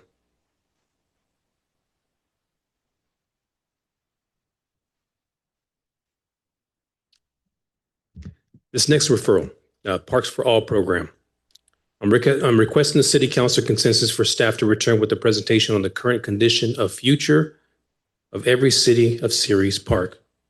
The presentation should include an overview of all existing parks and their current conditions, recent and ongoing investments made at each park, maintenance, safety, accessibility, and infrastructure needs, city-owned park sites that remain undeveloped, and what would be required to develop those parks, available state and federal and private grant opportunities that could possibly help those parks, potential partnerships and other funding opportunities. Recommend the priorities, estimated costs, and realistic timelines for future improvements. The goal of this parks program is to establish a clear guideline for prioritizing improvements and create a citywide roadmap so every neighborhood has access to a safe, maintained, and welcoming park. This will also allow the council and the public to understand what has already been accomplished, where the greatest needs remain, and what steps we need to take next. I'll open this up to the public for any comments. Galen Guzman, City of Ceres resident. Yeah, I'm in support of this too. Parks are beneficial to everyone. You get vitamin D. I mean, you get the sun rays, which helps with vitamin D processing, which later helps decrease the incidence of seasonal affective disorder, which is something that living in the Central Valley, when in the later winter months, what happens is more people are at risk of developing depression due to the lack of the sun. So I think it's important for us to invest in our parks, not only to decrease the incidence of depression and help our mental health, but also for youth development. I talked to Mr. Chavez a couple weeks ago, I think. Can't remember the date, but I was telling him that I was looking into grant funding to include like fitness equipment at every park. By installing like exercise equipment, it allows people to better the quality of life. It's a great antidepressant, exercises, and then it keeps people busy. I think, yeah, I'm big on like health and fitness, and I think, looking at all avenues, whether it's increasing funding or maybe getting more Parks and Recs employees to care for our parks would be beneficial in the long run. And yeah, that's it for now. Thank you very much. Is there anybody else that would like to make a comment? Anybody on Zoom? I'll bring this item back for consensus or any comments. Councilwoman, go ahead. Thank you, Mayor. Do we have a parks master plan? We do. When's the last time that was updated? I believe it was 2021 or 2020. I just looked at it the other day, but yeah, it's either 2020 or 2021, I believe. Thank you. So Mayor, for clarification, everything you mentioned, I feel like it ties back to the parks master plan. Is that what you're wanting to update? Not necessarily. I was there for that master plan. This goes above and beyond. This really talks more about what I mentioned, trying to let people know exactly where we have been investing into our parks, where we're going with our parks, and what is needed next. For example, Independence Park has had a playground that got burned down several months ago, and there has been zero action. And I would rather the community understand and know whether or not we have zero funds to move forward. Maybe talk about specific grants, opportunities that are on their way that maybe not every single council member has had the preview to.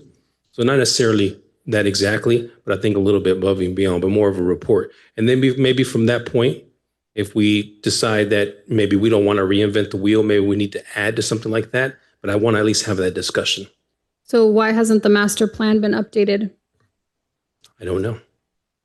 Well, I think we need to start with the master plan. In my opinion, I think we should bring that back to council before we move forward with looking at the Parks for All program. I feel that would be the first step. Okay, well, this referral is not in reference to that, but I think that could be an opportunity for another referral afterwards. I understand. Thank you. Thank you very much. Looking for consensus from left to right. Vice Mayor, yes. Councilwoman? No? Yes for me? I guess I would like to see the park plan updated as part of this, or maybe the two integrated. But definitely like to see if maybe that could be part of this proposal in having the big overview and then narrowing it down just for a report that maybe we set up a timeline on getting reviewed. So I think it's important that we're transparent with the community, what's going on, why we're in this situation. I get a lot of emails about Lions Park. Why isn't it being built? How much should we spend on Ochoa Park? What's going on with Independence? So I am supportive. Thank you. Mr. Casey? Sure. And Councilwoman Vieira brought it up. My first experience with parks is when we took $600,000 away from what was previously approved for Lions Park, which happens to be in my district. And up until just last year, it was just a big weed patch. They've done a pretty good job the last 2 years of keeping it clean. So I'm not sure that we need to have a parks program, but I think we need to go back to the audit and stuff. So I don't support doing something right now. Thank you. Thank you very much. You got your direction? Okay, moving on.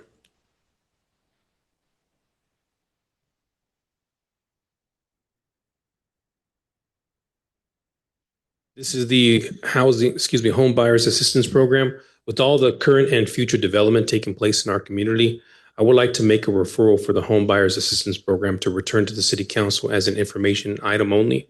This presentation should provide the council and the public with a clear overview of what the program is, where the program is, if it is currently funded, eligibility requirements, past results, and the plan to extend this program. I would also like the council to establish a measurable goal and discuss additional funding opportunities so we can expand the program as an impact or its impact. Most importantly, we should strengthen our outreach and encourage qualified Ceres residents and local families to apply. As the city grows, we should make sure that this is a priority to help more members of our community achieve their dream of one day owning a home. And I go about to the public for any comments and or questions.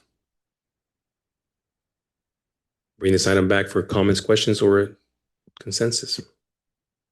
Councilwoman Vera. Thank you, Mayor. I am supportive of this. I think it's important. This is one way to help those in the middle class that may not quite have the deposit or haven't been able to save to get into a home.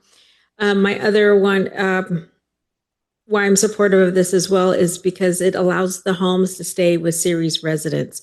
So someone from outside of the state or outside of the county or outside the city wouldn't be able to utilize this. So therefore, they're not part of the program and they wouldn't be able to access the home. I know last time we did this, we had a set community and those homes were only for that. I do like possibly doing an infill project like this to bring in a certain type of homes, and that community is only allocated for people that qualify for the program, which are current residents that are ready to make that transition, possibly from an apartment into a home or maybe into their first home from a rental. And so we're not having investors from out of the area come in and try to outbid. So I do like the idea and I'm supportive of it. Thank you very much. Can I ask for a consensus, left to right? Vice Mayor, yes? Yes? Yes for me? Yes for all. Moving on to the last final one.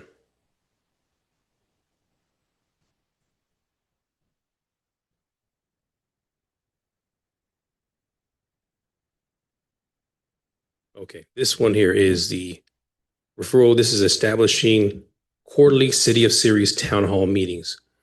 The residents of Ceres deserve more opportunities to hear directly from their city, receive accurate information, and ask questions about the issues affecting their community. I'm requesting that the city establish 4 town hall meetings each year, 1 during each quarter. Each town hall should focus on specific city category and 1 specific topic so that the discussion remains organized, informative, and proactive. Each of the 4 city council member districts would select 1 broad category, such as public safety as an example, economic development, infrastructure, parks and community services. City staff would then select 1 specific topic within that category based on the current project's community interests and available information. During the beginning of the 4th quarter of each calendar year, the council would select 4 categories for the following year. Staff would then identify the specific topic for each town hall and develop a schedule, locations, and public outreach plan.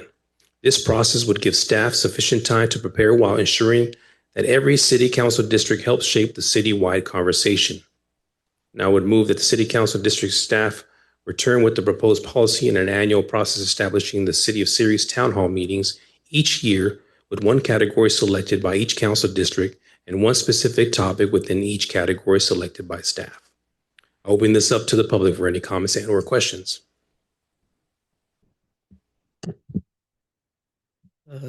Glenn Guzman, City of Ceres resident. Can you repeat that? I kind of zoned out for like 30 seconds. What I will say is that I move the city council direct staff to return with a proposed policy and annual process establishing 4 City of Ceres town hall meetings each year with 1 category selected by each council district and 1 specific topic within each category selected by city staff. Okay. Yeah, I'm in support of this too. Is this your first one since you've been here 6 years? Will this be I've actually had my own personal town hall meeting when I was running for office. So the just City one? of Ceres has never had a town hall meeting since I've been here. Okay. Well, I appreciate that. So I think it deserves an applaud. Thanks. Appreciate that. I come back to council for any, oh, I'm sorry, Shirley. I don't like the idea that you would pick one subject from each district. You sound like I live in one district, the rest of the districts don't count. You should represent all of us. This is wrong when you say one item from one district. Maybe the thing that bothers me is in a different district. Maybe that's what affects me. This is going to be a town hall meeting where you tell us what to do. We don't get to tell you what to do. Sorry. Thank you very much, but I think you misunderstood. Okay, well, thank you for your comments. I just wanted to have an opportunity to clarify. Coming back to council for any consensus or any comments. Councilwoman Otero. Thank you, Mayor. I'm not opposed to town hall meetings. I did want to see public safety forums starting last year. Chief is aware of this. I requested that on April 14th and there was consensus. So I hope that as this comes back, there is the option for the public safety forums, because I think it's important to get information out to our community and continue to keep the relationship strong between our law enforcement in the city and our public. Vice Mayor? Thank you, Mr. Mayor. My recommendation would be that we at least have one in the morning. That way you allow people who work evenings or swing shifts that aren't able to attend council meetings or those other town hall meetings, allow them to have an opportunity to attend one as well. Thank you very much. Any additional comments or questions? Yeah, well, to follow up on Shirley's point, we're going to have a town meeting. We shouldn't, it's for them, meaning the people that pay our salaries and who we work for. Let them be free to let them decide what we're going to talk about. If we decide this is important, whether it's safety, but it's really, it should be open. That's all. I think that all recommendations should be brought back to us, including that recommendation. So consensus from left to right, yes? Yes for me. Well, I'm for a town meeting that's open. Yeah. Sounds good, Mr. Casey. With that being said, moving on to reports. Mr. Mayor, I have a referral, just real quick. Well, absolutely. I have a tendency of skipping over that. My apologies. Go ahead. Sure. You know, we talked about Measure L earlier, and there's this, I don't know how much money's out there, but, and we talked at last council meeting, we talked about signs and how much it's going to cost to put up signs in these areas where the speed limit should be adjusted. Is it possible? The referral would be, is it possible to do the signs using Measure L money? Thank you for your question, Councilman. So yes, the signs can be done using Measure L money.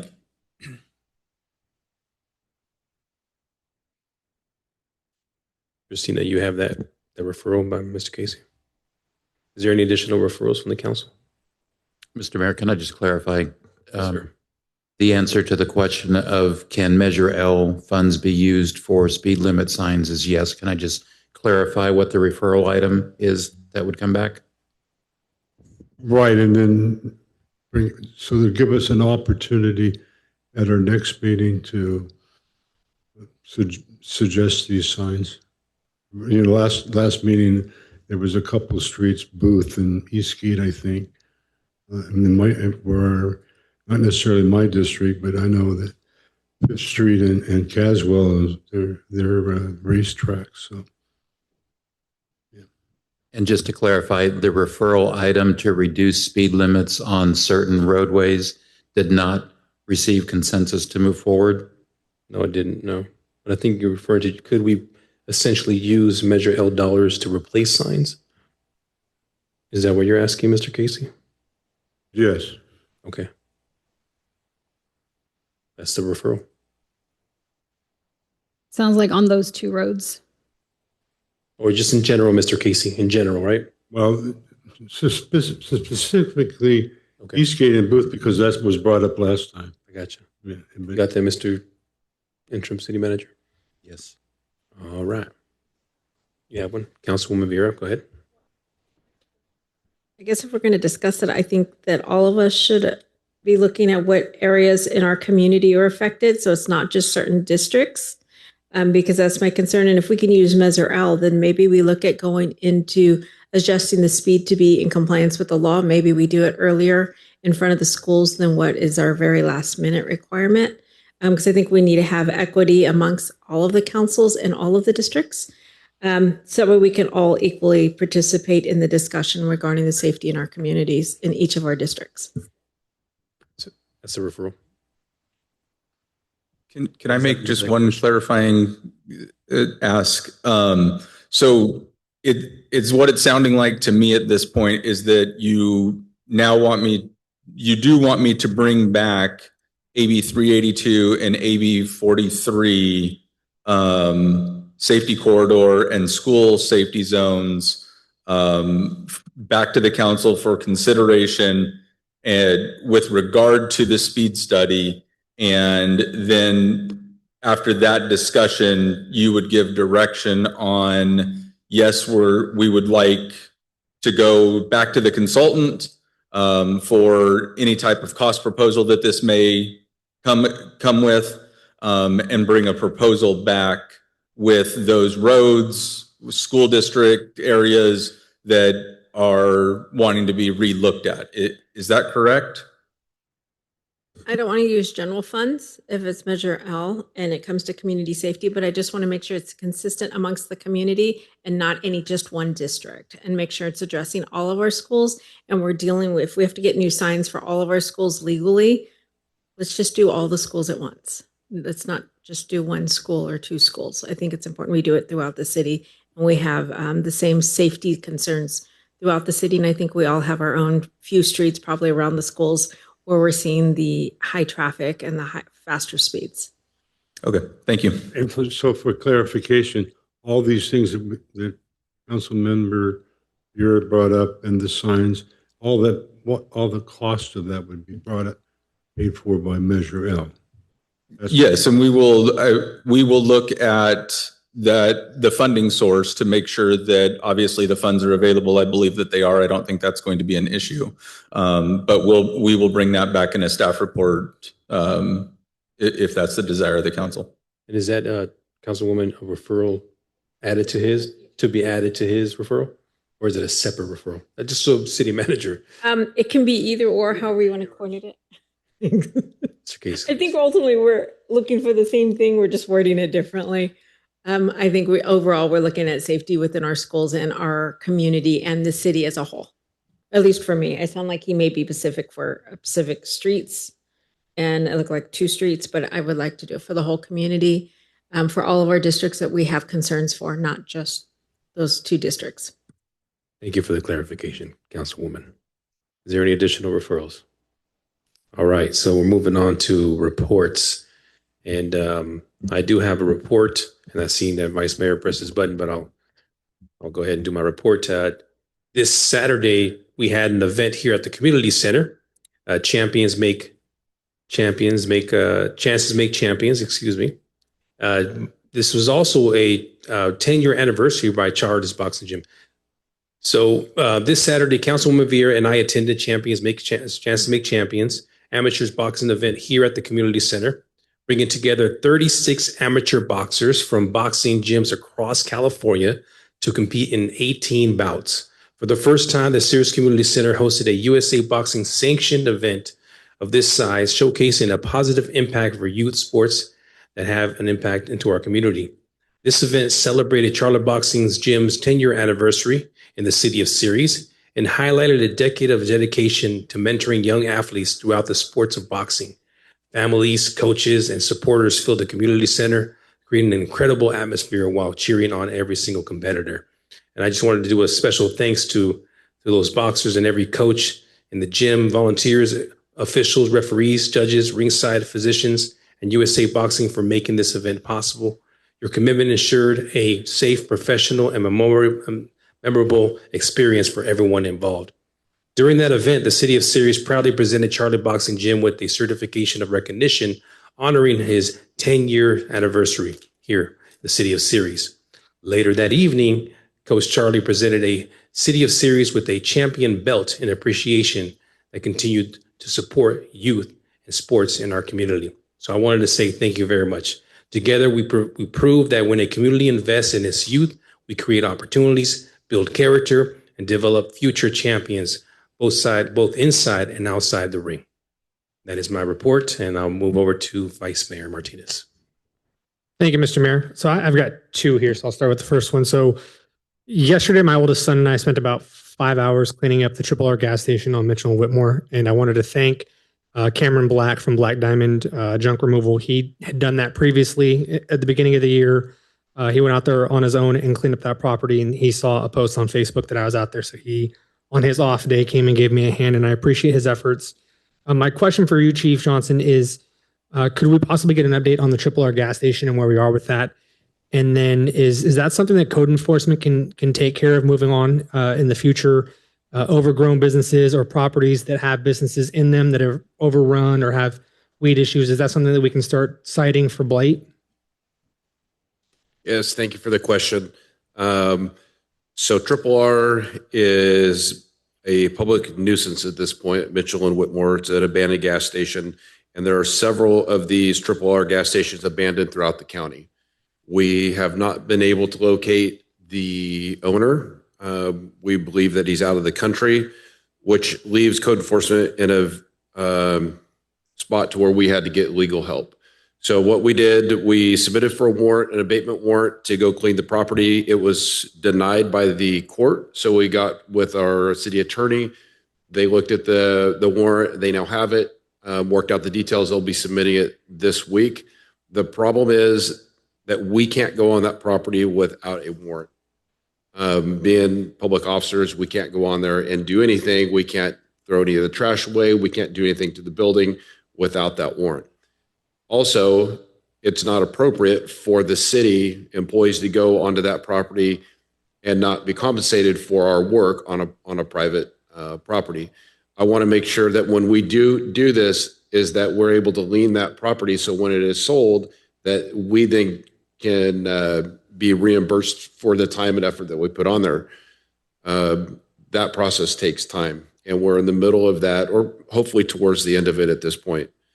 The problem is, and we looked at taking receivership of the property, I think, and speaking with code enforcement and the city attorney, that's a liability that they have underground gas tanks there that could be very expensive, and we don't want the city to then have to take the liability of that. Very tricky situation. We are working with the legal department to hopefully get that taken care of. Thank you, Chief. I appreciate that update. My second question was for Steve, City Manager. Sir, last council meeting, you said the following Tuesday to that council meeting, you had a planned meeting with certain department heads, and you were going to develop a plan and address how you're going to tackle our overgrown parks, our overgrown right-of-ways. Like Mr. Guzman mentioned, the roundabout in his district that has weeds that are overgrown. So I was just wondering, could you give us an update on how that meeting went, what plans of action you put forth, any data you have, are you using the camera systems to see which parks are overgrown and how we can address those? Because I know I'm not just speaking for myself here. I believe all council members have a park in their district that's overgrown, and I'm sure all of us have had a citizen address the issues that they see with their parks. So I'm just wondering, where we are and what we have planned moving forward. Thank you, Vice Mayor. I do have a report prepared for this evening. Would you like me to give it now or wait until the city manager's report? Go ahead, sir. Okay.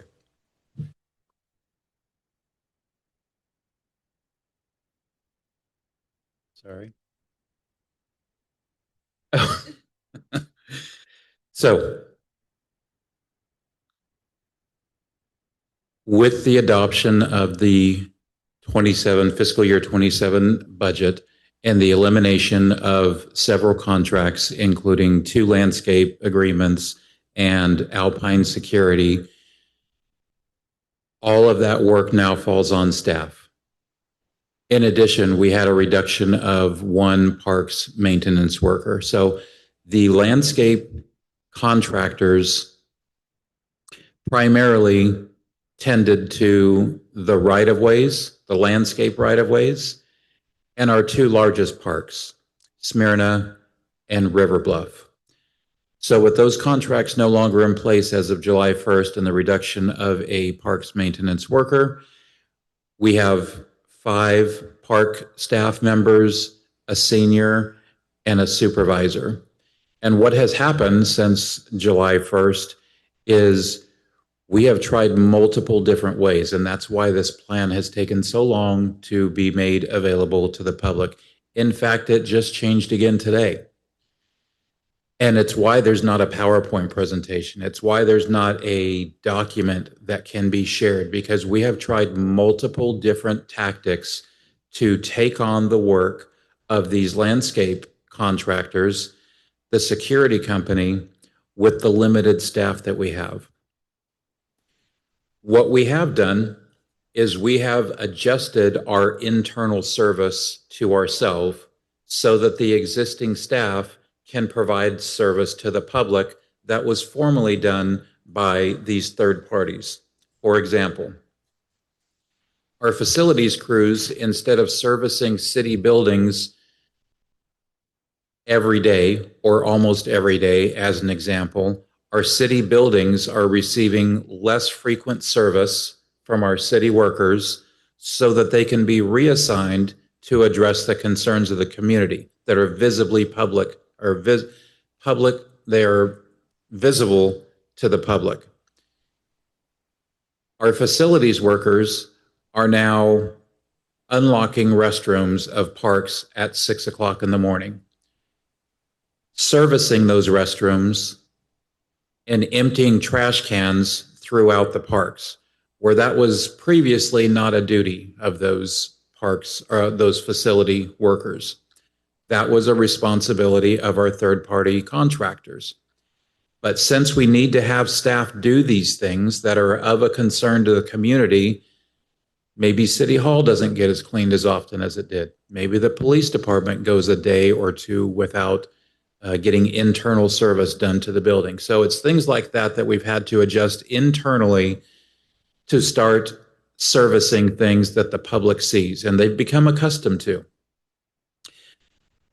The opening of the restrooms at 6 o'clock in the morning is just one example. Another example is we have different employees that go out to all of the public restrooms in the parks and lock the restrooms at 8 p.m. That also was not a city duty. That was Alpine Security that would go out and do that. So again, we've adjusted internal service levels so that we can provide the external service that the community is demanding. That handles the restrooms. The locking and the unlocking of restrooms has now shifted to staff, and we have made those accommodations to make sure that uninterrupted, the restrooms continue to get locked, the restrooms continue to get unlocked, the public restrooms in the parks get serviced in terms of cleaning and emptying of the trash cans inside the restrooms, as well as all of the trash cans at the larger trash cans in the park itself. There was a period of about, I believe it was a week and maybe even 2 weeks where those trash cans didn't get serviced in the parks. And we saw it. And the community deserves better. We were making adjustments as necessary. And now we're to the point where we believe we're a little less than a month into this new situation where we don't have our third-party contractors and we have one less employee. We're at a point now where we think we have a plan that's ready to be shared with the public. So that's the restrooms. For parks, again, our two largest parks, Smyrna and River Bluff, now are being serviced by our city workers. This is the plan that was adjusted again today. So we've tried, again, the reason that this has taken a month for me to present to you is because we have tried multiple things and we found nothing that's sustainable. We now think that we have a plan moving forward. That plan, as of this morning, Strawberry, Whitmore, Rhino, and Dom Pedro will be serviced every Monday. Serviced means the lawns are cut, the lawns are mowed. Independence, Berry Grove, Roding, and Redwood serviced every Tuesday. Serviced meaning the lawns are mowed. River Bluff, Ochoa, Neal, Riverview, and Persephone? There you go. Serviced every Wednesday. Smyrna is serviced on Thursday. It takes an entire day for the staff to do that. Now, again, we have 6 parks workers, a supervisor, a lead, and 4 workers. We're assigning typically 3 of those to service these parks every day. The other 2 are remaining available for things like, we also cut our contract for emergency tree removal and tree trimming. So when a tree falls and it's a city tree and staff needs to go and cut and remove the tree it's these same staff members who are responsible for serving the park that need to either be removed from that park for the day, to all hands on deck to remove this tree that I think in one case was on a vehicle, one was in a front yard. So when those things happen, our staff stop what they're doing to go out and take care of the emergency situation. What I mentioned about days of the week in particular parks is just for mowing the lawn. What it doesn't take into account is edging and spraying. The plan for that is on 1 week, the 3 parks that are serviced on Monday will be edged. The next week, those same parks that were edged last week are sprayed. And it's a constant cycle of, it's a rotation of you get edged 1 week, you get sprayed the next week. The next set of parks. You get edged 1 week, you get sprayed the next week. When this is fully fleshed out in a way that is understandable to the public in a document, I will share that document with the council and with the public. The other items, in addition to parks, are our city facilities.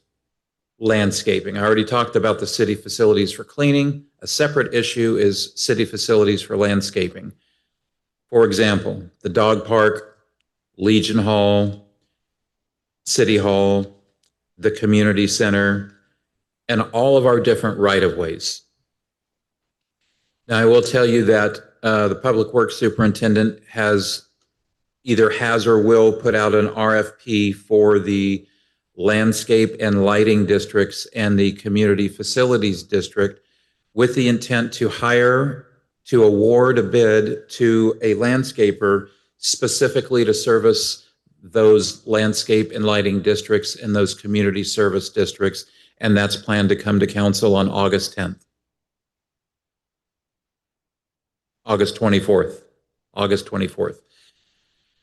In the meantime, staff is going to address those as time allows. The right-of-ways. We know that Eastgate. We know that Morgan. We know that Crow's Landing. We know that these right-of-ways need to be serviced. There's hardscaping and there's landscaping of these right-of-ways.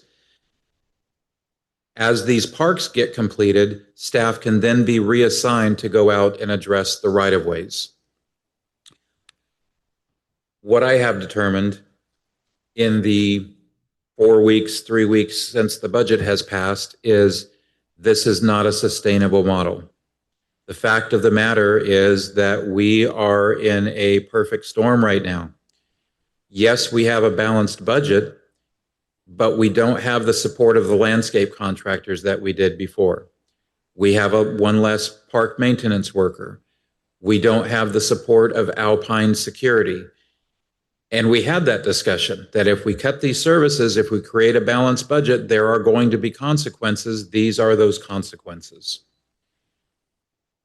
The community should not suffer because of it.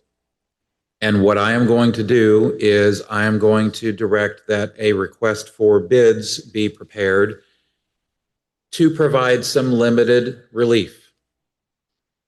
Because as it is right now, with the budget adopted the way it was, and it was my recommendation to present you with an option for a balanced budget, but with the budget adopted the way it was, limited staff, and the fact that this is the height of the summer months where it is hot and things are growing like crazy and weeds are out of control in certain areas, we do not have the staff to satisfy the needs of the community. So I'm going to direct that a request for bids be prepared that will get us through the months of August, September, and perhaps October.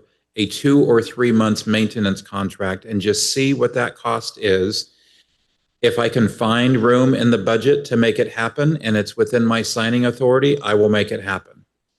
If either I can't find room in the budget to make it happen or it's outside of my signing authority, meaning more than $25,000, I will present that option to the city council at the same time that the landscape and CFD proposal is made to the council and give you options. Do you want to commit general fund reserves for this one-time 2 or 3 month, get us caught up, get us through the summer? Because when the fall comes around and the winter comes around, we won't need as frequent of service. But right now, we just can't keep up. There is not the staff, there is not the time to do it. So that's my proposal. We have a plan in place. Every park will get mowed every week. Parks will be edged and sprayed for weeds on a rotating basis. Our city facilities are going to get less service internally so that we can provide more service externally. And we will work on preparing an option for me, if it's within my authority, or to present to you for some relief for the rest of the summer months so that we can, I want you to know I've heard the complaints and the community does deserve better. I want to point out some good things. There was some graffiti that was reported on Friday. Our staff came out on an on-call basis and removed that graffiti at, I believe it was Don Pedro Park, within about a day of us being notified of it.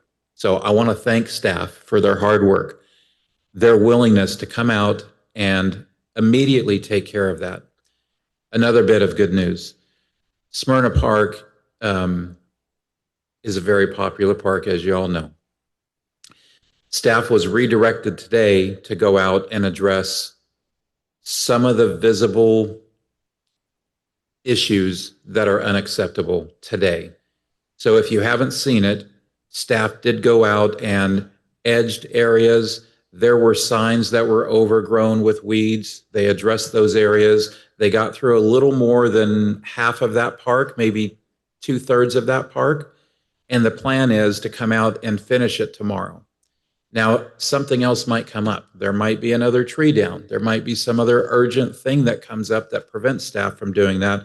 But I do want the city council and the public to know that we have heard the concerns. We are addressing them as best as we can. We have a draft plan in place. I will share the written plan when it's finalized. I want to get through about a week of this to make sure this is sustainable. But it's not the level of service we want to provide. And we have this option of temporarily contracting with a third party to get us through the rest of the summer. Thank you, sir. I know I put you and Chief Johnson both kind of on the spot right now. So I appreciate the update and the honesty and how you presented that to us. And thank you, Chief, as well, for having that information I needed. Thank you. And we'll now move on to Councilwoman Otero. Thank you, Mayor. I want to thank our community for paying attention to what's going on right now with all the landscape issues and just other things that the city's been lacking, and they've been coming forward. And I want to thank our interim city manager to being open to listening to these complaints and addressing the concerns with Josh. So I want to thank you both for coming up with the plan. But I also want us to be honest with ourselves, and I'm going to use Ochoa Park as an example. Ochoa Park has not been maintained longer than during this period that we were talking about, July. It wasn't maintained before July. And so going forward, there is some accountability that has to come into place. I'm frustrated that the city is not taking any action against Brightview due to the lack of documentation or whatever it was, because I know in my district, the areas that Brightview had also did not get done during the last month of their contract. So going forward, I do appreciate the effort of what everyone's doing. I appreciate our parks workers. As a local government employee myself, I know exactly the impact when there is cuts or when you can't have more staffing. I understand that. But we also have to do our job up here as the council, and also, with directors in holding staff accountable and following up and making sure that they have the resources at hand right now to get things accomplished. So moving forward, I I appreciate what you provided to us, and I will go back and give an update to my district, and I look forward to the plan that can be released to the public. Thank you. Councilwoman Vieira. Thank you. I'm going to try to make this quick. Just want to highlight a few things that are going on in our community. On the final concerts in the park we had here not too long ago, Levon and the Honky Tonks closed it out in a wonderful summer concert series. And I want to thank everyone who attended, staff, volunteers, our sponsors who helped make this possible, and all the performers who really just came out and engaged with the community. They were dancing with the crowds, and they just made it a wonderful experience. And the crowd just really received all of them very well. Everyone was very well received. I also appreciate on July 18th, I was able to attend the Dara Street Public Safety Appreciation Barbecue. It's one of my favorite neighborhood events. Each year they celebrate public safety. I saw the chief, I saw the fire department showed up a little later. They had a response that they had to, so they were there a little late. But they honor everyone with amazing food. They showed appreciation for everyone that serves our community, from the dispatchers. They all received a plate of food, to our police officers, firefighters, and all our first responders. And I appreciate what they do. I know we said it that night, but again, Chief, I know and Godfrey, you guys are both here. I appreciate you. Same with Andrew, what your fire department does for our community. I know we had a big fire this last week in my community over at a business that had caught fire on. I think it was Brewmaster, and you guys responded to that. Our community, it's definitely a big fire because I could smell it. But I appreciate you guys putting yourselves first and coming to protect our community and responding. And I appreciate that. So Don Pedro, I know it was mentioned earlier about the graffiti out there. We do have QR codes and signs out there. So if you do see it, you can report it anonymously. That's the only way the police are going to be able to crack down on these ones that are out there that are tagging or destroying our parks. And that comes down to the eyes of the community that are out there. Our staff, our police can't be everywhere at once. And so we have to do this together as a team. And I appreciate park staff and everyone that responded really quickly in addressing this issue and removing the graffiti. I know last time I was at Don Pedro, it continued to escalate, and we had additional consequences from some of these tagging of graffiti when it does happen. And I know when we had one, I think there was a couple of arrests when they were tagging the restaurant. And then we had a couple other incidents as well in the city. So I was really glad that they were able to get that. And I want to congratulate Fabulous Car Auto in our Raleigh district. They had an amazing car show last weekend. The turnout was incredible. There were hundreds of people that came into my community, into our district. And it was just a wonderful time to see the families and positive community support. I'm going to touch on Tuscany Village because I get a lot of comments on a lot of emails and a lot of phone calls. It's been sold again. It's moved hands again. Yeah, that's your favorite comment. I'm sure the police department's tired. I can tell by his eyes, or he's tired of hearing me talk about Tuscany Village. Code enforcement is working on trying to deal with it because I saw the gates down. The weeds are high. I've talked to Andrew about it as well with the fire department about trying to get that abated and what we can do to not have it as an eyesore and hopefully get the people that are going through there and just continuing to destroy the homes removed from that property, because I did see them back in there today. This past Saturday, I know the mayor had touched on it, the opportunity to come out to Charlie Ray's boxing event. It was amazing. I thank them for the invitation and allowing me, and I thank Joey for allowing this and helping organize that here at the community center. It was inspiring to see athletes of all ages, young, adults, all ages, and it was just their dedication, their discipline. We had one young boxer, which I'm going to meet with later this week in my district. He had shared that he's ranked 9th in the division, and he's a series resident. He has nearly 50 bouts that he's already completed.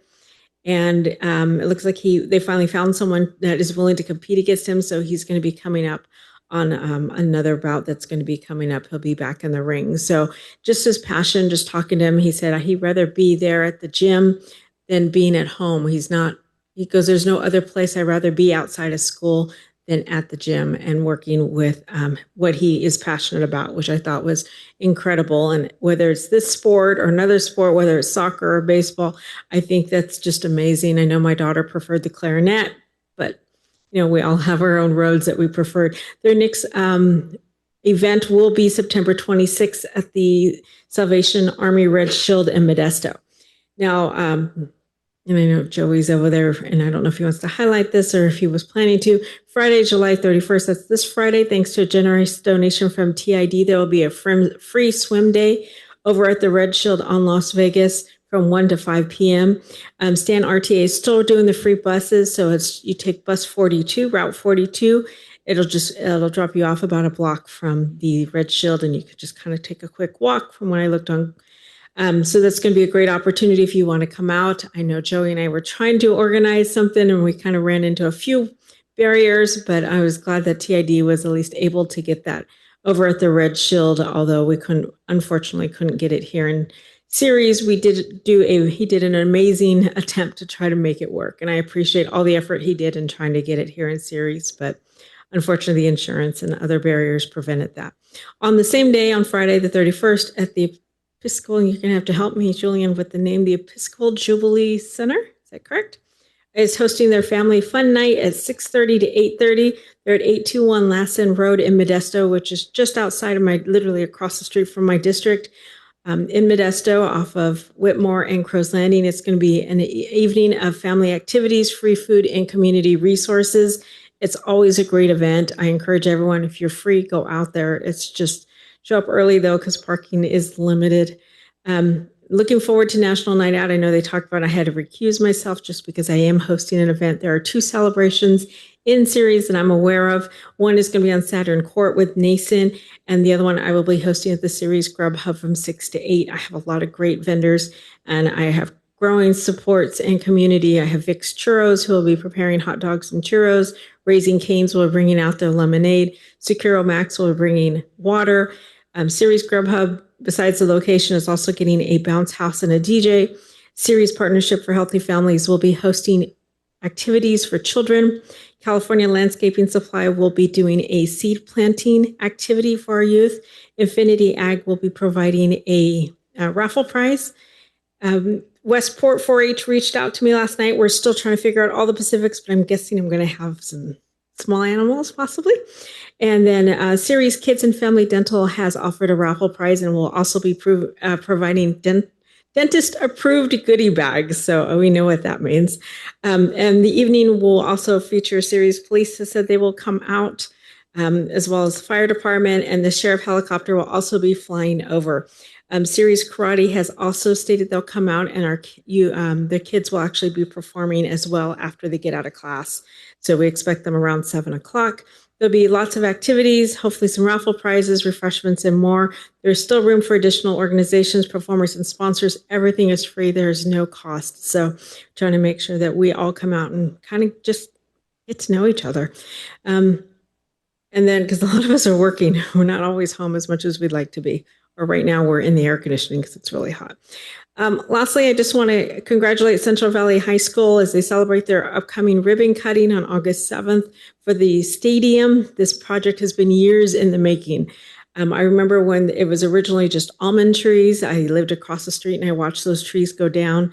My daughter was one of the first classes that I think she was second or third class through Central Valley High School.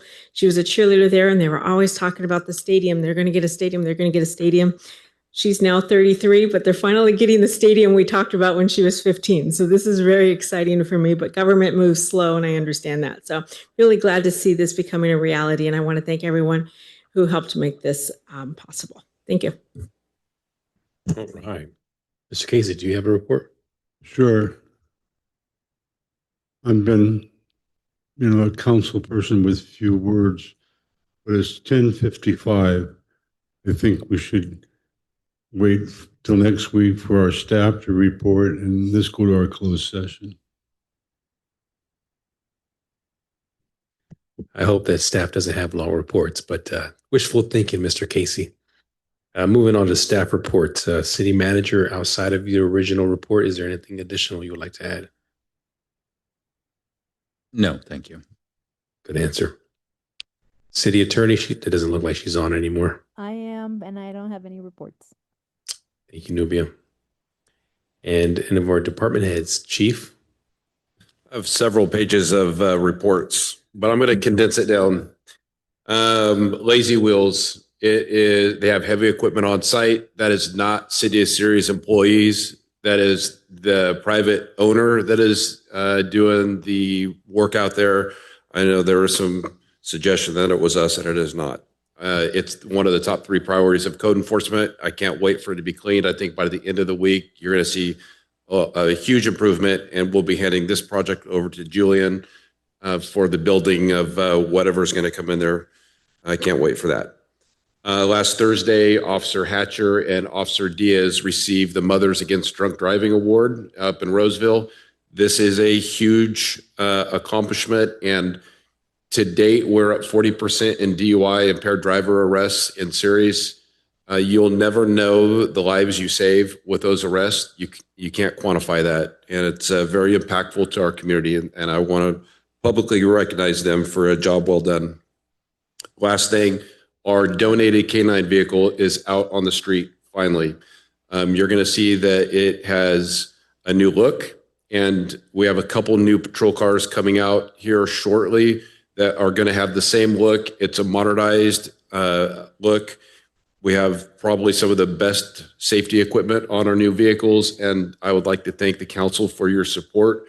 With your support, we're able to give the officers their office, the patrol cars, the best equipment that's on the market. So thank you. Thank you very much, Chief. Other Chief? No? Finance? HR? Left side? All right. Love it. With that being said, we will now go into closed session for a conference with real property negotiation. Government Code Section 54956.8. Property APN is 127-016-014. Agency negotiating interim city manager Steve Williams and city attorney Nubia Goldstein. Negotiating party is Judicial Council of California. Under negotiation for price of terms of payment and conference regarding public employee appointments. California Government Code 54957B1. Title is City Manager. Is there anyone in the public that would like to speak regarding to a closed session item? Seeing none. Everyone have a wonderful evening. God bless.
Welcome back, everyone. Direction has been provided. Thank you.